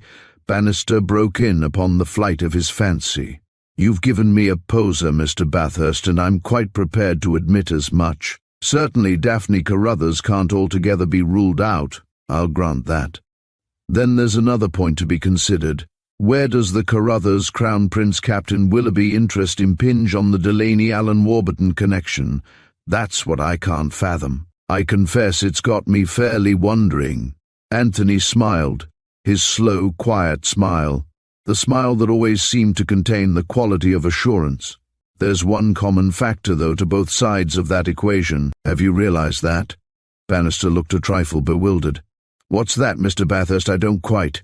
Major Desmond Carruthers, the gentleman that was killed in the spring of last year. He was Daphne's uncle and also, I believe, a close friend of Colonel Delaney. He fits into each part of your little problem, you see. Muttered Bannister. I see what you mean, but I don't know that I can link them up. I'm working in the dark. He went to Mr. E. Kingsley Stark and held out his hand. I won't detain you any longer, Mr. Stark, he announced cordially. You've helped us considerably. If I want to see you again concerning anything, I'll let you know. Good morning. Stark rose and bowed his acknowledgement. Good morning, Inspector. Good morning, Mr. Bathurst. I'm indeed happy to have been of service. Bannister conducted him to the door and watched him descend the substantial staircase. He then crossed the landing and telephoned to Ross certain instructions that were to be forwarded to Sergeant Godfrey immediately. When he got back to Mr. Bathurst, he found that gentleman ensconced in the most comfortable of all the chairs. his long legs outstretched to the limit. Mr. Bathurst was a firm believer in physical comfort as a stimulant to mental exercise. He turned his head towards the inspector as the latter entered. "Well," he said, "what do you make of him?" "Stark, very useful evidence without a doubt. Why?" "I'm not gainsaying that, Bannister," murmured Anthony gently. "That little story of the Peacock's eye rather intrigued me, to tell the plain and unvarnished truth. By the way, though, Inspector, did you happen to notice his initials?" Bannister raised his eyebrow, then pulled out the letter Mr. Stark had sent. "EKS?" he queried. "Might conceivably be X as pronounced," suggested Anthony quietly. "It only just struck me, that was all." Bannister stared. He opened his mouth to answer when a tap at the door destroyed his intention. It was Falcon. "There's a gentleman wants to see you," he declared. "He's downstairs. Shall I show him up?" "Who is it?" demanded Bannister. Falcon smiled. "Mr. Alan Warburton." Chapter: Alan Warburton leads trumps. "This is getting more interesting than ever," exclaimed Bannister. "Lo, and behold, the man I was about to seek seeks me. I wonder why. Send him up, Falcon." "Very good, Inspector." Both men were quick to see that Alan Warburton looked very much the worse for wear. He was unshaven, his hair anything but tidy, and his clothes unbrushed, so completely unbrushed and creased that they gave the impression of having been slept in, and very recently at that. His collar by no stretch of imagination could be described as clean, and his tie had been tied with glaring and almost exaggerated carelessness. He himself was in no different condition from the clothes in which he stood. His not too clean hands were shaking, and in his eyes glittered something that looked exceedingly like a dangerous malevolence. Decidedly, Mr. Warburton was looking anything but his best. Anthony had seen a suggestion of the same look before in the eyes of the mentally unbalanced, and knew that it bordered upon a state of fanaticism. He was quite prepared, therefore, to hear startling news. He was not disappointed. He has been heard, moreover, more than once afterwards to remark, when this astounding case has been the subject of discussion, that this coming of Warburton enabled him to disentangle the threads, perhaps more than any other feature of the affair. Coincidental with Warburton's voluntary entrance into the cast he gave us, that he began to see a glimmer of light stabbing through the darkness of doubt. He was able to reconcile certain suspicions with actual facts. Alan Warburton came to grips immediately. His self-control seemed to have entirely gone, and he appeared mastered and dominated by a kind of raw desperation. "Chief Inspector Bannister," he exclaimed abruptly. "My name," said Bannister laconically. "I understand you're in charge of the Seabourne murder case. My name is Alan Warburton." The inspector watched him very carefully through his glasses. "Yes?" he murmured encouragingly. "What can I do for you?" "I've got information for you," went on Warburton fiercely. "Information that only I can give. Information that lets daylight into the case. I know the murderer, and I'll give you his name, and by heaven may I be there when the swine swings." He brought his fist down onto the center of the table with a resounding crash. "Steady, Mr. Warburton, steady. Collect yourself if you possibly can. Tell your story intelligently." Warburton turned and eyed him with a dull, smoldering glare. "What?" he demanded truculently. "What's that you said? Intelligently?" "You'll find my little recitation intelligent enough, too intelligent, God knows." He buried his face in his hands to conceal the depth of his emotion. When he lifted it, he was considerably calmer, but the dangerous light still remained fitfully flickering in his eyes. "Gentlemen," he said, "I ask your indulgence. I'm on edge. My nerves are frayed to threads. I've been through red blazing hell these last few days. You see, I loved Sheila Delaney. I am the nephew of Sir Felix Warburton, another unlucky beggar," he spoke with mordant bitterness. "And you can imagine I used to be in a good deal better circumstances than I am now. I've known Sheila since we were boy and girl together. We grew up side by side. Now she's been murdered," he burst out again. "And murdered by a lascivious blackguard," he went on, heedless of Bannister's restraining hand. "And I'll give the swine a name, Alexis, Crown Prince of Chlorania, now you know," he declared defiantly. Anthony saw Bannister start with astonishment. "What?" he shouted. Then his professional training asserted itself and he began to reason calmly with the extraordinary situation. "Explain yourself, Mr. Warburton. It's one thing to bring an accusation, it's another thing justifying it." Warburton waved the challenge away almost imperiously, certainly disdainfully.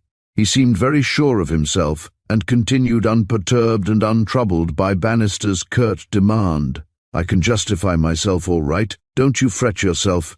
I shouldn't be chatting here with you, Inspector Bannister, if I couldn't do that. Ask Mr. Royal Highness Alexis what he was doing in Seabourne when Sheila went down there this last time. He's been pestering her for months now, the skunk, ever since he met her in the February of last year. I know that and I can prove it. It was here that Mr. Bathurst took a hand. The date was his positive attraction, the February of last year. Mr. Warburton, you aren't quite so well placed for information as we are. I'll explain what I mean a little later. But coming back to what you just said, where did Miss Delaney meet the gentleman you mentioned? I should be interested to know that." "At the West Hampton Hunt Ball." Warburton shot the answer back in a tone that brooked no denial. "I can prove it too, as I said. I was there myself and saw him." Anthony saw from the corner of his eye that Bannister was knitting his brows in perplexity, but only momentarily. "Suppose you tell us the whole story, Mr. Warburton," suggested the inspector persuasively. "Begin at the beginning, and marshal your facts in proper sequence so that we may properly understand it. We can then test its strength better." Warburton flung another defiant glance in Bannister's direction. "Test its strength?" he echoed mockingly. "It's true, and you can't get anything stronger than truth. Order me a drink, will you, Inspector? It's confoundedly dry work talking. My mouth's as dry as a lime kiln." Bannister frowned and touched the bell without making any reply. Refreshed, Warburton began at the beginning as he had been directed, and Anthony settled himself down to hear something that held a double interest for him. Although he was still agent for the Crown Prince, he began to wonder where that gentleman actually stood, and it seemed to him that Warburton's story must throw light on the question, for he was beginning to harbour doubts about Alexis. "There's not much to tell," said Alan Warburton moodily. "In the February of last year, I was a guest at the annual Hunt Ball at West Hampton. It's quite a big thing in its way. I accompanied Sheila Delaney." "One moment," broke in Bannister. "Was there any understanding at that time between you and the lady?" "Not in so many words. But I was very confident that there soon would be, and so there would have been if—" "Go on," motioned Bannister. "During the evening, Major Carruthers, who was chief constable then, and a sort of guardian always of Sheila, introduced her to a man whom I had never seen before. I suspected him to be the Crown Prince. To cut the story short, Sheila fell for him badly, and from that moment I began to slump very badly as an ice cutter. In fact, I disappeared completely from Sheila's map. She told me some weeks afterwards that the man was Alexis, Crown Prince of Clarania. I implored her to give the man up, shewed her how ridiculous it was. I told her she was playing with fire, that she was just providing temporary amusement for him. But she was like the rest of her sex. She wouldn't listen to me. There are none so deaf as those that won't hear. By God, I was right. She went to Seabourne to meet that swine, and he murdered her. She'd served his purpose, he declared vindictively, but he's not going to get away with it." Bannister had some interrogating to do. "You assert that Miss Delaney informed you that her lover was the Crown Prince of Clarania. You have no doubt on the point?" "She told me what I've just told you. I couldn't invent the name, could I?" he demanded churlishly. "Did you attempt to verify her statement in any way? It would have been quite simple to do so, surely, up to a point." "I ascertained that it was perfectly true that the Crown Prince had attended the ball that night." "If that's what you mean, I was quite satisfied, more than satisfied." "Have you ever seen a photograph of the Crown Prince?" "Never. I'm not interested enough." "You say that you saw him introduced to Miss Delaney by Major Carruthers." "I did. Could you recognize him again if you saw him?" "I couldn't swear to that. I might if I saw him in evening dress. But he was some distance down the ballroom when the introduction took place, and at other times I only saw his back. I tell you, I wasn't interested in the man." "Curse him!" Mr. Bathurst leant across the table. "I should like to ask you something, Mr. Warburton." "What's that?" replied Warburton discourteously. Anthony ignored the discourtesy. He made allowances for Alan Warburton's unsettled condition. "Do you know a lady, niece of the late Major Carruthers? I believe a Miss Daphne Carruthers." "I've met her. I can't say that I know her." "Cast your memory back to that February evening. Was this Daphne Carruthers present at the hunt ball?" "Yes, she was. I distinctly remember seeing her." "Good. Now tell me again, did she meet or dance with the Crown Prince of Clarania? To the best of your knowledge, that is." "As far as I know, certainly not." "You never saw them together?" "No, I saw the Crown Prince with Major Carruthers, and as I said, Major Carruthers introduced Sheila to him. I'm positive of it. I'm almost certain he came to the ball in the company of Major Carruthers. Would you be prepared to assert that he didn't come with a lady?" "Most certainly I would." Warburton was most emphatic on the point. "Don't you think it's strange, then," went on Anthony, "that although this distinguished guest came with Major Carruthers, as you so positively declare, he never made the acquaintance of Daphne Carruthers, the Major's own niece? I don't think about it. I don't see what any of these questions has got to do with my story." "Don't you?" interjected Bannister, unable to conceal a note of triumphant sarcasm. "Don't you? Would you be interested to know that the Crown Prince whom you are accusing of the murder of Miss Delaney was in Seabourn for the purpose of meeting Miss Carruthers?" "Who says so?" blazed Warburton. "I do," rapped Bannister. "If you want to know, I left them there. They were at the Hotel Cassandra. I saw them myself. Mr. Bathurst here can support me, so you needn't start arguing about it." Warburton went white as a sheet, but he quickly recovered himself. "What's all this talk about Daphne Carruthers anyway? I don't quite get in on that. Why did the Seabourn Chronicle of Saturday last say that the police had every justification for their first attempt at identification? Why was Daphne Carruthers supposed to have been murdered? And where did you see the Seabourn Chronicle?" thundered Bannister. "In Seabourn, of course," stormed back Warburton. "Where do you imagine I saw it? In the Westhampton Free Library, or that I found it in a railway carriage?"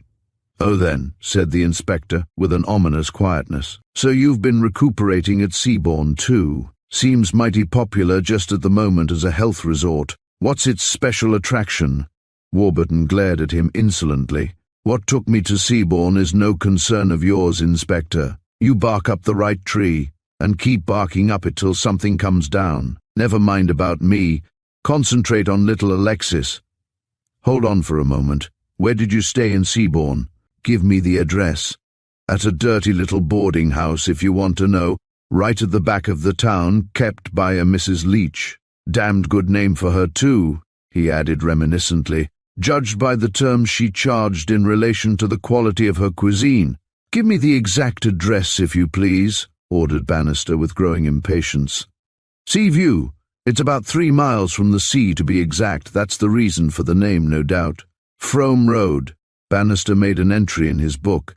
"Not a very great distance, though, from Coolwater Avenue, Mr. Warburton," he added with a wealth of meaning.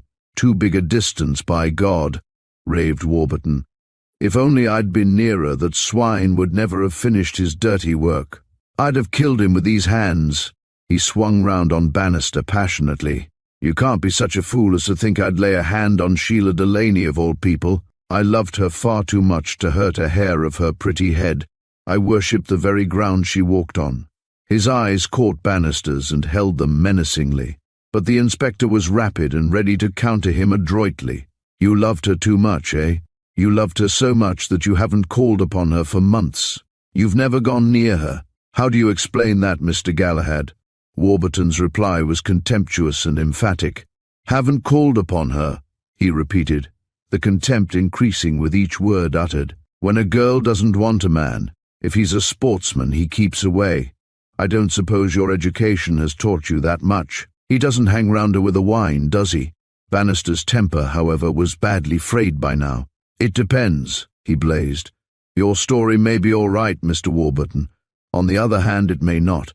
I can assure you, it will have to be pretty strictly investigated. When you like and where you like, Inspector Bannister. Go through it with a small tooth comb. That cackle won't put any wind up me." He flung out of the room, leaving Bannister white and furious. "Well, Mr. Bathurst," he said at length, "and what do you make of that charming gentleman? An extraordinary story, don't you think?"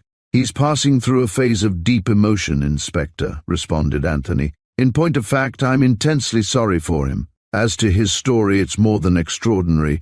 To me it's positively conflicting, yet what? I think it may prove to be of inestimable help eventually. When I've sorted things out a bit, I think perhaps there may be a peep of silver lining shining through the clouds. Hope to goodness you're right, although I can't see it myself." He rattled the coins in his pocket. "What's your next step, Inspector?" queried Mr. Bathurst. "Don't quite know at this juncture. I'm torn between 2 or 3 intentions. There are several things I want to do. On the whole, I think I shall return to Seabourn. I'm confident the kernel of the affair will be found down there. Now, why do you ask?" "Well, I rather fancy I shall put in 1 or 2 more days up here.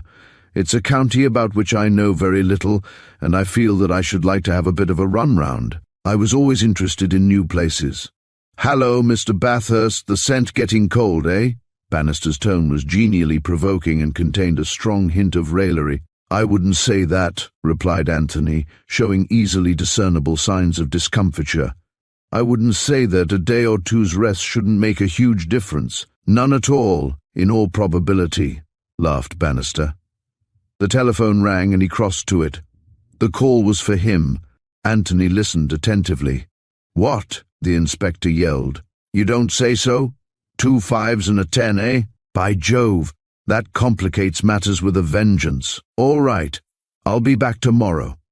He replaced the receiver and turned to Mr. Bathurst. "That message settles me. I'm going back to Seabourn. 3 of Mr. Laney's stolen notes have been traced." "To whom?" asked Mr. Bathurst quietly. "To a guest at the Cassandra," said Bannister. "You've met him too. A certain Captain Willoughby, chapter, of which Mr. Bathurst holds the ace." Mr. Bathurst was considerate enough to see Chief Inspector Bannister off from Westhampton Station on the following morning. He was sufficiently solicitous also to procure for him a corner seat, to obtain for him all the newspapers that he desired, and to press upon him a couple of Henry Clays, from which it will be unerringly inferred that they parted upon the best of terms. "I wish you the best of luck down in Seabourn, Inspector," he said on parting. "Keep me posted if anything important pops up, won't you?" "I will," promised Bannister. "Rely on me, and I hope when I see you again to be on the way to a successful termination of the case." Anthony grinned. "There's nothing like a note of cheery optimism," he murmured, "just enough to cover a 6pence." Bannister smiled back and waved his hand gaily as the train drew slowly from the long platform. Anthony made his way back to his hotel. There he sought the seclusion afforded by the smoke-room. Writing materials were to hand. Mr. Bathurst set to work upon what he always called his initial summary of facts. Completed, he snuggled back in his chair and surveyed the epitome complacently. This is how it read.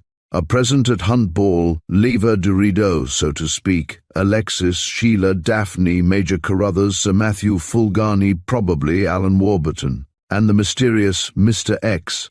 B. present at Cassandra when compromising photograph was taken. Alexis, Daphne, Captain Willoughby, Mr. X. C. present at Seabourn at the time of the actual tragedy. Alexis, Sheila, Daphne, Alan Warburton, Captain Willoughby, Mr. X. Is Mr. X one of these? If so, which one? Or is he another person altogether? A curious point how certain names are like a certain type of decimals, they keep recurring. Sheila is deliberately shrouded under Daphne's identity and provided with her suitcase. Why? Arrangements are made in Daphne's name, and that luggage is deliberately substituted. Again, why? Sheila is poisoned at a dentist's of all places. F. Pinky and Alan Warburton are agreed that there came a lover into her life. When exactly? Crown Prince, Mr. X. G., whose was the mysterious correspondence referred to by Pinky Kerr, who was the ardent horticulturist that wrote concerning the beauty of the iris, who wrote Branston's address on the back of Alan Warburton's visiting card, Sheila herself, Warburton, or another. Why did Sheila want the Peacock's eye on that particular day? J. What is Lal Singh to do with the picture? Does he really fit in at all? K. Colonel Dan drowned, Major Carruthers killed whilst motoring, Mrs. Delaney dead, Sheila murdered. Is it just a line of coincidences or a sequence of intention? Or why exactly did the murderer, murderess or murderers return post-haste to Tranfield? What did they want if they had the Peacock's eye? Anthony twisted the top of his fountain pen round and smiled grimly. It was a smile that boded no good for a very clever criminal. Anthony Bathurst had formed certain conclusions. He added another heading. Did Starkey Kingsley Stark know Sir Felix Warburton? He spent another quarter of an hour or so studying his list, then folded it carefully and placed it in his pocket. He looked at his watch, obtained his hat and stick from the stand outside the door of the smoke-room, and sauntered to the front entrance of the hotel. The porter knew Crossley Road very well. He would assist Mr. Bathurst. Mr. Bathurst should follow the tram lines, turn round by the Ram and Raven, past the statue to Dr. Harvey, and he would see that Crossley Road was the first turning on the left. Mr. Bathurst accepted the instructions with a charming thankfulness and sallied forth. For the moment he had left the main question of Sheila Delaney's murder. As Bannister had implied the day before, he was taking a rest, partly. But he had a shrewd idea at the back of his clever brain that the half-holiday would not prove completely unprofitable. He turned down Crossley Road and was not long before he stood in front of number 19. In response to his knock, a rather slatternly woman appeared at the door. She eyed Mr. Bathurst with a disfavour that she took no pains to conceal, which fact mattered but little to him. Mr. Bathurst always appeared to be supremely unconscious of little incidents of that kind. "Mr. Warburton?" She echoed his request. "Yes, he's in. Would you be wanting him?" she added unnecessarily. "Naturally," smiled Mr. Bathurst. "That was why I asked for him." The lady scowled ungraciously, but Mr. Bathurst could be as charming to scowls as he could be to wreathed smiles. "What name shall I say?" she demanded more churlishly than ever. "Say Mr. Bannister's assistant." The lady disappeared with the mendacious information and left Mr. Bathurst kicking his heels outside the front door. Within a few minutes she returned. "You're to come upstairs," she announced with the air of one bestowing the greatest of favours. "Mr. Warburton says as how he'll see you." Anthony ascended the unpretentious staircase and was shown into a sitting-room that had seen a good many better days. "Well, my inquisitive friend," such was the manner of Mr. Warburton's greeting, "to what particular strain of damned curiosity am I indebted for the honour of this visit?"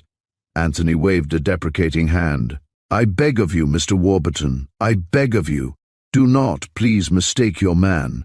It would grieve me enormously if you were to do that, and I fear that my recovery from that grief would be extremely tardy. Let me assure you that I have no official connection whatever with the police. Rest easy on that point." Warburton stared at him, incredulity and wonderment struggling to find expression. "What the hell do you mean?" "Precisely what I say. I do not come from the police." "What were you doing then with Bannister yesterday, eh?" Again Mr. Bathurst raised a mildly protesting hand.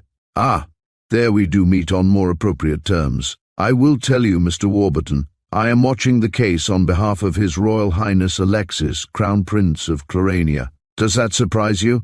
My name is Anthony Bathurst." Warburton sprang to his feet, furious with anger. "Then get out of here," he cried, "as quickly as you know how, or—" He stopped irresolutely. Mr. Bathurst, as has been observed more than once, was always very fit. Thank you. And Mr. Warburton was intelligent enough to note the fact. One glance at the lithe and muscular 6 feet length of body was ample for him in which to arrive at his conclusions. "I think not," said Mr. Bathurst sweetly as he knew how, which is considerably so. "And I'll tell you why, Mr. Warburton, in case you don't know." There was no sweetness in his tone now, rather a grim menace. "Have you ever heard of the Princess Imogena of Natalia?" "What do you mean?" muttered Warburton. "I was called into this case, Mr. Warburton, before it assumed the tragic aspect that unhappily it has now."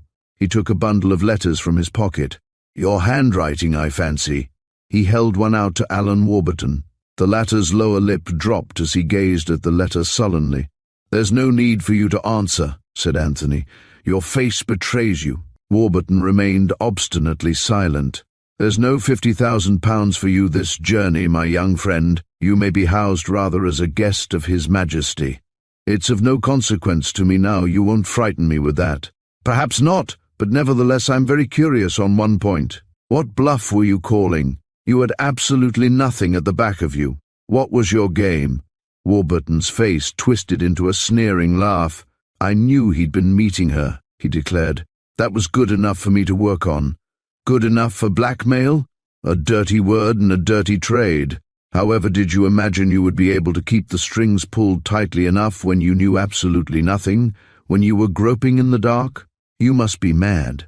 I knew he was meeting Sheila Delaney, and a word of that in his future bride's ear would have cooked his goose all right. Don't you worry. At any rate, I frightened the swine. I put the fear of God in his carcass sufficiently for him to call you into the case. You'll cut a sorry figure in the dock, Warburton, and you'll get a stiff sentence. You won't have a leg to stand on. I'll stand in no dock, sneered Warburton, and what is more, you know it. I can see dear Alexis cutting almost as sorry a figure as I should, and a bit sorrier, prosecute. He laughed with an almost affected bitterness. He'll never prosecute me. He hasn't got half the pluck. Anthony folded up the letters preparatory to putting the bundle away in his breast pocket. I'm going, he announced. What the Crown Prince decides to do is entirely his own affair. I can promise you that. I shall refrain from advising him either way. In some circumstances, I might feel sorry for you.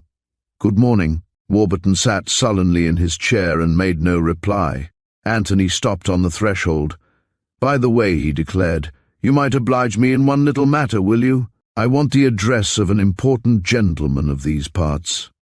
I have no doubt you can give it to me, Sir Matthew Fulgarny. Warburton stared wonderingly. Doveston Court. He gave the information with surliness. 2 miles out of Westhampton on the Bedford Road. Thank you, said Mr. Bathurst. He closed the door gently behind him. Chapter. Bannister strikes the trail. Bannister left the Seabourn train with a quickness of step that denoted serious business in front. The express had made excellent time from Victoria, as a result of which the inspector's spirits had considerably risen. This note story that had been telephoned to him was really interesting. At last there had come tangible evidence upon which he and his subordinates could get to work. He walked quickly down the platform, past the barrier, and flung himself into a waiting taxi. When he had heard from Sergeant Godfrey at Westhampton that the missing notes had been traced to the possession of Captain Willoughby, he had instructed the sergeant to take no immediate action, but temporarily at least, to hold his hand. To hold his hand until Bannister himself could arrive upon the scene and direct the plan of operations. He dashed into the police station, and within a matter of a few minutes was interviewing Sergeant Godfrey. Tell me the whole story from the beginning, Godfrey, he ordered. I mean, from the time when I sent you the numbers of the notes. That's an easy matter, replied Godfrey. We circulated the missing numbers as you instructed us in the usual way, and within a couple of hours received surprising information. Information from the Seabourn branch of the Southern and Home Counties Bank. The manager telephoned us here, and I went along myself to hear what he had to say. It appears that one of his cashiers remembered taking some £5 notes over the counter on the previous day. He looked at them again, just out of curiosity, when our inquiry went through to his bank, and discovered to his surprise that 2 of them corresponded with those taken from Miss Delaney. They had been paid into the credit of the Cassandra Hotel. There was no doubt about it. He shewed me the entry on the paying-in slip. I thanked the manager and rolled off at once to the Cassandra. Saw the manager there, saw the cashier, saw pretty nearly everybody concerned. Quite right, they said. The notes had come from them, certainly. The cashier was able to remember receiving them perfectly. They had been paid over in settlement of his weekly account by Captain Willoughby, who has stayed at the hotel for some time. I enjoined absolute silence upon all of them for the time being and phoned the news direct to you. Willoughby is blissfully ignorant that the notes have been traced to him. What will you do, see him? Most assuredly, chipped in Bannister. I can't neglect to follow this up. Say what you like, it's most important. These notes in the first instance must have been taken from the dead girl. There's more than one point in connection with this case that I haven't been able to clear up yet, But this note business doesn't look like falling into that category, so I'm thankful for small mercies." "Right then," responded Godfrey. "I'll come up to the Cassandra with you. I'd like to hear what this Captain Willoughby has to say." Captain Willoughby was in, and Bannister reflected how strange it was that Willoughby had been talking to him on the very evening that Godfrey had so unexpectedly brought the problem to him. Now it had fallen to his duty to see Willoughby and examine him in the clearing up of the affair. "One never knows," muttered Bannister to himself. Even one's next-door neighbour, Willoughby, received them in his own room. He had stayed at the Cassandra so many times that he had come to regard one particular room as his own. "Well, Inspector," he greeted the two men with the utmost cordiality. "Here we are again, then. What can I do for you this time?" The pallor and anxiety that had marked his face a few mornings before were gone, and Captain Willoughby looked at his best. "Quite right," exclaimed Bannister. "You can do something for me. I'm going to ask you an exceedingly delicate question. Think carefully before you answer it." Willoughby's paleness returned. Bannister's remark had obviously rattled him. "What is it?" he asked anxiously. "A few days ago you settled your bill here with a couple of £5 notes, is that so? Do you admit it?" "Of course," muttered Willoughby. "What of it?" "Only this. Those two £5 notes are very interesting indeed to us. Could you go a step further and tell us from where you got them?" Bannister prided himself upon what he considered was his ability to come straight to the point, but Willoughby did not answer. "I'll go a step further," continued the inspector. "The cashier handed you change for a £10 note 2 days after you settled that particular account. Do you remember that? I should also like to know from where you obtained that one." A look of annoyance flashed across Willoughby's face. "Look here, Inspector," he said with a well-defined note of asperity.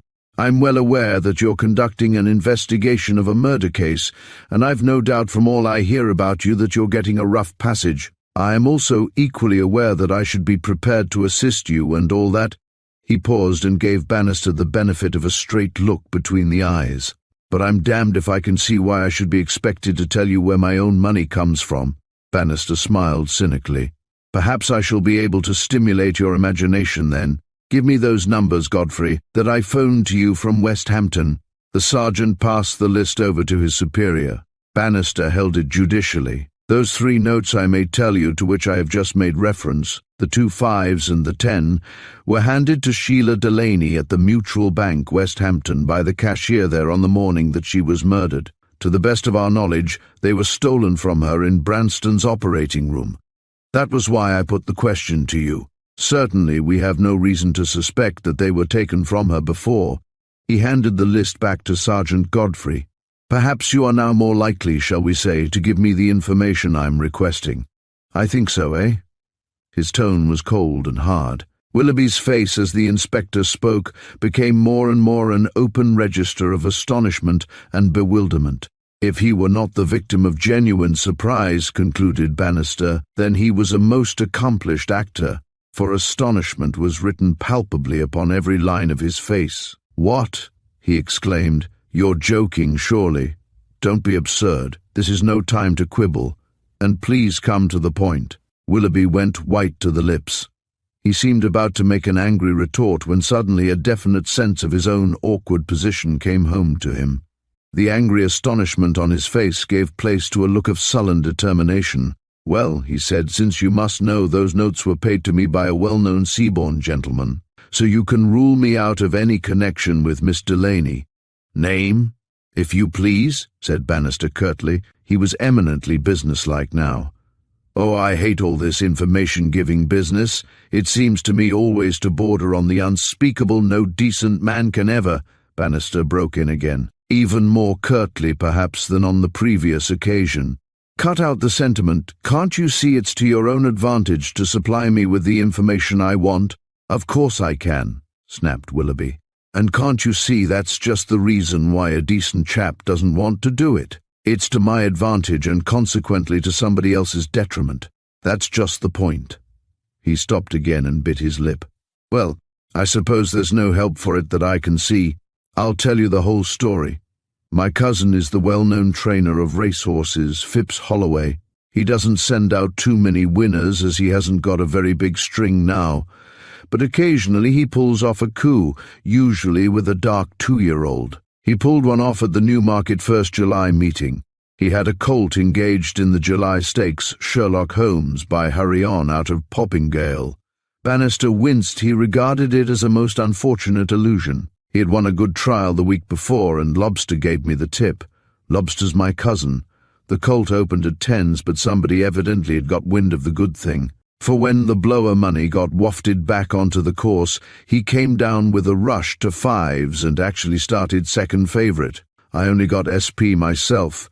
I had a modest little tenner on, so I had 50 quid to draw. I drew it off my bookmaker here in Seabourn. I've an arrangement that he pays all winnings in cash. That's all there is to it. "Off your bookmaker!" yelled Bannister. Who in thunder's he? Willoughby took out his pocketbook and handed Bannister the usual card of the ordinary turf accountant.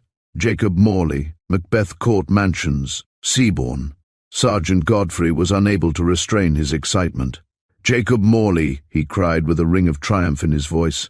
"Jacob Morley, don't you remember Branston's story the night we first investigated the murder?"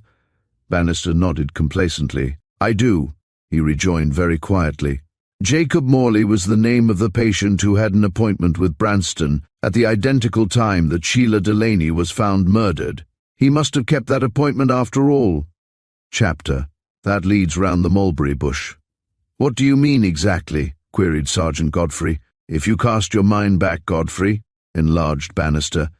"Branston's evidence was pretty much as follows. When he was released from the workroom by his housekeeper after his unexpected imprisonment, he rushed to the room where he found Miss Delaney lying dead. Then he described what happened afterwards as a schmozzle. That was the actual word used. When I asked him if the gentleman arrived whom he was expecting at 2:30, he stated that he never gave him another thought. He lost all sense of the impending appointment, as it were. "I clean forgot him," he said. "If he came, he probably went away." That was the gist of what Branston said, and it struck me as being perfectly natural. Godfrey nodded affirmatively. "Aye, that's so. I remember now, that's what Branston did say. Quite right." Bannister turned to Willoughby. "Thank you for the information, Mr. Willoughby, but you quite understand by now that it was vitally necessary for me to obtain it. You will see also that I must now interview this Mr. Jacob Morley immediately. Good afternoon." "Good afternoon, Inspector. I should be obliged if you would explain to Morley." "Don't worry on that point," responded Bannister with grim earnestness. "I'll explain everything all right. You needn't lose any sleep." He made his exit, the sergeant following upon his heels. Macbeth Court Mansions were about 1/2 mile distant from the Cassandra. They were of an imposing appearance. It was obvious at the quickest and most cursory of glances that they were inhabited exclusively by the affluent. Speculating builders, bookmakers, and master butchers almost monopolized the possession of them. Number 9 looked as prosperous as any, but neither Bannister nor Godfrey felt any surprise at that fact. They had been guardians of the country's law long enough to realize the Midas touch of a really successful and enterprising turf accountant. Stable form has a habit of being so unstable. Bannister rang the bell. It was answered by a smart maid whose ancestors had undoubtedly seated themselves disconsolately and tearfully by the waters of Babylon. A few minutes later, and they were conducted into the presence of the master of the house. Judging by the satisfied expression of his face, more than one equine celebrity had recently rolled up for the book. "Good afternoon, gentlemen." If the allusion to the maid's ancestry were anything like correct, it was equally discernible to the careful onlooker that Mr. Jacob Morley's ancestors had lent assistance towards the hanging up of the harps. "Good afternoon, Mr. Morley. Your maid told you who we were, I presume?" "Yes," he smiled benignly. "I am very delighted to see you, very delighted indeed. I shall be pleased to accommodate you. You will find that I shall always give you a square deal, and my terms are very liberal." Bannister raised his hand in immediate protest. But Jacob was either blind or impervious to its meaning. He went on his way. The mayor of Seabourn, the town clerk, several of the magistrates, the clerk to the justices himself, they're all clients of mine. After they have fined the wicked people who back horses in the street with their paltry shillings, they send me their own little commissions," Bannister broke in sharply, and this time was not to be denied. "You mistake the purpose of my visit, Mr. Morley. Kindly give me your closest attention. I am investigating the murder of a lady, a Miss Sheila Delaney, who was murdered here in Seabourne last week. You have no doubt heard of the affair? I am Chief Inspector Bannister of New Scotland Yard." Morley seemed thunderstruck and was profuse in his apologies. "I apologize, gentlemen, but business is business. You understand, I am sure. Yes, I read of the case. The local papers were full of it. Very dreadful. Very shocking. But why have you come to see me? I don't understand." He spread out his hands after the manner of his ancient race, a mute but expressive invitation for explanation. For the moment Bannister was distinctly puzzled. He had met Hebraic cleverness before during the course of his distinguished career, many times in fact, and he knew that it always demanded the craftiest of countering. "I understand, Mr. Morley, that on the afternoon in question, to be precise on the 5th of July, that was the day of the murder, you had an appointment with your dentist, Mr. Branston of Coolwater Avenue, at 2:30 in the afternoon. You were supposed to call for a set of artificial teeth. A few minutes before that time Miss Delaney was murdered. Now, Mr. Morley, did you or did you not keep that appointment?" Jacob Morley raised his hands eloquently. "I did not, Mr. Inspector. I did not. I was prevented by extreme pressure of business. 2 of my clerks were away that afternoon, as a matter of fact. One was ill, the other was attending a wedding, and I had given him permission to be absent. I did not go to Mr. Branston's. I had to postpone the appointment, I swear it. Ask Mr. Branston himself. If you doubt my word, he will confirm what I am telling you." "Unfortunately, Mr. Branston can't," replied Bannister rather coldly. "All he can say is that he didn't see you there, which you will admit isn't quite the same thing. There was so much confusion, consequent upon the discovery of the murder, that he forgot all about the appointment that you had made with him and didn't remember it till late that same evening, which hardly corroborates your story, Mr. Morley." "It is in my favour," cried Morley. "It is on my side. It is not against me." He stopped to see the effect of his assertions. "Stop a minute," he cried. "I can prove what I say. I will show you. I went to him on the following Saturday afternoon. It was my Sabbath. I had the time. He fixed me up with my teeth then, these same teeth that I am wearing now." He favoured Bannister with a toothpaste smile, apparently as a guarantee of the truth of his statement. But the inspector shook his head. "The fact that you went on Saturday doesn't prove that you didn't go on the afternoon of the murder," he pronounced relentlessly. "You must see that." Morley became crestfallen. "It is ridiculous to suppose that I had anything." He stopped short and glanced furtively at Bannister. "Shall I finish the sentence for you?" demanded the latter. Morley wagged his head very slowly.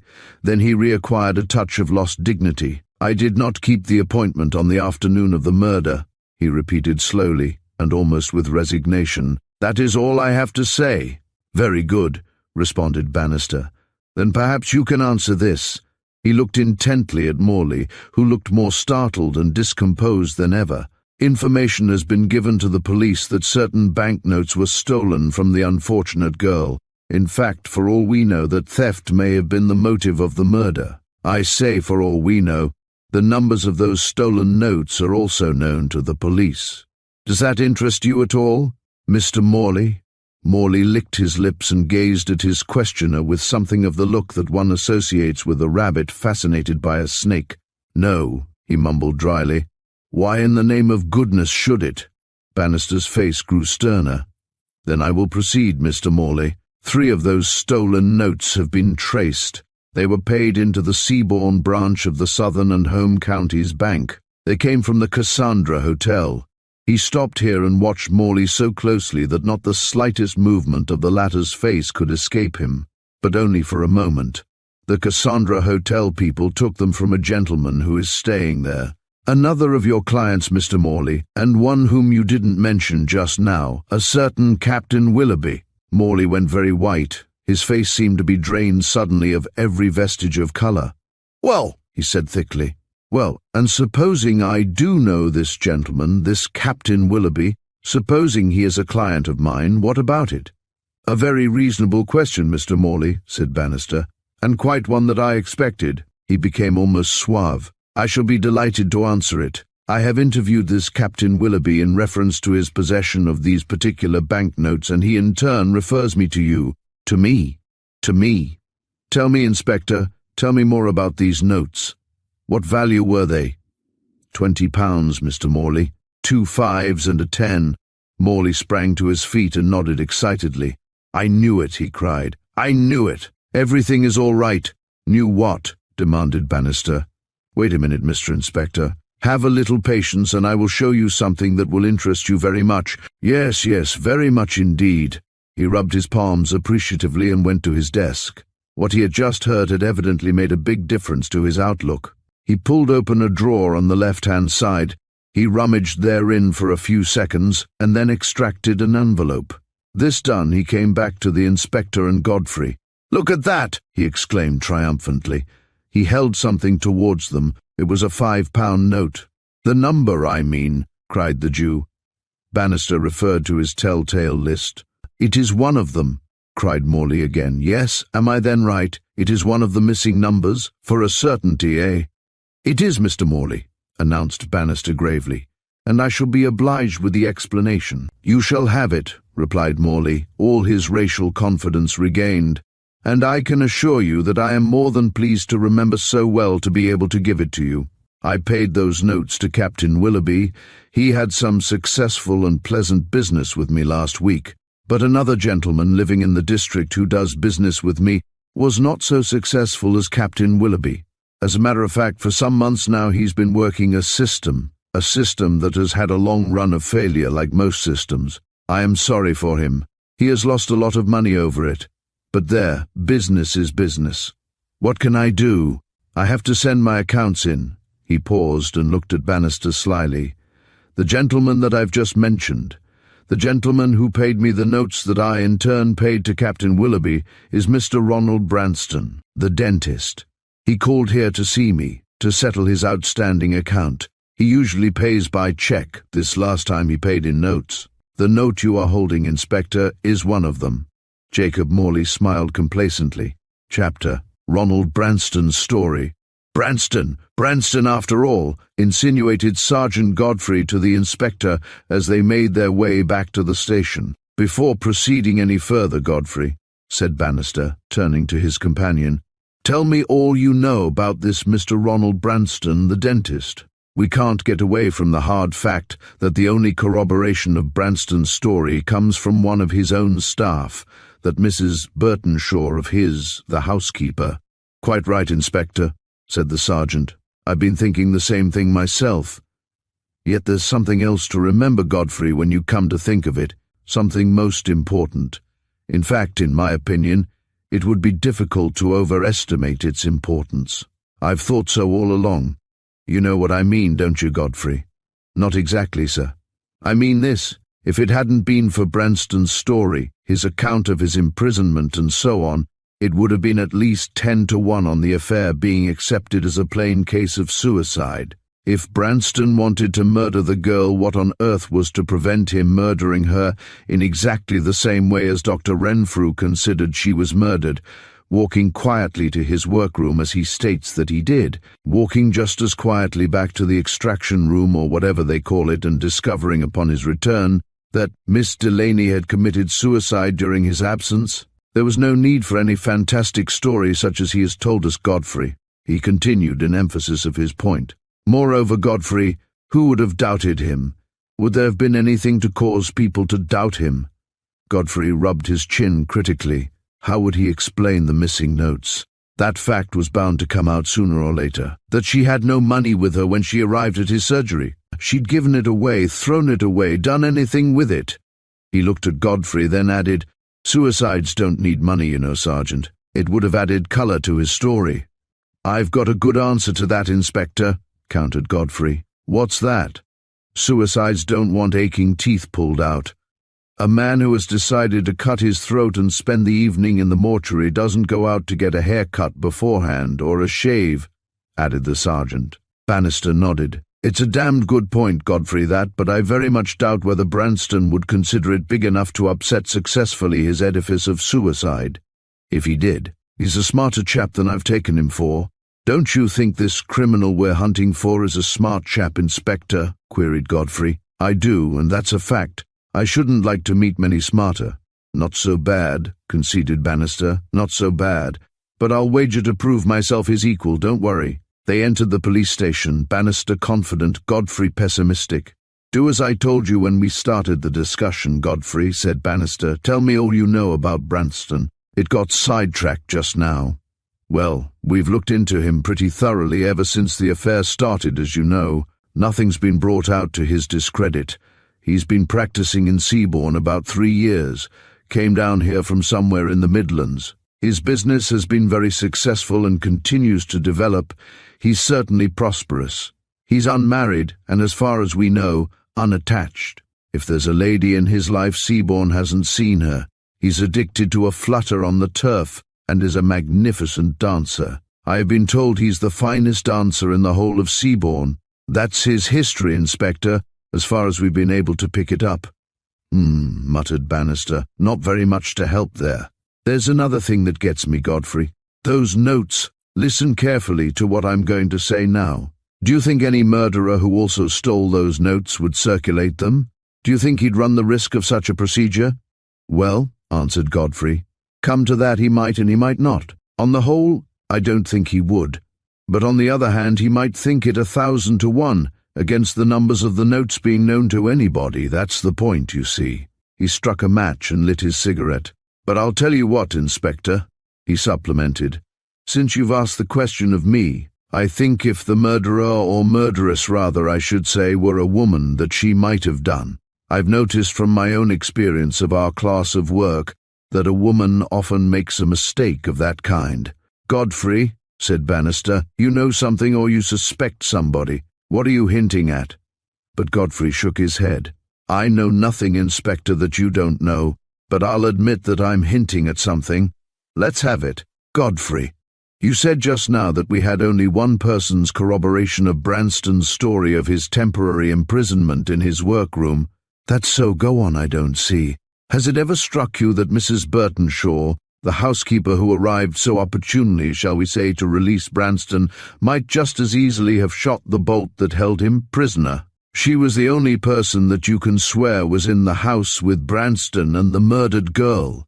He looked at Bannister anxiously, scanning the inspector's impassive face to see how his theory was being received. By Jove, whispered Bannister, almost to himself. Then he shook his head in disagreement. Where did she get the poison from, Godfrey? Have you thought of that? Godfrey shrugged his shoulders. Of course, I can't answer that for the moment, but it might be answered in several ways. Have you looked her up at all? I'm relying on you for spade work, asked Bannister. Godfrey was ready with his facts. She's a widow, lost her husband about 9 years ago. She's got one son believed to be abroad, in India, I believe. She herself comes of a West Country family. Her maiden name was Warrimore. Nothing against her, then? Nothing? How do you explain the stolen notes getting to Branston? You can't get away from Morley's story. Suppose we go to see him, Inspector, declared Godfrey. I don't think we can do better. We'll go up by car at once. Get one sent up here, will you? As they rounded the corner to Coolwater Avenue half an hour later, Bannister touched the sergeant on the arm. Something I've had on the tip of my tongue to ask you all day, Godfrey. Fingerprints. What results are there? I hear the reports through. I'm told it came through this morning. There's scarcely any help at all. The brass bolt on the door of the room where Branston was imprisoned gave us Mrs. Burtonshaw and Branston himself. The glass gave us Branston and Miss Delaney. Nothing there, you see, that you wouldn't naturally expect. For the second time in a few days, Bannister was admitted by Mrs. Burtonshaw, and on this occasion he subjected her to a more careful scrutiny than on the occasion before. She piloted them into what was evidently Branston's library. The inspector seized the occasion to have a good look round. Like the other parts of the establishment that he had previously seen, it was handsomely furnished. Moreover, the books on the shelves displayed the discriminating taste of the cultured reader. A cough heralded Ronald Branston's entry. "Good afternoon, gentlemen. What can I do for you, or is there news of importance?" His dark, good-looking face broke into a slight smile. Bannister suddenly found himself unable to believe that Mr. Branston had managed to steer entirely clear of the feminine society of Seabourne. That story was a strain upon ordinary belief. At the same time he came to the point of his visit. "There is news, Mr. Branston," he said curtly. "You may as well know it at once. Mr. Laney was undoubtedly robbed as well as murdered." "Robbed?" echoed Branston. "Robbed of what?" "Something like £100 in notes, the numbers of which notes are known." Godfrey could have sworn that Branston whitened a trifle as he heard this piece of news. "Not only are they known, Mr. Branston, but what is more important still, some of them have already been traced, and traced to you." A pause. "I shall be happy to hear your explanation, Mr. Branston." Bannister's voice held a relentless note. The young dental surgeon winced. "Before I can do that," he said, "I must ask you to tell me more. I don't understand. How have the notes been traced to me?" Bannister recounted the chain of events leading from Captain Willoughby down to Branston himself.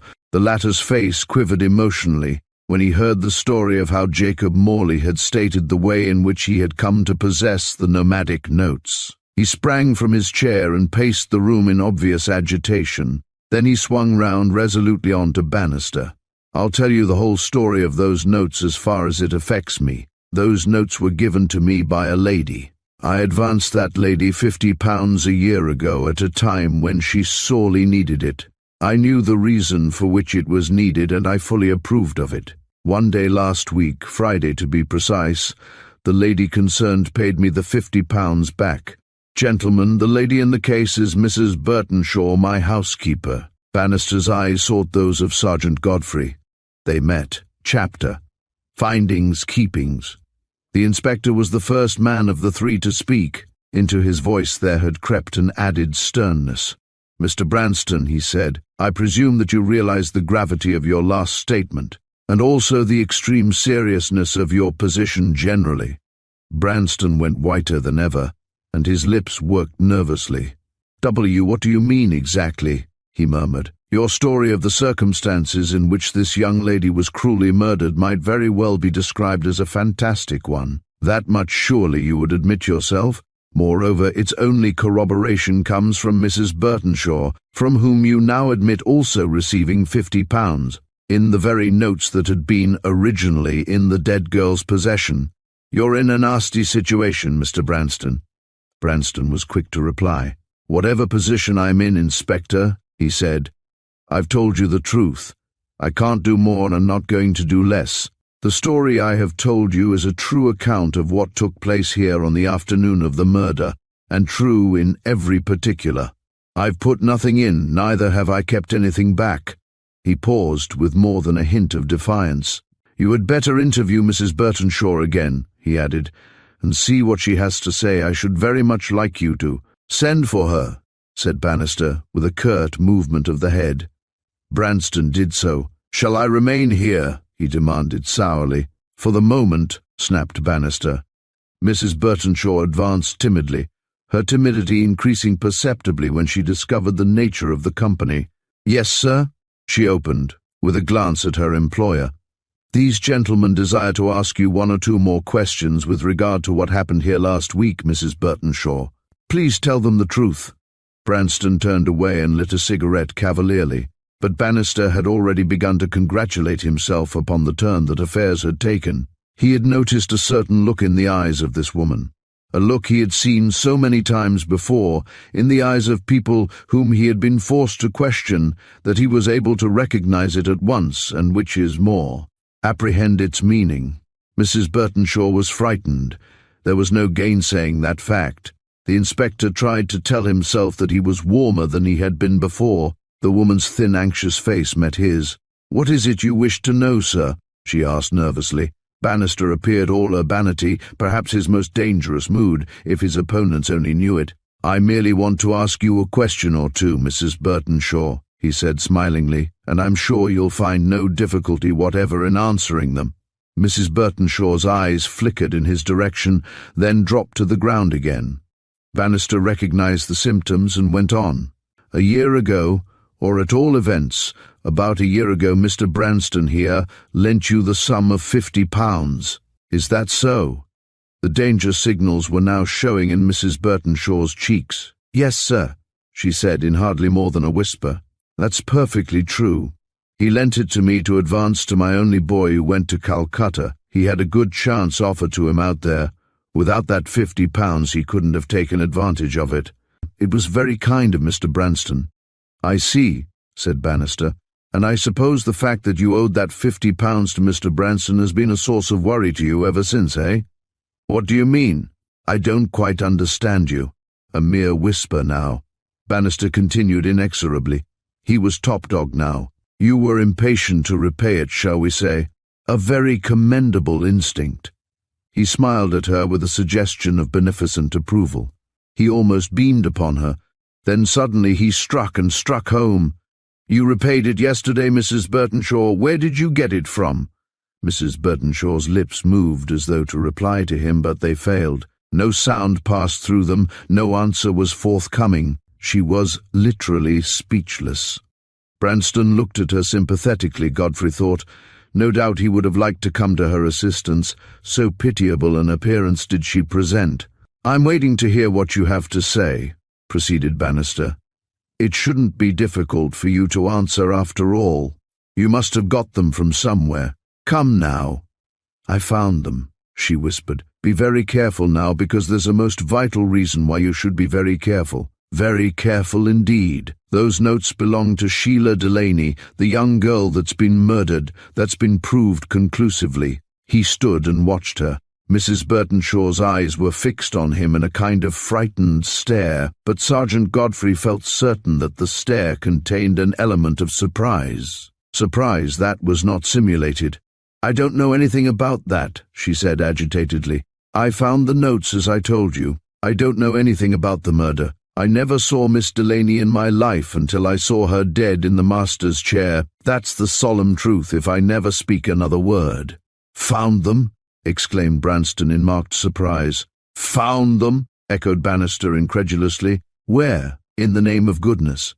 Mrs. Burtonshaw looked feebly across at Branston, seemingly to invite his assistance. But it was unavailing. If Branston knew anything, he was not intending to divulge it. Mrs. Burtonshaw must tell her own story in her own way. I found those notes, she repeated, and the money was a perfect godsend to me. No woman could ever speak truer words than those. I yielded to the temptation to keep silent about it. Please forgive me, Mr. Branston, if I've unwittingly brought any trouble to you. Nothing was farther from my intention.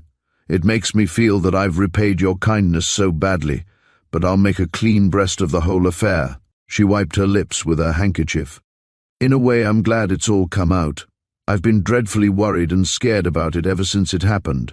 I haven't been able to sleep properly. I found those notes on the very afternoon that Miss Delaney was murdered. Where? Rapped Bannister.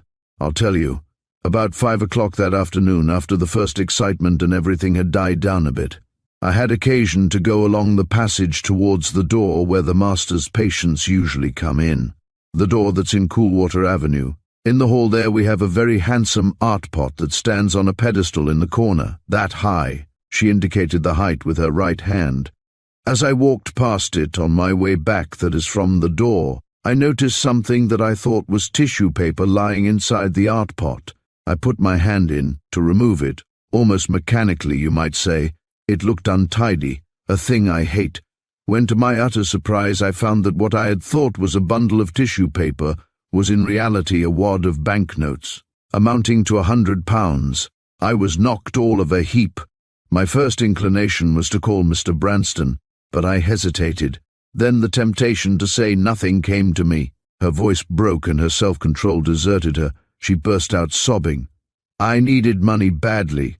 You people who never want for a few pounds don't realize what it is to be in debt year after year and to see little chance of ever getting out. To be forced to borrow for anything special because you have no margin.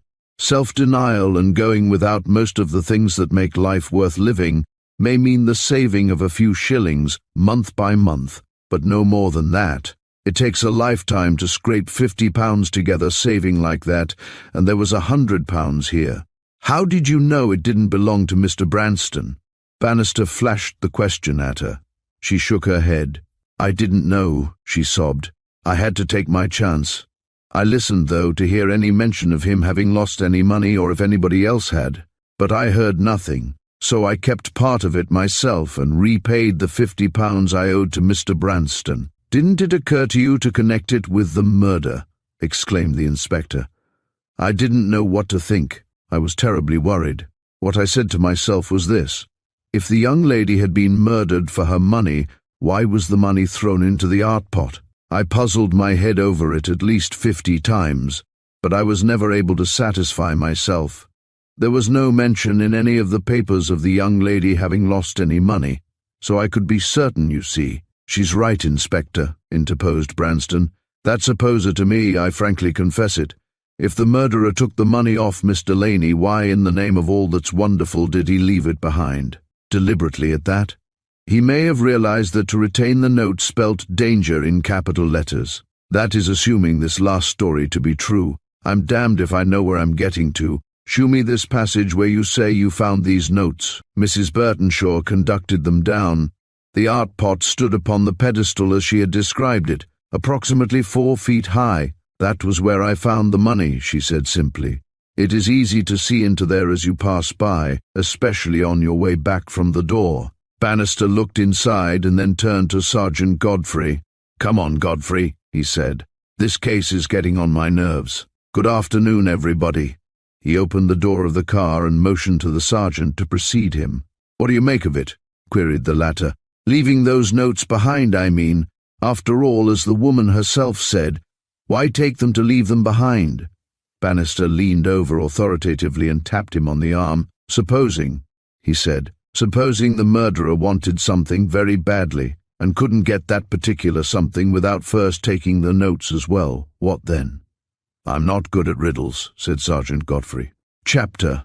The Lord Lieutenant goes back a few years. Mr. Bathurst strolled to the window of the smoke-room of the Grand Hotel, Westhampton, and looked at the red chimney pots of the town. It was certainly a very beautiful morning.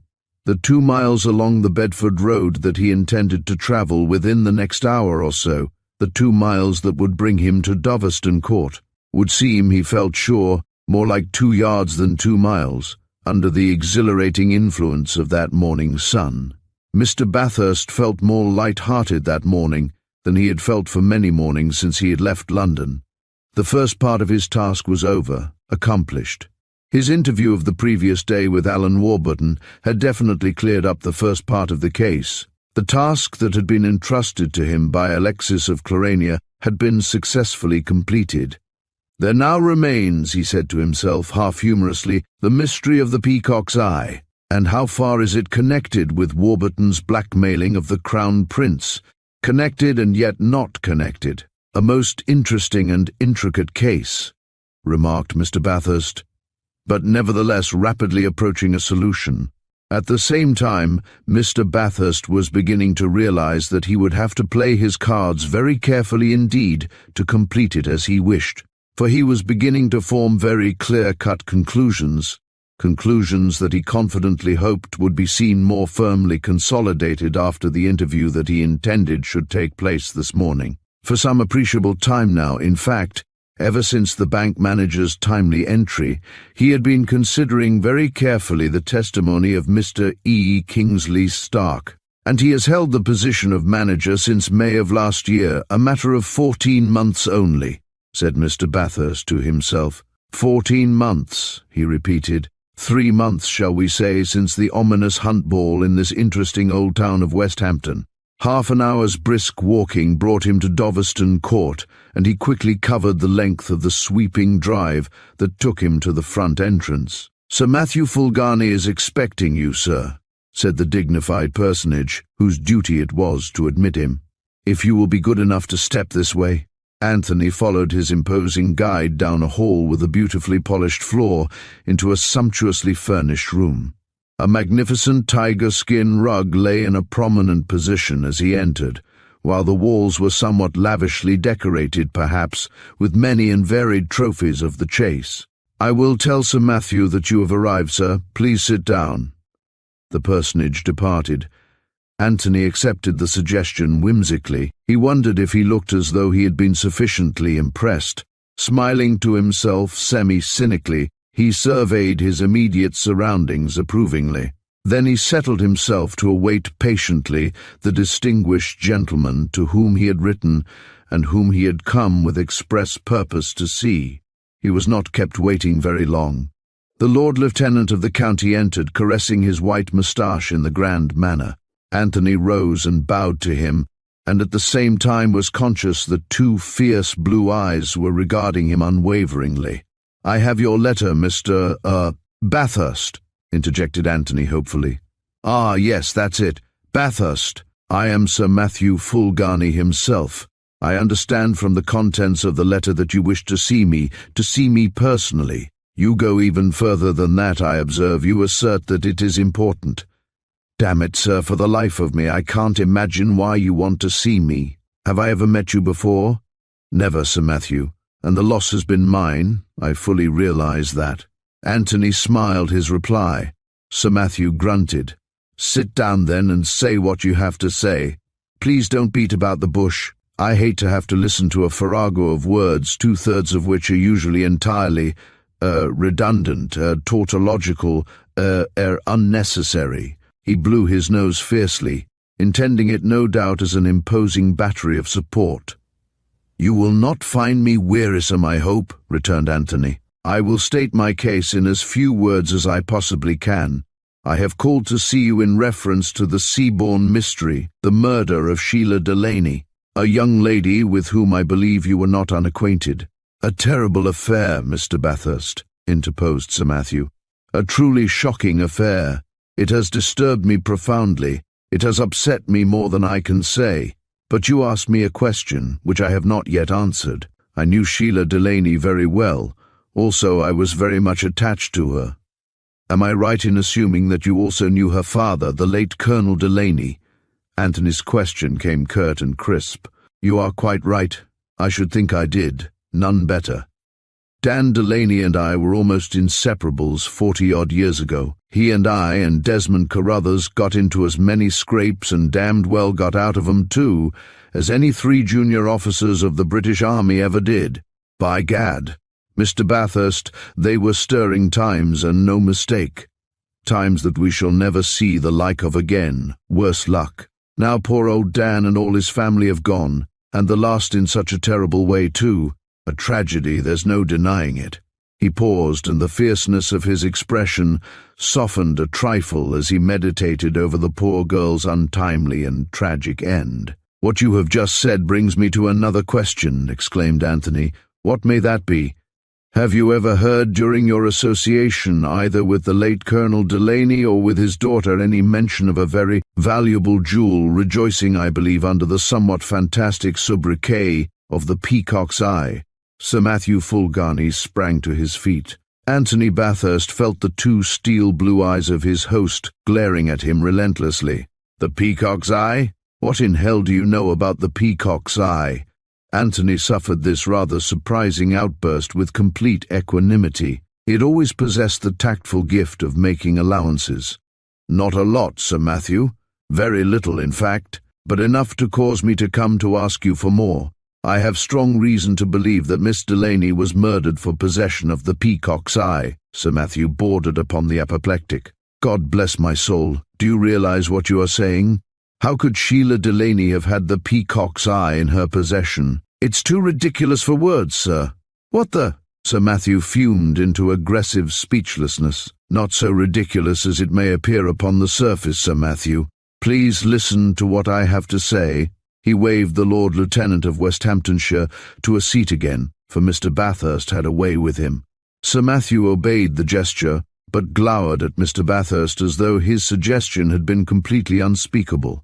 Anthony took up his recital again. "According to the evidence of Mr. E. Kingsley Stark, the present manager of the Westhampton branch of the Mutual Bank, Miss Delaney took the stone known as the Peacock's Eye out of the custody of the bank on the morning of the day upon which she met her death. There is therefore very good reason to believe that it travelled with her to Seabourne. and very certainly it was not in her possession when she was found dead in the dentist's chair at Seabourne. A remarkable chain of events, Sir Matthew, don't you think? Anthony watched him warily, but Sir Matthew remained as he was, to all appearances bereft of the power of speech. Having told you so much of what I know, I want you to tell me more in return. Am I right in thinking that it lies in your power to give me the true history of the Peacock's Eye? His voice contained a note of quiet insistence. The man addressed rose from his chair and paced the room, it might be said belligerently. The situation as it had developed was novel for him. He came to a decision suddenly. Taking a letter from his pocket, he referred to it in such a way that Anthony was irresistibly reminded of a huge bird of prey. You state here, Mr. Bathurst, he tapped the letter aggressively with his bony forefinger, that you are representing the Crown Prince Alexis of Clarania in a matter of paramount delicacy. Anthony bowed. I don't quite see then how the devil that fact touches the Seabourne mystery, and the death of Sheila Delaney. What has the one to do with the other? Tell me that. He made his demand with all his old fierceness. Candidly, I can't, sir, replied Anthony. At the moment, that is. But I hope to be able to do so when I get more data. That is why I asked you to tell me the history of the Peacock's Eye. I have formed the opinion that to know that will help me materially. Sir Matthew caressed the white moustache again in an endeavour to assume command. You're asking me to go back a good many years, Mr. Bathurst. 44 to be exact. And 44 years are not 25 minutes, but I'll tell you all I know. He chuckled at the savour of the reminiscence. Dan Delaney, Desmond Carruthers and I were all West Hamptonshire-born men, and were junior officers together in the West Hampton Regiment. We were sent to India. Eventually we found ourselves stationed in a wild territory of Baluchistan near Quetta, and not far from the Bolan Pass. It's a mountainous, sandy desert of a place by no means thickly populated. The natives that do eke out an existence there live a nomadic, pastoral sort of life. 4 years after we got out there, a separate administration was constituted under the Governor-General's agent in Baluchistan, and things got a bit better, for which we were all devoutly thankful. But we fellows were a reckless, wild harum-scarum set, always ready for any desperate adventure that promised itself. The more perilous it was, the better we welcomed it. The big bug in that region is the Khan of Kalat, and there are all sorts of fancy religions knocking about round there, I can tell you. Pardon me interrupting a moment, interjected Anthony. What was the name of the dialect spoken by the natives? Can you remember? I've a real reason for asking. Sir Matthew wrinkled his brows. There were many. Dozens of them in all probability. In the central provinces you get Hindi and Marathi chiefly, but up there you find so many different tribal tongues. Where was I? Ready for any desperate adventure, smiled back Anthony. Ah, yes. Sir Matthew rubbed his hands in evident enjoyment. The old man was back in the saddle again.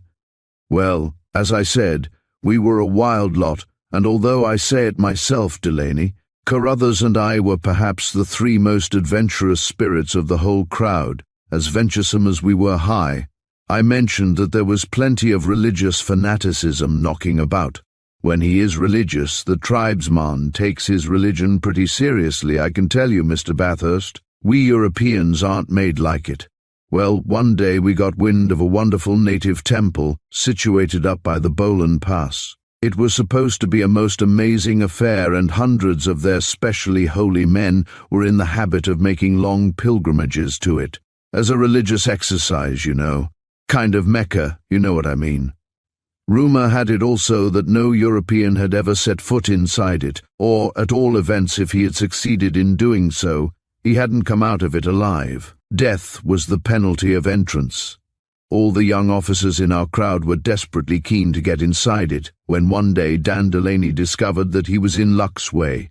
He had a body servant attached to him who had been specially transferred for some reason or the other to the West Hamptons from one of the native regiments. Lal Singh, murmured Mr. Bathurst with an almost affected nonchalance. Sir Matthew stared at him, amazed and spellbound. Good God, sir, he declared, white as a sheet when he pulled himself together. How the devil did you know that? Anthony answered question with question. You haven't seen Lal Singh then lately? Haven't seen him for over 30 years. What on earth? "I'll explain later," replied Anthony. "Please proceed." "Marvelous, marvelous. Now let me see again. Where was I?" He frowned in his attempts at recollection. "I know Lal Singh's father was in some way connected with the actual administration of this temple, and as a result, Lal Singh himself was able to put a lot of information in Delaney's way. To cut a long story short, the three of us got away one night and got clean inside, penetrated in fact to the proper Holy of Holies, the inmost shrine. There we found what the natives called the sacred peacock. Its body was of pure gold, and the eyes of its train feathers consisted of a number of blue-tinted emeralds. I can't tell you how marvelous it was. I regret to say that Delaney wrenched away the biggest of these, and we were about to add to our spoils when Lal Singh rushed in with the news that in a few minutes we should be surrounded. The news of our entry had leaked out somehow. We got away by the skin of our teeth. Lal Singh was scared to death and warned us with all sorts of fantastic tales that the outraged gods would punish us, though the punishment took years to materialize. Gad, what a lovely scrap it was, getting away that night." Anthony broke in. "Delaney, I presume, regarded the Peacock's eye as his own personal spoils." "Not at all," replied Sir Matthew stiffly, and with a distinct touch of frigidity. "We were brother officers. It was a case of share and share alike, not only the spoils, as you call it, but the bright eyes of danger, too. We drew lots for the stone.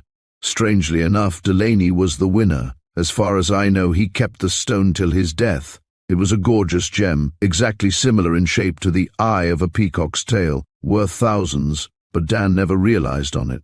He kept it for its dazzling beauty. He was Irish, an idealist." He glared at Anthony. "That's all. Now it's your turn. Tell me what you know about Lal Singh. You staggered me just now. You knocked me all of a heap." "I am quite prepared to believe that, Sir Matthew, but there is no magic about it. The explanation, like most explanations, is perfectly simple. Have you ever met Miss Kerr, Miss Delaney's old nurse?" "Many a time," chuckled Sir Matthew. "You mean Pinky?" "I believe that is the nickname by which she is perhaps even better known.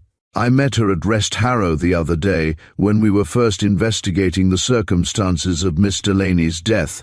She told rather an extraordinary story. I should like your considered opinion on it. She states that about a month ago an Indian called upon Miss Delaney at her home in Tranfield, calling himself Lal Singh. He asked for Colonel Delaney and informed her that he was the Colonel's old servant. He was unaware of the Colonel's death. Or said he was. That possibly is a more accurate version." "What?" roared Sir Matthew. "Lal Singh here in West Hamptonshire. That tale won't hold water. It's incredible, it's amazing." He spluttered in his attempt to find suitable words to express his rejection. "I can take it then," intervened Anthony, "that Lal Singh did not extend his visit to you." "To me? Good gracious, Mr. Bathurst, of course not. Lal Singh indeed. I haven't set eyes on Lal Singh for over 30 years, as I told you. What on earth gives you that extraordinary idea?" "Pinky Kerr is under the impression that he announced to Miss Delaney his intention of so doing," said Anthony gravely. "Good God, sir, you astound me, dear, dear, dear, dear." It was obvious that Sir Matthew was extremely perturbed. "He certainly inquired after you," proceeded Anthony, "and also after the late Major Desmond Carruthers. Well, I'm damned, I suppose there's no possible doubt about this rigmarole, Mr. Bathurst? You're sure in your own mind that Pinky Kerr isn't giving way to a little romancing? Her evidence is entirely uncorroborated. Obviously her mistress is dead. Lal Singh has disappeared. At the same time," he paused. "Well?" demanded Sir Matthew vehemently. "What?" "It would be a remarkable story for her to invent," said Mr. Bathurst with a shrug of the shoulders. "Don't you think so? Let me come to the point then. What do you make of it?" "That we are in very deep waters, Sir Matthew. Sheila Delaney has been the victim of one of the most cunning and cold-blooded crimes of the century, and it's going to take me all my time to bring her assassin to justice. There's a big difference between suspecting a man and proving his guilt. There's a big difference also between knowing a man's guilt and proving it." Sir Matthew glared at him, his cold blue eyes full of purpose, but Mr. Bathurst gave him back an equally unwavering stare. "I quite appreciate what you say," said the old man eventually. "I appreciate it to the full. By the way, Sir Matthew, there is one more point before I go. Perhaps you would be good enough to enlighten me. Can you remember the West Hampton Hunt Ball, a year ago last February?" "Certainly I can. I was present, naturally." "Good, I was expecting you to say that. Now tell me this, was the Crown Prince of Clarania present?" Mr. Bathurst watched him keenly and carefully. So much depended upon the exact terms of the answer. It came quickly. "I have always understood so. His Royal Highness preserved his incognito, it is true, but as far as I know he was most certainly there." "Did you speak to him?" "Of course, most assuredly. I was introduced to him by Desmond Carruthers." "I see. Please think carefully, for this question is most important. Did you at any time during the evening of the ball see the Crown Prince in conversation with or dancing with Sheila Delaney?" The Lord Lieutenant knitted his brows. Then he began to shake his head negatively. "No, I can't remember that. Sheila at that time was flying round with young Alan Warburton. I can distinctly remember him being there. No, I can't remember her with the Crown Prince." "Thank you. You mentioned Alan Warburton. I've had the pleasure of meeting him. I understand that there was a likelihood once, we will say, of an engagement between him and Miss Delaney." "That is so, most certainly. Now, Sir Matthew, can you tell me this? Did the West Hampton Hunt Ball that we have been discussing coincide pretty closely with the mutual bank scandal and the arrest and suicide of Sir Felix Warburton? Can you tell me that?" "It did, Mr. Bathurst," replied Sir Matthew grimly. "Not merely pretty closely, but absolutely. Sir Felix committed suicide on the very day that the ball took place." "Thank you," said Mr. Bathurst. "I rather fancy that my case is nearly complete. Chapter. Gallant Mr. Bathurst." He rose. Sir Matthew Fulgarney's face was a strange mixture of mystification and inclination towards asperity. "Really?" he volunteered with a stiff pomposity. "I don't quite understand," Mr. Bathurst smiled, "but I'm inclined to linger with your permission, Sir Matthew, for a moment or two longer. I am sure you will do everything in your power to help me. That fact you have already demonstrated. I have heard much of Lady Fulgarney. I take it she accompanied you upon the occasion of the Hunt Ball?" "Of course. I am not the kind of man to, but I don't quite see. Ladies have proverbially brighter and keener eyes than we men, Sir Matthew, as we discover sometimes to our cost. It has just occurred to me that Lady Fulgarney might possibly be able to confirm or even supplement what you have just told me concerning the ball. It would strengthen my case considerably." He smiled sweetly. "Very well," responded Sir Matthew sulkily. "To please you, I will send for her." He rang the bell. "Ask Lady Fulgarney to come to me, Warren, will you? Tell her that Mr. Anthony Bathurst has arrived and is now with me." Anthony embarked upon an adventure of propitiation. "I don't imagine for a minute, sir, that Lady Fulgarney will really be able to add to the information that you have given me so clearly. I am deeply in your debt, Sir Matthew, but her mere corroboration will be important and most valuable." Sir Matthew nodded. "Here she is," he said. Anthony bowed to the lady. She in her turn favoured him with a charming smile. Sir Matthew performed the necessary introduction. "Mr. Bathurst is a friend of the Crown Prince of Clarania," he added. "I expect you remember him." He evidently regarded this connection as an additional testimonial, and he is also investigating the murder of poor Sheila Delaney. He wants to ask you something, he imagines, although he wouldn't admit as much, that you may be able to help him. He's an optimist if he only knew it. He wheezed hilariously. Lady Fulgarney smiled indulgently, then she bowed to Anthony. "What a terrible affair, Mr. Bathurst. Of course we knew poor Sheila Delaney well. Close neighbours and closer friends. What help do you want from me? I've been asking Sir Matthew a few facts with regard to the Hunt Ball of last year. You, in company with other beautiful women, were there, Lady Fulgarney, I take it?"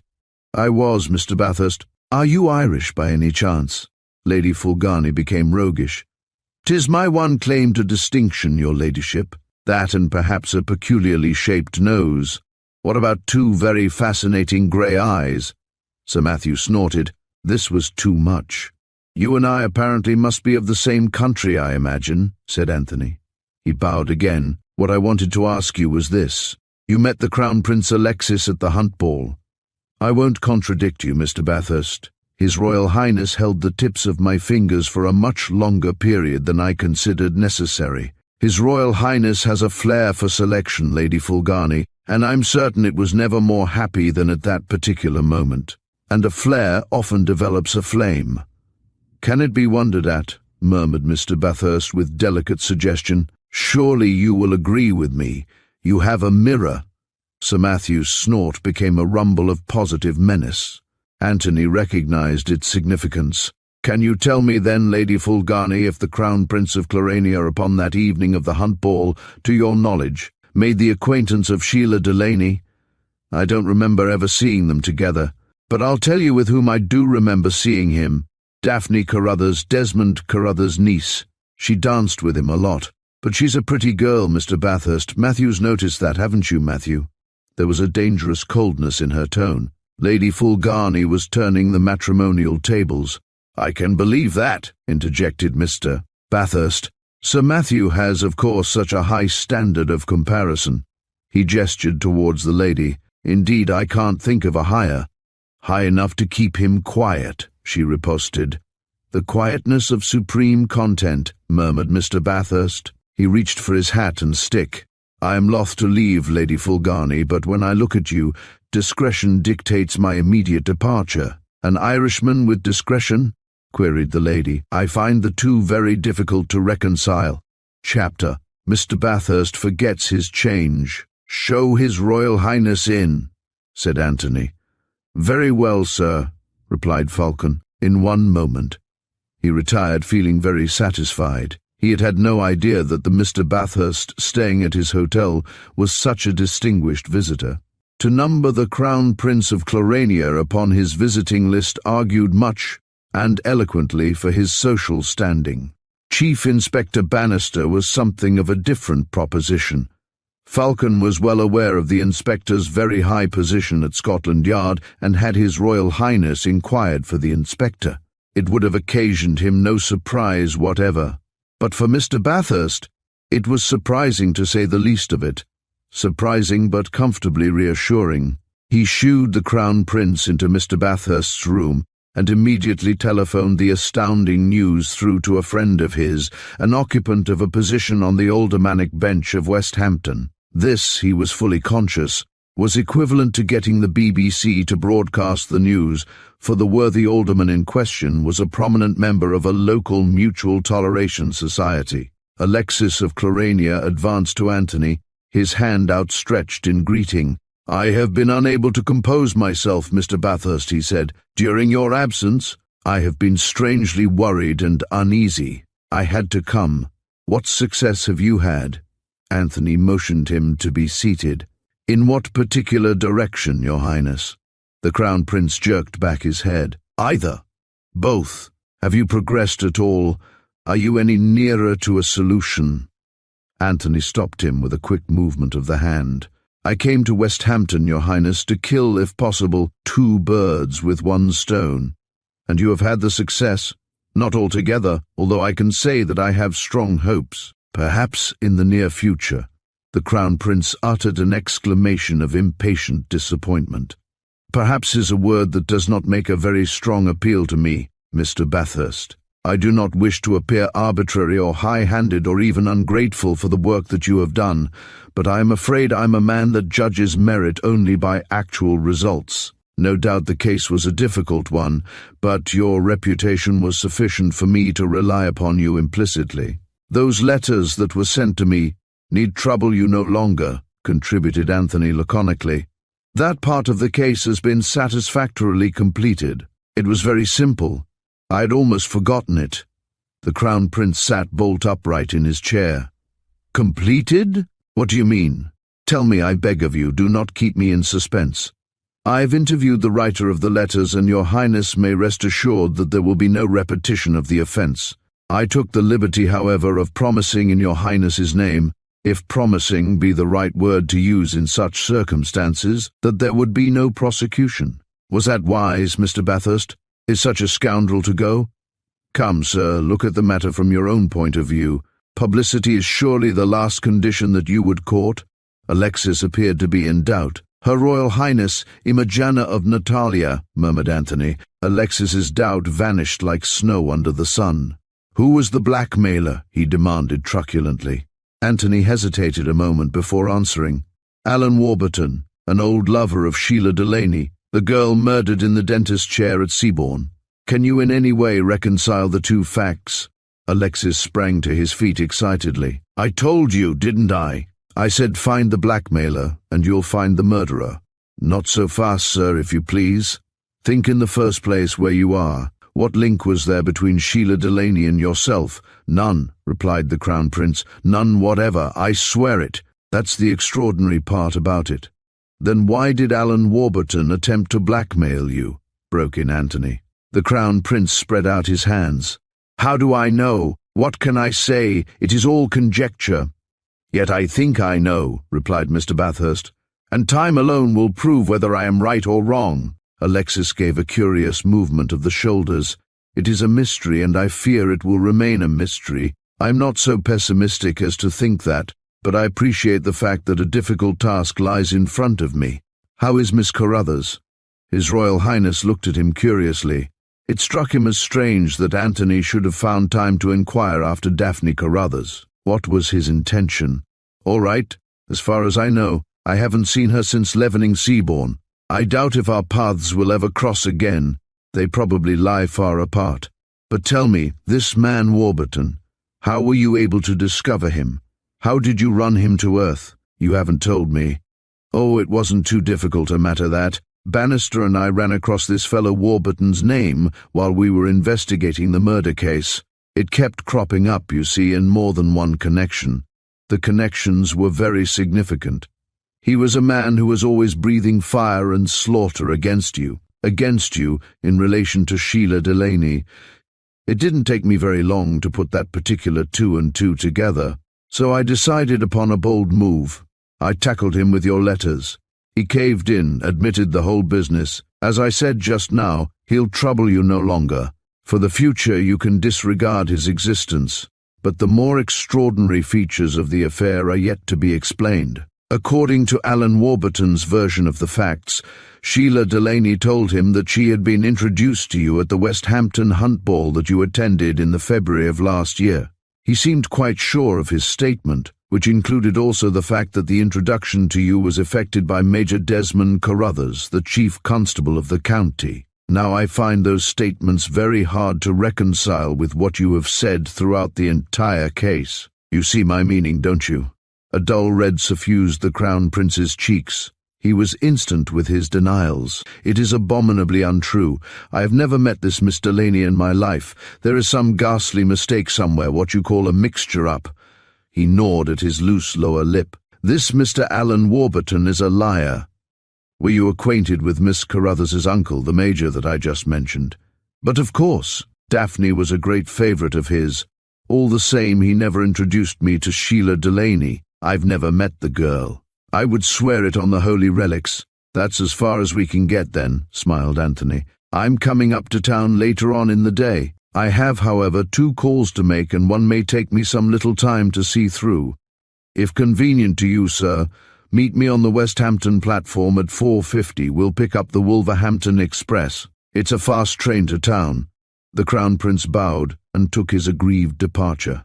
The first of Mr. Bathurst's 2 advertised calls was at Crossley Road. Miss Kerr at home? He inquired of the stout, homely-looking woman who opened the door. Yes, she is. What name shall I say, sir? Anthony Bathurst. Although I doubt if she'll remember it, tell her somebody wants to see her in reference to the late Miss Delaney, one of the gentlemen whom she saw before at Miss Delaney's home. I'll tell her, sir. The woman speedily bustled back. Come this way, sir, if you please. I'll take you into the front room. That's the best place for you to go. Miss Kerr will be with you in a moment or two. When she arrived, Anthony saw that the time that had elapsed since their previous interview had only served to intensify the outward and visible signs of her profound grief. Today she was showing him a face heavily lined with the marks of care and sorrow. Good morning, Miss Kerr. Good morning, Mr. Bathurst. I told you that I might want to communicate with you again, didn't I? Well, here I am. There wasn't time to write to you. I'm returning to town this afternoon. But before I go, there's one more question I particularly wish to ask you." He smiled in the best Bathurst manner. "What is that, sir?" inquired Pinky listlessly. "She's taking her trouble badly," thought Anthony to himself. "She needs to pull herself together. Just this point, Miss Kerr. I want you to cast your mind back to the occasion when Lal Singh, the Indian, called upon Miss Delaney, the incident of which you told us the other day. The point I want to emphasize is this. Did he speak in English the whole time he was here?" "All that I heard him say was English," answered Pinky. "Yes," she proceeded, stressing her remarks with nods of the head. "I remember now. What you have just said has brought it back to me. Miss Sheila spoke to him in Hindustani, but it was in the wrong dialect or something. He couldn't get on with it. She said afterwards that he came from a different part of the country, belonged to a different tribe or something. That's why they couldn't make each other understand." Anthony's reply held a trace of sternness. "Goodbye, Miss Kerr," he said. "You've been able to clear up something in my mind that's been troubling me. No doubt we shall meet again." The second of Mr. Bathurst's morning calls to which he had made reference in his conversation with Alexis was of a somewhat extraordinary nature. The editor of the West Hampton and Chellingborough Independent contemplated somewhat ungraciously the visiting card that had been presented to him by a singularly dirty and ink-stained office boy, but after a minute or two's thought decided that his time was not too fully occupied to see the gentleman described thereon. "Tell Mr. Bathurst we can give him 10 minutes, Fred," he remarked editorially, "but not a minute more." Mr. Bathurst stated his business. As usual, the introduction of the name of the Crown Prince of Clarania had a magical effect and worked wonders towards the establishment of a perfectly amicable atmosphere. "I think I can manage that," said the editor.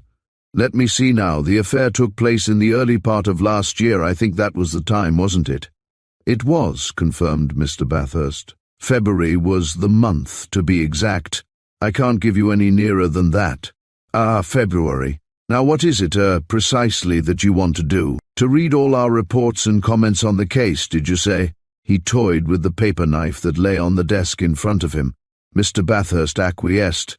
"If you would be so good, that is what I should like to do. I may take it, I hope, that any news of interest, any special feature of the case that you are investigating, should it materialize, would be placed in the way of the Independent before any of its, contemporaries." "You may rely on me," murmured Mr. Bathurst engagingly. The editor picked up his telephone receiver. "Bring me a complete file of the Independent for the month of February of last year. Bring it up to my private room." "Here we are," he declared 5 minutes later. "Here are issues of February 5, 12, 19, and 26. I remember the affair made a big stir at the time. I remember the big London dailies gave it a rare lot of attention, although news was by no means scarce at the time. Perhaps one of them might prove more useful to you." "It's possible, of course," conceded Anthony, "but I thought the local paper would probably contain more detail in its report. A question of local interest and all that." "I see. Will you run through them here, or quietly elsewhere?"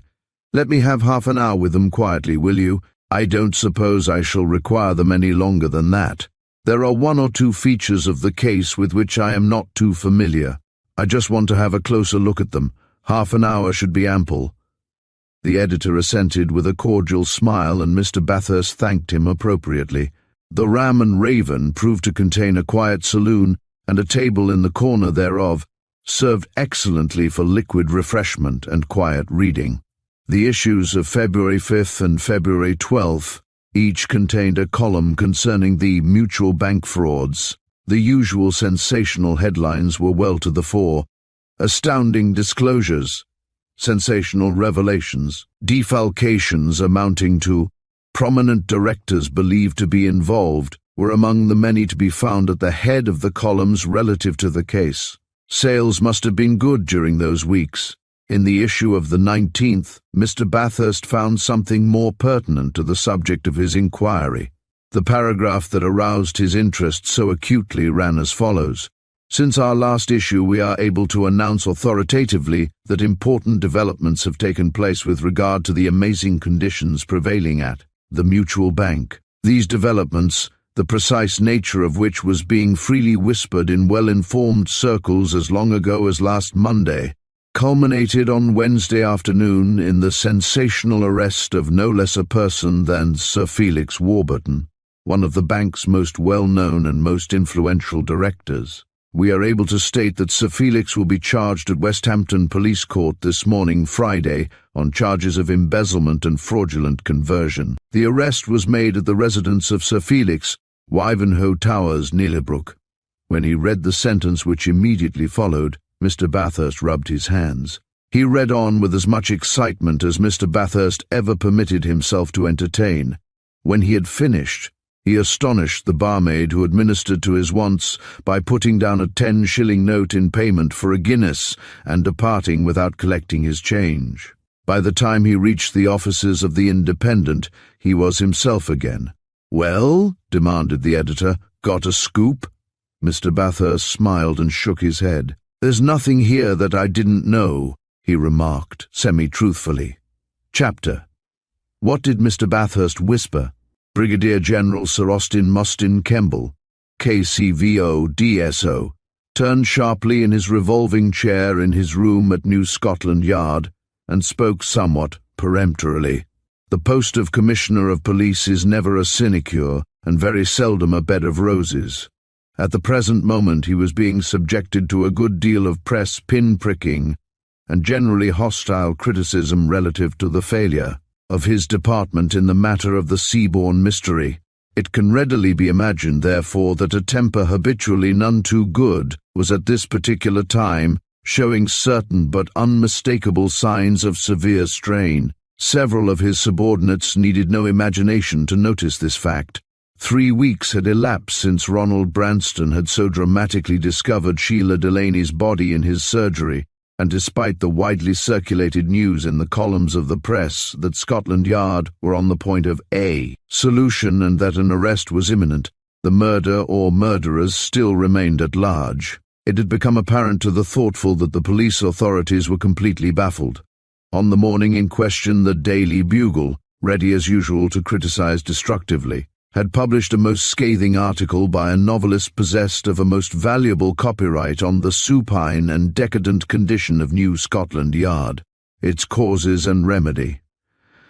The chief point of the article in question had been the oft-recurring statement that the Seabourn mystery was the 5th unsolved murder since Sir Austin Kemble had assumed the cares of office. Incessant attention had been drawn to the fact that on 3 of these occasions Scotland Yard had been called in almost at once, and that the old and threadbare excuse that the scent had been allowed to get cold prior to expert advice being taken could in no way be urged.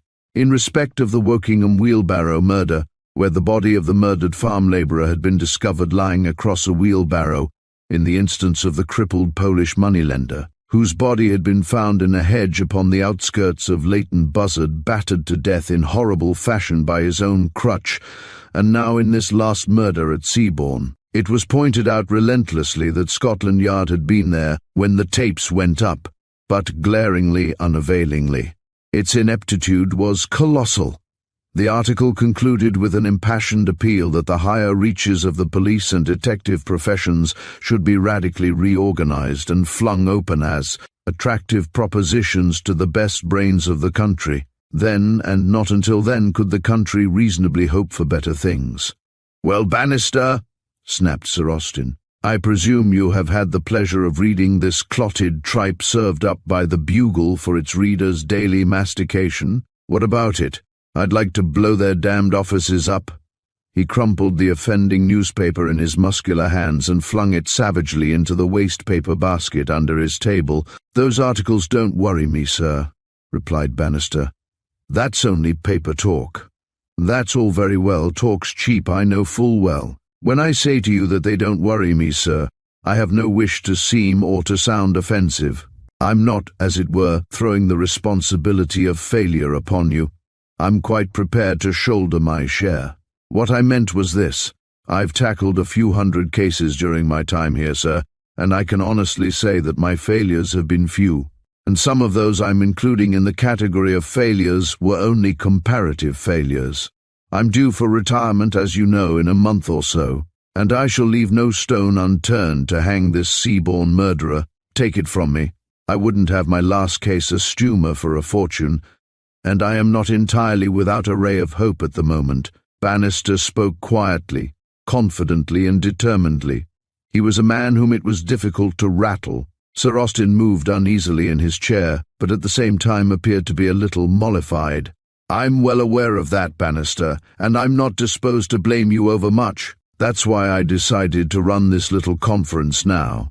I spoke to Chief Inspector McMorran yesterday and told him that I intended to have a chat with you about it. I asked Mr. Bathurst to come along too, because I knew he had been interested on behalf of the Crown Prince of Clarania and was in close touch with the case. Also, I've heard something of his reputation. I remember the Hanover Gallery's murder very well, and I have had the pleasure of meeting Sir Charles Considine." He smiled at Anthony, and if the smile contained a tinge of condescension and just a hint of patronage, Anthony consoled himself with the comforting thought that a brigadier general is usually no respecter of persons. "Now, Bannister," said Sir Austin, "where exactly do you stand? What do you know? Let me hear it." Bannister took some sheets of notepaper from his coat pocket. "It's a most mysterious and baffling case," he began. "That's not said in any sense of self-defense. I don't suppose for one moment that the omniscient fiction weaver whose effort illuminates the columns of the Daily Bugle realizes 1/10 of the difficulties that the police have encountered. You know the main outline of the case, sir, so I won't waste your time on my own with any unnecessary detail. Rather will I condense my report and give you the salient points as they impress me." He looked at the Commissioner for approval. A quick nod from Sir Austin gave it to him. "First of all," he continued, "we were faced with that remarkable attempt on the part of the murderer to confuse the identity of the murdered girl with that of another lady, Miss Daphne Carruthers. Why? Was it deliberate? You might venture half a dozen reasons and yet be wrong. For there is the undoubted fact that both Miss Delaney and Miss Carruthers had a West Hampton connection. Please note that. Then, taking events in what I will term logical sequence, we have 1. The association, the admitted association, mind you, of the Crown Prince of Clarania with Miss Carruthers, and 2. The association of the Crown Prince with Miss Delaney by Alan Warburton, who was, we have good reason to suppose, Sheila Delaney's discarded lover. Not a bad mixture for a detective to commence with, eh?" Sir Austin Kemble grunted non-committally. "Don't forget also," proceeded Bannister, a suggestion of resentful vehemence creeping into his tone, "that Sheila Delaney had the Carruthers girl's suitcase in her possession, and that a room was actually booked for her at the Lauderdale Hotel in Miss Carruthers' name. Booked by telephone, 2 people in the Lauderdale vouch for it." Sir Austin broke in rather dictatorially. "Tried tracing that call?" he said brusquely. "I have that," replied Bannister instantly. "Unsuccessfully." He jerked his head with impatience. "What I've told you so far, I'll call, for the sake of clarity, the first section of the case. I'll now embark upon what I will term the second. Miss Delaney at some time or other was robbed, you know that, don't you? She was robbed of £100 in notes and also, what is much more to the point, of a supposedly wonderful precious stone worth a very large sum, I believe. The figure £20,000 has been mentioned to me in connection with it. That's the stone to which you refer in your notes as the Peacock's Eye? Exactly, a blue-tinted emerald. I believe stated to be unique as far as individual possession goes. If there are others floating around, nobody has seen them.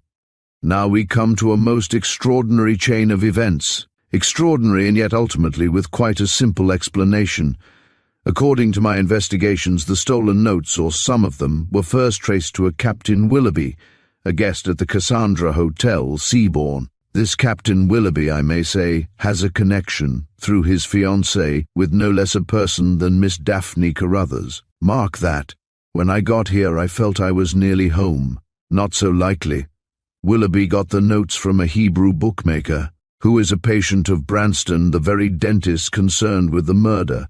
Still on the track, say I. Morley, the bookmaker, the dentist's patient, got them from Branston himself. There I am again, just like Felix. Would you believe it?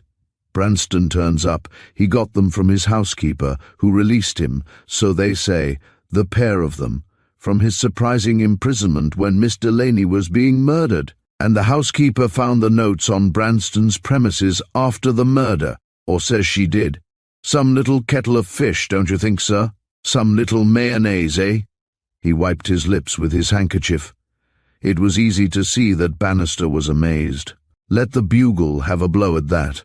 Nevertheless, I've got a stray theory. I'm very hopeful, as I told you earlier. I've almost decided to arrest Branston and the housekeeper, Mrs. Burtonshaw. I can make out a strong prima facie case against them. He paused, waiting for his chief's comment upon this last statement. Sir Austin drummed upon the table with the fingertips of his left hand, apparently uncertain. Can't see it myself, he interjected. Not on what you have given me so far. What about this Peacock's eye? Where's that? Bannister shrugged his shoulders rather impatiently. I can't trace any attempt to dispose of that so far. All the notorious fences have been and are still being very carefully watched by some of our best men. In my opinion, not more than 4 of the known fences would look at the proposition. And they are, put in Sir Austin. Bannister thought for a moment. Levine and Kharkov in Paris, Stephanopoulos in Amsterdam, and Schneitzer here in London. Personally, of course, I may be wrong, I know, but I wouldn't consider anybody else. To Anthony, of course, the 4 names were entirely unfamiliar. He docketed them in the pigeonhole of his memory, and was just in the midst of the requisite mental process when Sir Austin Kemble turned to him and addressed him. He noticed that the Commissioner was smiling again. And you, Mr. Bathurst, what have you got to tell me? Is your story on all fours with Bannister's? Are you in agreement with him, or have you formed a different opinion? Anthony returned smile for smile. Frankly, sir, he said, Chief Inspector Bannister has given you more information than I could possibly have done. I was with him at West Hampton when the first news of the stolen notes came through to us, and I left him to follow that particular trail on his lonesome. I haven't investigated it at all, so he's got ahead of me, you see. I can only cry peccavi. Perhaps I should have attached more importance to it. Sir Austin Kemble looked at him long and hard. Perhaps, he queried. Perhaps, insisted Anthony. You mean? Anthony shrugged his shoulders. Well, I shouldn't arrest either Branston or Mrs. Burtonshaw on the evidence submitted. If I were the inspector, still, don't mind me, I'm only an amateur. Bannister frowned into space, but Sir Austin Kemble stuck to his guns. You have something in your mind, Mr. Bathurst, he said very deliberately. I am sure of it. I should be pleased to hear what you have to say. That was my purpose in asking you to be present at this interview. 3 heads are better than 2. I am all attention. Anthony bowed. I'm complimented, sir. Many thanks. At the moment, though, I'm afraid you'll find me something of a disappointment. I am like the Chief Inspector here. I feel that I am still confronted with very grave difficulties. Until those difficulties are removed, my hands are of necessity tied. It would be worse than useless for me to bring a charge against any person unless I were fully prepared to prove that charge to the hilt. That is my position now, in a nutshell. I have formed certain ideas. I am willing to admit that much. Beyond that, however, I cannot go. All I can do is to wait, very patiently and very hopefully. Perhaps one day, my chance to prove the truth of my theory will come. He spoke very quietly, but both Sir Austin and Bannister were able to detect the wealth of infinite purpose in his voice tone. I don't know that I altogether follow you, Mr. Bathurst, said Sir Austin. What do you mean exactly when you say that you must wait? For what must you wait? Anthony's eyes regarded him with unswerving steadiness. For the murderer to make a mistake, Sir Austin. When that happens, I hope to be aware of it. When I'm aware of it, I shall draw the net round, tight. I shall want your help, sir, of course, and Bannister's too. I don't mean for a moment that I'm big enough to carry it through single-handed, but that's my intention, to bide my time. There was no element of braggadocio in what he said, merely the coldness of quiet determination. Sir Austin started his finger-drumming again. He was dissatisfied. "Permit me to remark, Mr. Bathurst, that the time for you to move may never come. The murderer, or murderers possibly, may never make the mistake for which you are suggesting that we should wait. How do we go on, then?" Anthony was unmoved by the Commissioner's suggestion. How then? He thought the question over for a moment or two and then quickly discarded it as a real possibility. "Take it from me, sir. The move will be made. It must be. You need have no qualms upon that point whatever. The move for which I am waiting will be the natural sequence, perhaps corollary is the better word, of Miss Delaney's murder. It will be tedious and irksome, this waiting period, I agree, but at all events when I move I shall be sure. It is a comfortable thought, to be sure." Sir Austin rose from his chair. "Very well then, Mr. Bathurst. Since neither Bannister nor you can advise any immediate course of action, I must bow to your joint decision and wait, even though it imposes a strain upon my patience. I will inform the Crown Prince of Clorania of what has passed between us. Good day." He held out his hand to Bannister and then to Anthony. As he left them at the door of his room, the inspector turned to Bathurst. "What's your point, Mr. Bathurst?" he said. "What's this move you say you're waiting for?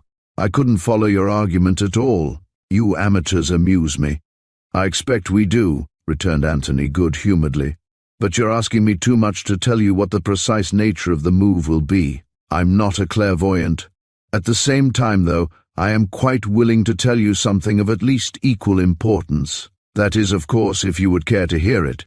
"What's that?" "The name of the person who murdered Sheila Delaney." Bannister regarded him with a look of amazement mingled with incredulity. "What?" he exclaimed. "Are you serious?" "Perfectly," replied Anthony. He bent his head a little and whispered a name in the inspector's ear. Bannister gasped. "Never," he declared. "You can't mean it." Anthony nodded gravely. "Good God!" exclaimed Bannister again. "You can't mean it, Mr. Bathurst." "I do, but it'll be a very difficult matter to drive the charge home. Nobody realizes that fact more than I. Think of the issues involved." "I'm thinking," said Bannister. "It certainly will be some job. Well, I'm damned." He shook his head, still pondering over the amazing nature of Mr. Bathurst's confidence. Chapter: Mr. Bathurst's patience is rewarded. The golden sunshine of July passed into the mellower maturity of August. August in its turn yielded place to the quieter beauty of September, and russet-brown October reigned a due season in the latter's stead. The mystery of the murder of Sheila Delaney, in the words of the cheaper press, the dentist's chair murder, yet remained unsolved. The Daily Bugle continued its bugling. Sir Austin Kemble allowed himself at various odd times to dwell somewhat bitterly upon the vaticination of Mr. Bathurst, and at other times was sorely taxed to restrain his growing impatience. Chief Inspector Bannister was doomed to suffer the biggest disappointment of his hitherto distinguished career. The day for his retirement from his high position in the Criminal Investigation Department arrived after the manner of time and tide, and he was no nearer to arresting Sheila Delaney's slayer when that eventful day came than he had been on the fateful July evening when Sergeant Godfrey had dragged him into the case. Sir Austin shook hands with him in farewell and shrugged his aristocratic shoulders in rather cynical commiseration. "I know how keen you were, Bannister, to complete your Seabourne case, and I also know the many difficulties against which you have been forced to contend. The fact that you have failed is merely to be deplored, that is all. To err is human. You take with you my very best wishes. Goodbye." Thus, the mantle of Bannister fell upon Macmorran, and after the manner of mantles apparently made an excellent fit. Bannister, however, had not relinquished the trail altogether. Mr. Bathurst read his letter with undisguised interest. He also replied to it immediately. "My dear Bannister," he wrote, "hearty congratulations upon your well-earned retirement. Which is it to be? The Sussex Downs or the entrancing West Country? I am perfectly certain that either would be graced by your presence. In relation to the question that you raise with regard to the somewhat baffling case that exercised our joint intelligences a few months ago, please don't worry, you may rely on me." Rest assured that I should never attempt to conclude my case without acquainting you and inviting your valuable cooperation. I have too much admiration for Scotland Yard in general, and incidentally yourself in particular. Also, it might prove too big for me to adopt any other methods single-handed. I told you whom I suspected upon the occasion of our last meeting. You alone know of that suspicion. I am still waiting now, as I was at the time that I gave you my confidence. Hold yourself in readiness to move at a moment's notice. When that time comes, I will communicate with you. Then, my dear Bannister, we will taste success. Until then, faithfully yours, Anthony L. Bathurst. This letter afforded the ex-inspector both consolation and satisfaction. At any rate, he would share in the triumph when the hands of justice closed upon the criminal. He decided, therefore, to postpone his departure to the selected spot for his retirement, at any rate, for a month or two, say till after Christmas. But fate decreed that he was in action again before then. Anthony Bathurst's expectations were realized. On a misty morning in mid-November that promised a better day, the SS Nicholas Mays steamed out of Hull and began to plough her way through icy-cold green waves towards the rising morning sun and the city of Amsterdam. She was an undistinguished unit of the Holland SS Company, but on this particular occasion, perhaps, stood nearer to a place in the maritime sun than ever before. For amongst those sailing were two plain-clothes-men from New Scotland Yard, ostensibly ordinary tourists, and a handsome, stalwart and venerable Indian.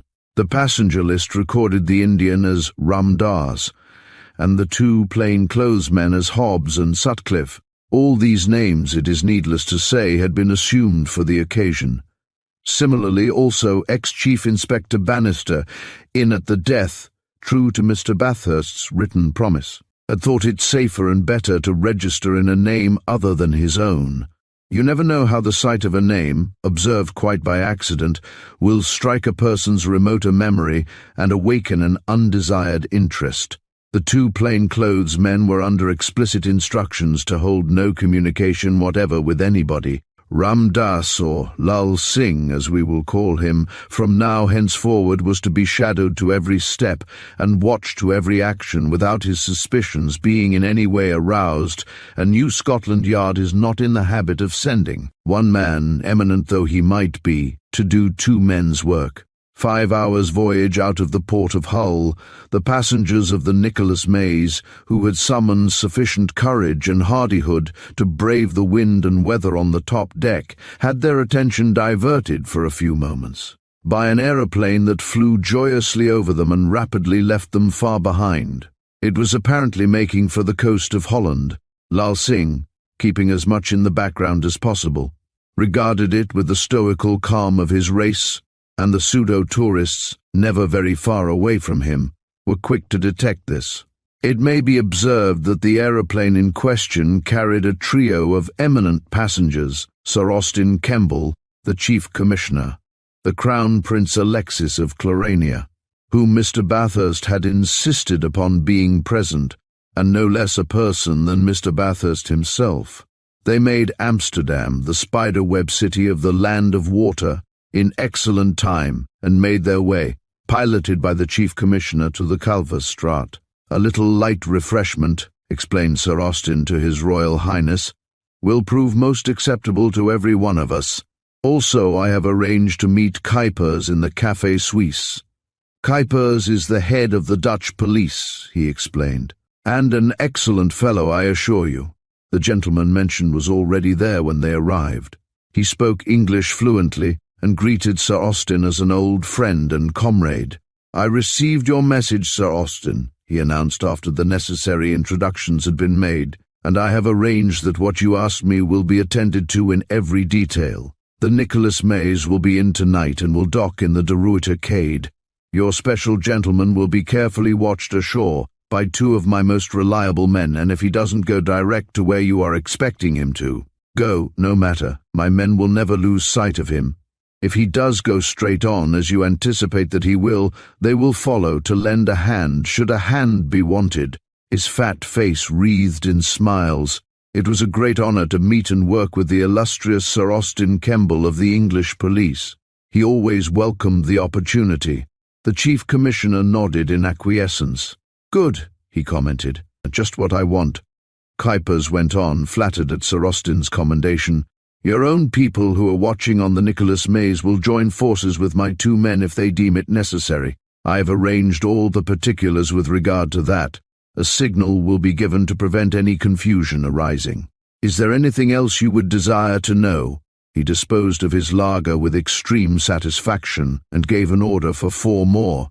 "Only this," replied Sir Austin, a trifle defensively perhaps. He turned to Anthony. "I am relying on you implicitly, Mr. Bathurst." "You have no doubt, you say," Anthony smiled. "None at all, Sir Austin. Tell Mr. Cipher what I imagine is going to happen when Lal Singh arrives." Sir Austin caressed his upper lip. "Stephanopoulos, Cipher, has he been pretty quiet lately, can you tell me? Because we're confident that he's going to be in this job." Cipher's white teeth flashed into an appreciative smile. "But so, well, I am not surprised. If it's precious stones, there is always that possibility. But he is slippery. I cannot tell you how slippery, gentlemen." He leaned forward to them impressively over the marble-topped table. "Stephanopoulos is one of the 3 biggest fences in Europe. Possibly the biggest of all, excepting perhaps the notorious Adolf Schneitzer. It is only the really big stuff that he touches, the stuff that's too big for the smaller men. Do you know his... He paused to collect the word he wanted. "What do you say, his antecedents?" His audience expressed their ignorance. Cipher continued. "His father was a Greek who was employed for many years in the diamond-cutting industry of this city down in the Zwanenberger Straat. He got into trouble after he married one of our women and took to crime very thoroughly. In time he became an expert. His son, our man, is one of the craftiest devils you could meet.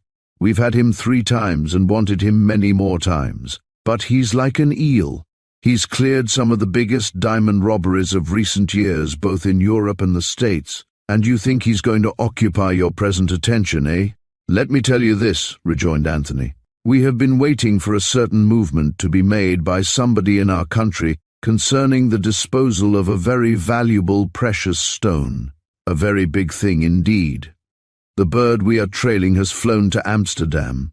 Do you think I am very far out if I deduce the probable presence in the affair of M. Stephanopoulos?" Cipher shook his head. "Rather would I say, without hesitation, that you have hit the right nail on the head. At any rate," he shrugged his shoulders expressively, "if your man is here, and you are here to watch him wherever he goes, you cannot go very far wrong, even if the trail, as you call it, doesn't lead to Stephanopoulos." Sir Austin, who had been talking quietly to the Crown Prince for a moment or two, broke in. "Where does this Stephanopoulos live?" "In the Jewish quarter," replied the Dutchman. "Far from here?" queried Anthony. "Take a tram along the Gelder Chicane past the fish market into the New Market. Get off by St. Anthony's Way House. You can't miss that. It's a rather quaint red brick affair carrying round towers and spires. It was the old East Gate of Amsterdam. Go down a side turning just before Jodenbrie Straat, the first turning on the left before the canal. Stephanopoulos lives in the second establishment on the right. But I shall be coming along with you when the fun starts, so you need have no worry about finding your way. It is most essential that we should be able to interview Stephanopoulos before he receives his visitor," remarked Anthony. "That also shall be arranged," said Cipher. "I will see to it." He was as good as his word, and early that afternoon the notorious Greek fence of international reputation was privileged and surprised to receive 4 visitors. The establishment in the Jewish quarter to which Cipher escorted them was externally unpretentious and to all appearances in no way significant of its proprietor's worldwide notoriety. It was situated on the fringe of that part of the city of Amsterdam, devoted for many years to the fascinating industry of diamond cutting. To Anthony Bathurst, the quarter with its stalls and booths was as much reminiscent of London's Middlesex Street as of anything he knew, and the domicile of Stephanopoulos might have been removed en bloc from the Whitechapel Road. Cipher beckoned to them. "Come right in with me," he said, "and let me do the talking." "What is the gentleman's ostensible business?" asked Anthony. "He's a registered moneylender," replied Cipher, "and I, for one, should be sorry to get in his clutches. He's reputed to be the fourth richest man in Amsterdam. He put his forefinger to his lips. Leave it to me. As they entered, a bell jingled noisily. Anthony noticed that they stood behind a high counter that ran all round the shop, for shop perhaps described the place most closely.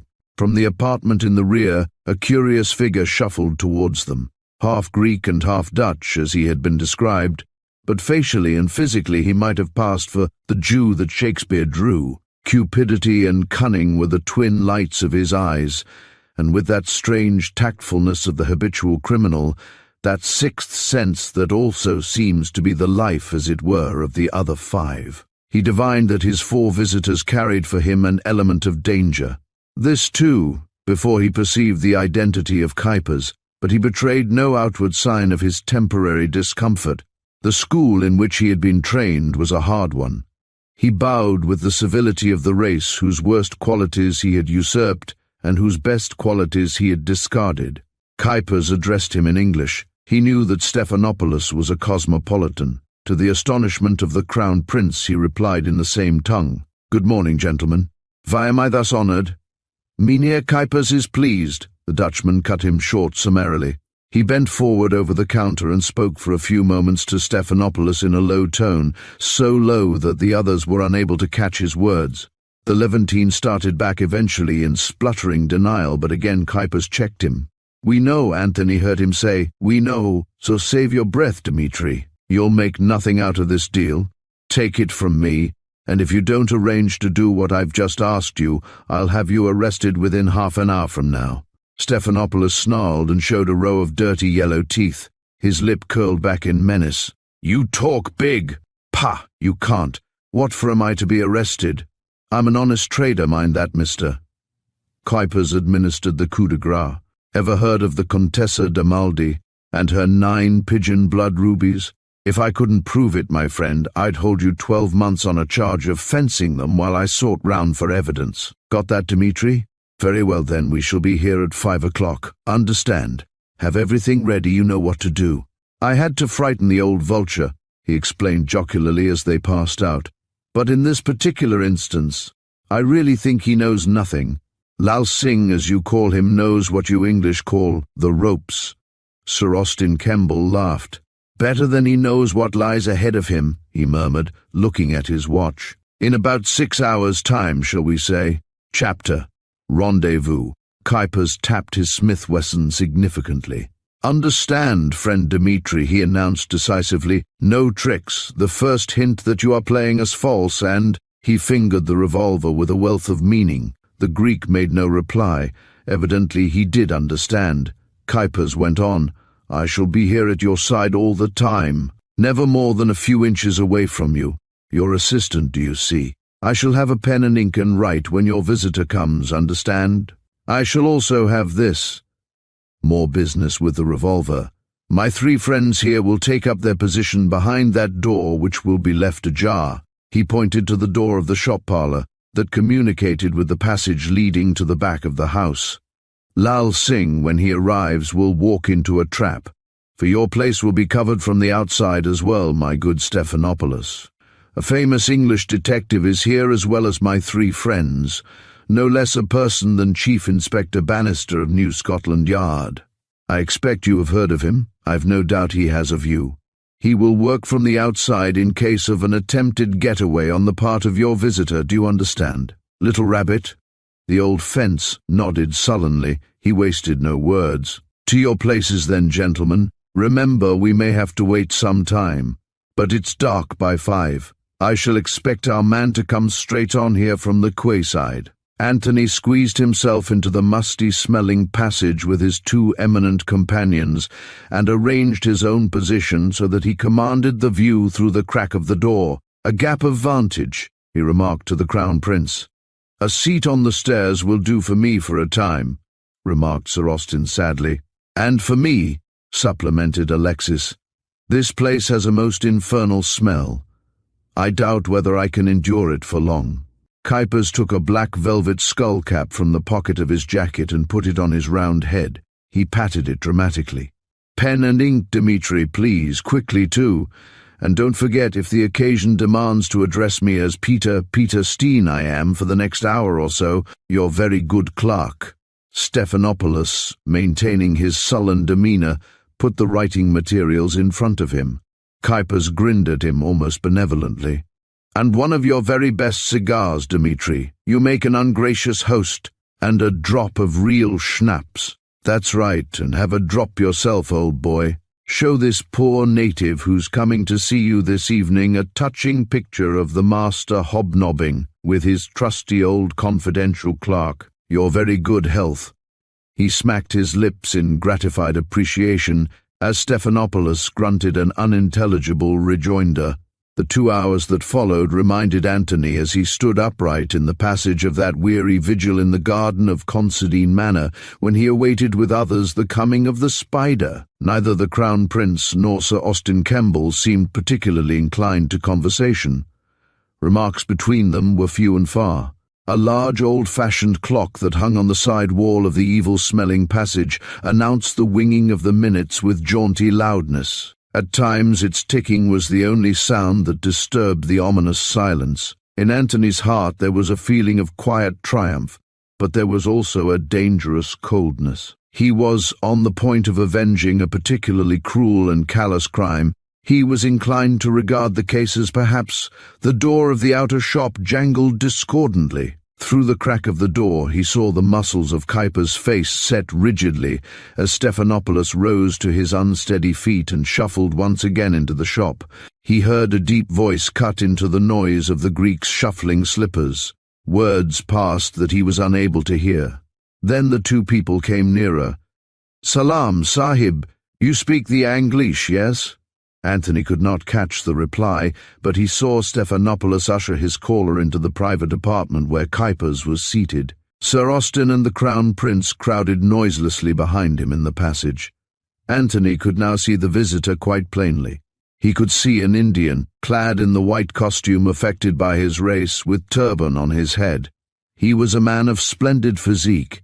A flowing beard gave him the appearance of age and wisdom, and his dark eyes glowed with excitement. "What can I do for you?" mumbled the old Greek.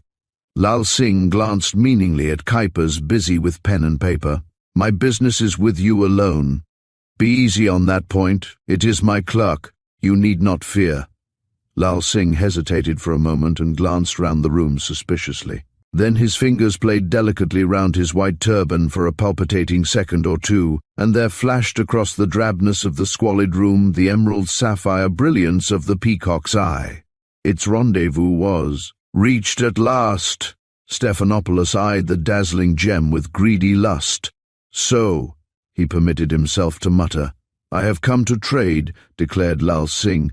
His tone held the silkiness of malevolent menace. "If you will deal justly with me, if not, I will kill you as I killed for," Dmitri broke in. "This, eh?" His cunning eyes, gleaming with cupidity, caught those of Lal Singh and held them for a brief period. The Indian laughed cruelly. "You have said, 'twas but justice if you only knew." Stephanopoulos was silent. He held out his hand for this stone of liquid beauty that had come to him so unexpectedly, yet was not for him. His fingers itched to hold it, to feel some of its flaming fire. "Let me look at the stone," he growled. Lal Singh pushed it over very slowly, watching the old man as a hungry cat regards a mouse. Stephanopoulos held it to the light, watching its flashing points of scintillating brilliance play round the room. The eyes of Lal Singh wandered upward, fascinated at what the Greek was doing. As they did so, Cipher's rose like lightning and covered the Indian with his revolver. Simultaneously, Mr. Bathurst, similarly armed, slipped through the door behind which he had been standing and covered Lal Singh from the rear. "Don't move," he said, "or I'll put a bullet through you. You are arrested for the murder of Sheila Delaney at Seabourn in England on July 5th. See to him, Cipher's." As the little Dutchman advanced and snapped the handcuffs upon the prisoner, Antony was acutely aware of a flow of concentrated hatred and devilry that flooded him from the dark, vindictive eyes of the arrested man. They flicked from Stephanopoulos and Cipher's to the Crown Prince and Sir Austin Kemble, embracing them all, but they always returned to dwell balefully upon Mr. Bathurst. Unmoved, the last-named walked quietly to the prisoner. "Gentlemen," he said, "I don't think any of you quite realize yet the real truth of what has happened." His hand went to Lal Singh's face, and he jerked suddenly and strongly at the Indian's beard. The spirit gum failed to withstand the challenge. The beard came away in his hand. "Don't you find the costume rather chilly, Bannister?" he said lightly, "for this particular season of the year?" Chapter. Sir Austin Kemble removes his hat. "Dinner is served," said the butler. "Will you escort Lady Fulgarny, Mr. Bathurst? And you, Sir Austin, might be good enough to take Lady Brantwood?" "Thank you. If Lady Kemble will honour me?" Sir Matthew Fulgarny led his guests into the brilliantly lighted dining room of Doveston Court. "I should have been delighted," he said, "to have had the Crown Prince of Clorania with us for Christmas, but of course he has a very much more important engagement." He chuckled. "The wedding, I believe, is fixed for the last day of the old year. I suppose you are going, Mr. Bathurst. Surely you should be the guest of honour." Anthony laughed. "I was invited, Sir Matthew. It's true, but like the Crown Prince, I had an important engagement myself last week. I wasn't sure how long it would last, so in the circumstances, I placed myself at Lady Fulgarny's disposal instead." He bowed. "I am sure that excellent judges would agree that I chose the better part." Lady Fulgarny bent over to him, eagerly interested. "Was there ever any doubt?" she asked. "Did any of you important people on the inside of the case wonder what the verdict was going to be?" Anthony regarded her quizzically, and Sir Austin Kemble cut in with a reply. "The jury were only absent 25 minutes, he said gravely. "That fact will demonstrate to you very clearly that they didn't entertain very much doubt about it." "There was none," boomed Sir Matthew from the head of the table. "The evidence was conclusive. In a short time, thank God, the world will be well rid of a thorough-paced scoundrel.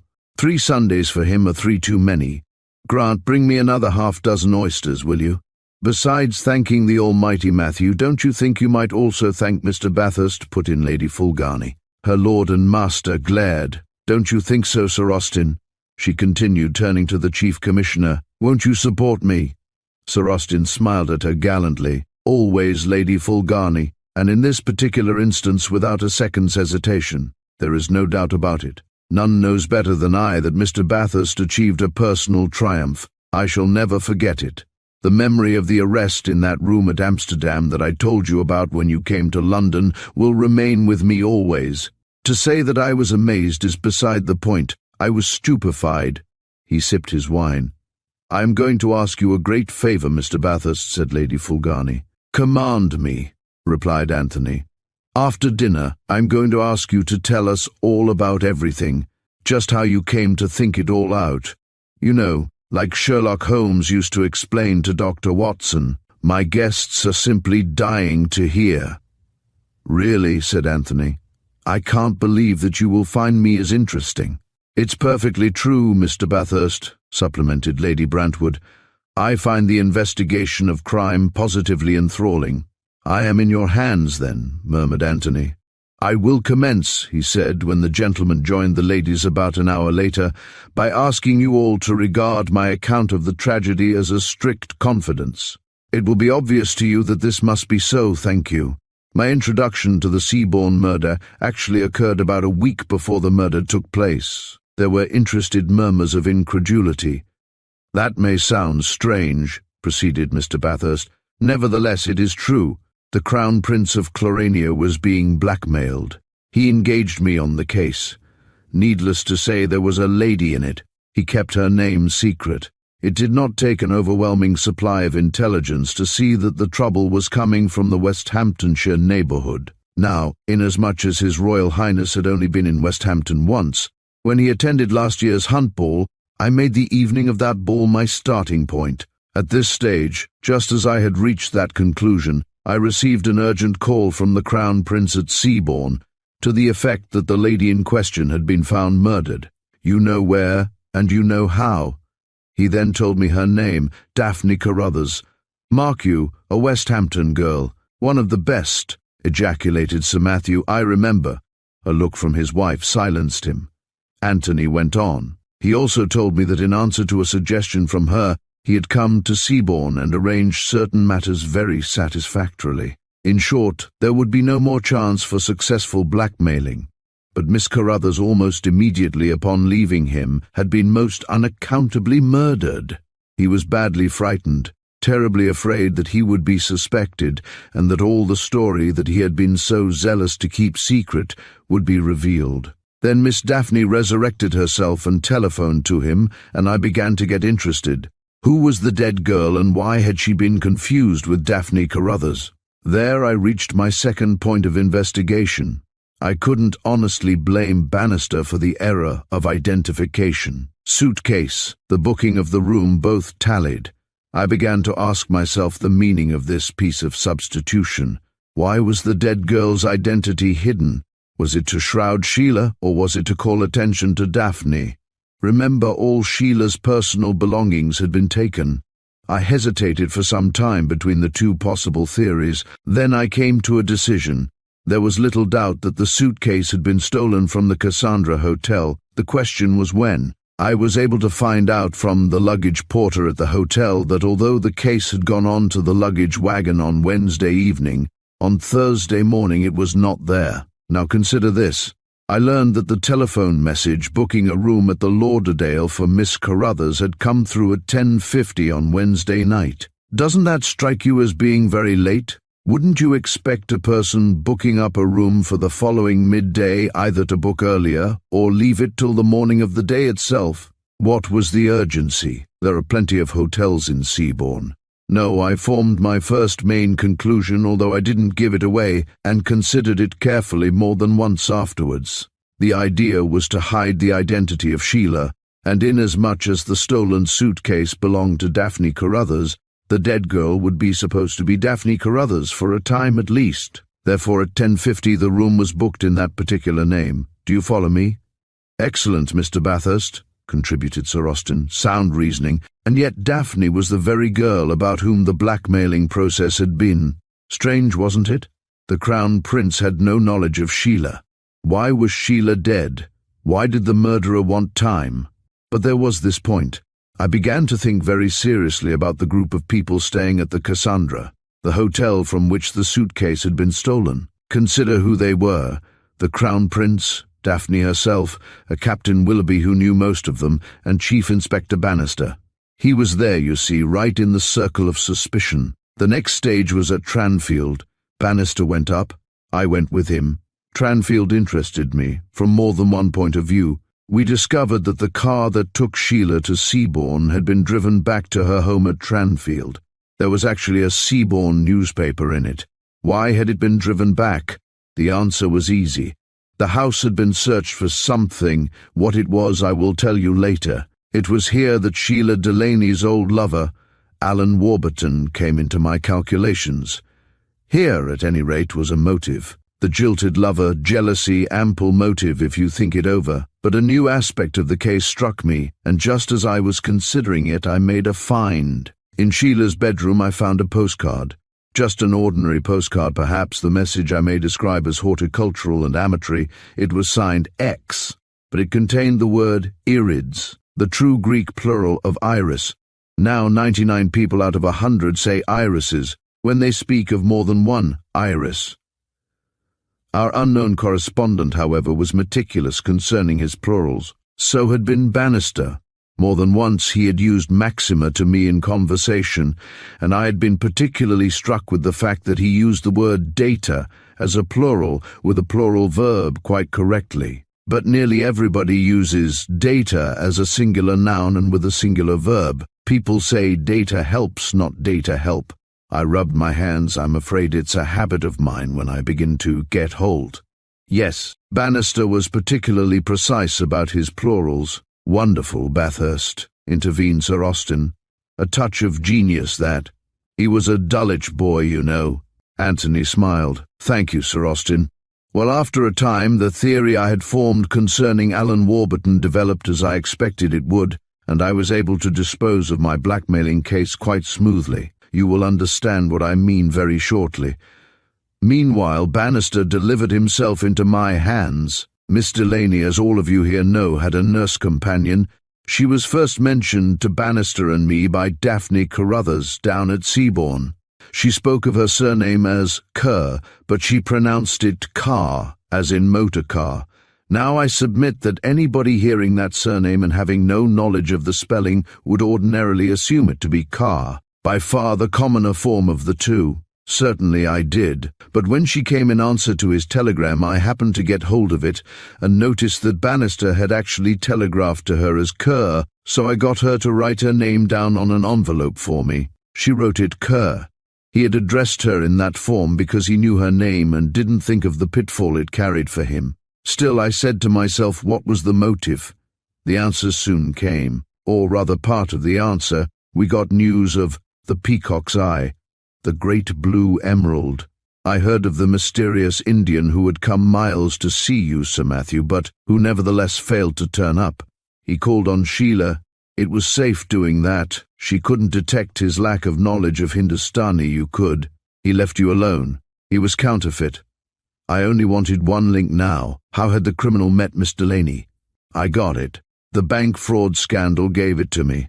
Now listen. I will at this point reconstruct the entire case. In the February of last year, Chief Inspector Bannister visited Westhampton in connection with the mutual bank frauds, and was actually the officer who arrested Sir Felix Warburton. For confirmation of that, see the Westhampton and Chellingborough Independent. He accompanied the Chief Constable, Major Desmond Carruthers, to the hunt ball. Carruthers kept his identity a secret. Lady Fulgarny leaned across excitedly. We saw them together. I remember him well. We couldn't place him, could we, Matthew? Anthony nodded and proceeded. There he saw Sheila Delaney. They were introduced. His incognito was maintained. They fell in love with each other. He was a fine man, you know, fine physique and so on. But fate played a strange trick. The Crown Prince was there, also incognito, known only to the few. He was with Daphne Carruthers. Alan Warburton was there with Sheila. He had the mortification of seeing her sudden infatuation for Bannister, and he mistook him for the Crown Prince of Clarania. I'm inclined to think that Sheila purposely allowed him to do so, or perhaps even told him that it was so. He says that she did. In fact, I question if she ever knew his real identity. He was a married man with 2 children, you know. I doubt if she even knew his real name, but this is all conjecture. God alone knows what story he told her. But Warburton knew he had a rival, and a successful rival. He began to blackmail him eventually, knowing of the approaching royal marriage. Now things began to get a bit too hot for Bannister. It may have been his wife. It may have been his impending retirement urged him to finish the intrigue. He was young to retire, wasn't he, Mr. Bathurst? Queried Lady Brantwood. The police retire young, replied Sir Austin Kemble. It depends upon their term of service. Bannister was 47 when his retirement fell due. Anthony took a cigar from the box Sir Matthew offered him.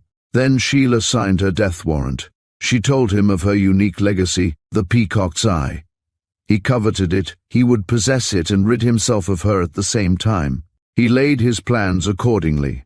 He arranged his holiday at Seabourn and adopted horn-rimmed glasses in case he should be recognized afterwards. How do you mean? Asked Lady Fulgarny. That isn't clear to me. Why afterwards?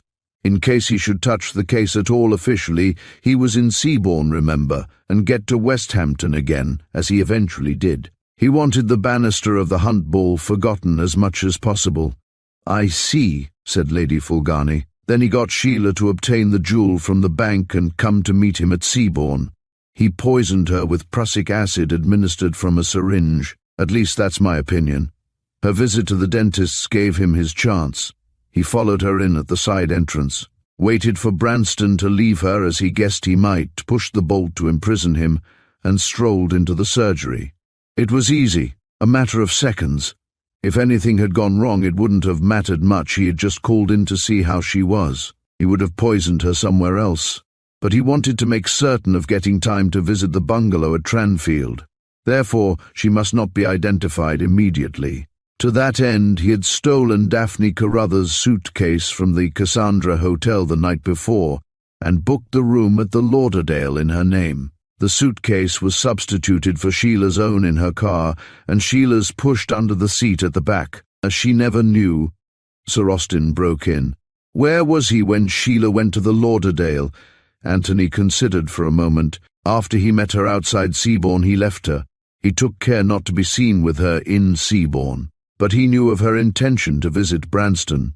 When he had murdered her, he took all Sheila's belongings. There must be nothing to connect her with herself or with him, and all the keys she carried. Any communication in his handwriting mustn't be found on her, for instance. The notes were dangerous, they might be traced. He left them behind as he went out. They would confuse the issue. He went straight back to Tranfield in Sheila's car. There must be nothing at Rest Harrow to connect him with her, no scrap of writing.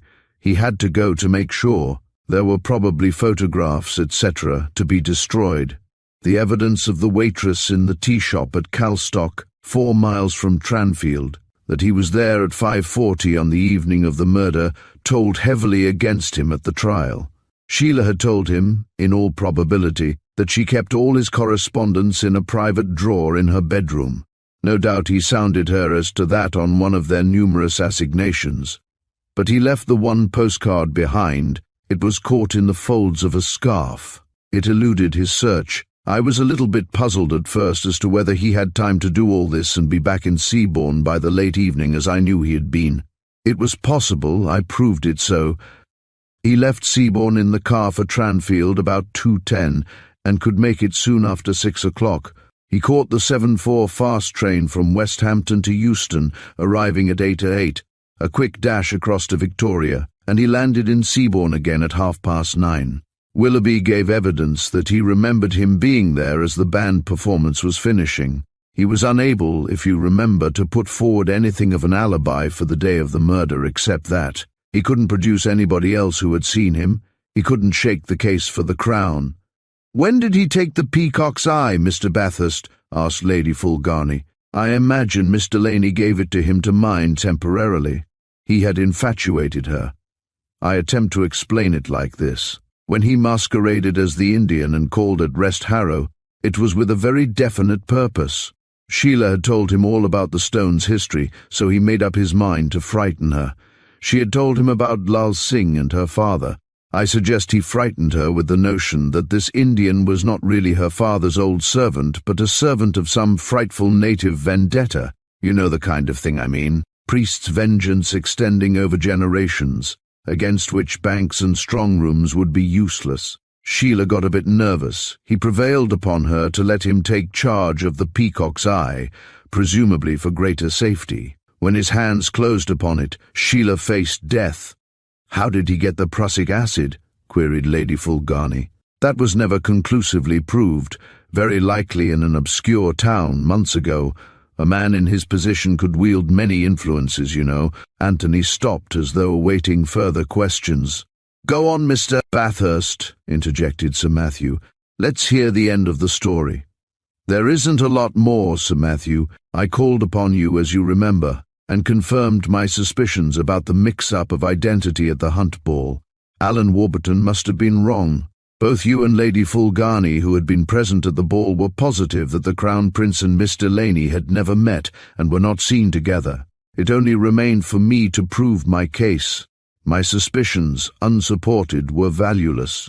I knew it might mean a long wait, but I felt certain that the time would come for realizing the Peacock's eye. I succeeded in allaying any possible suspicions the murderer might have had very completely. In fact, I bamboozled him beautifully. I told him a lot of the truth and 1 or 2 lovely lies. I even whispered the name of the assassin in his ear. Only it happened to be the wrong name. Still, it sufficed for him. I promised he should help me to capture him.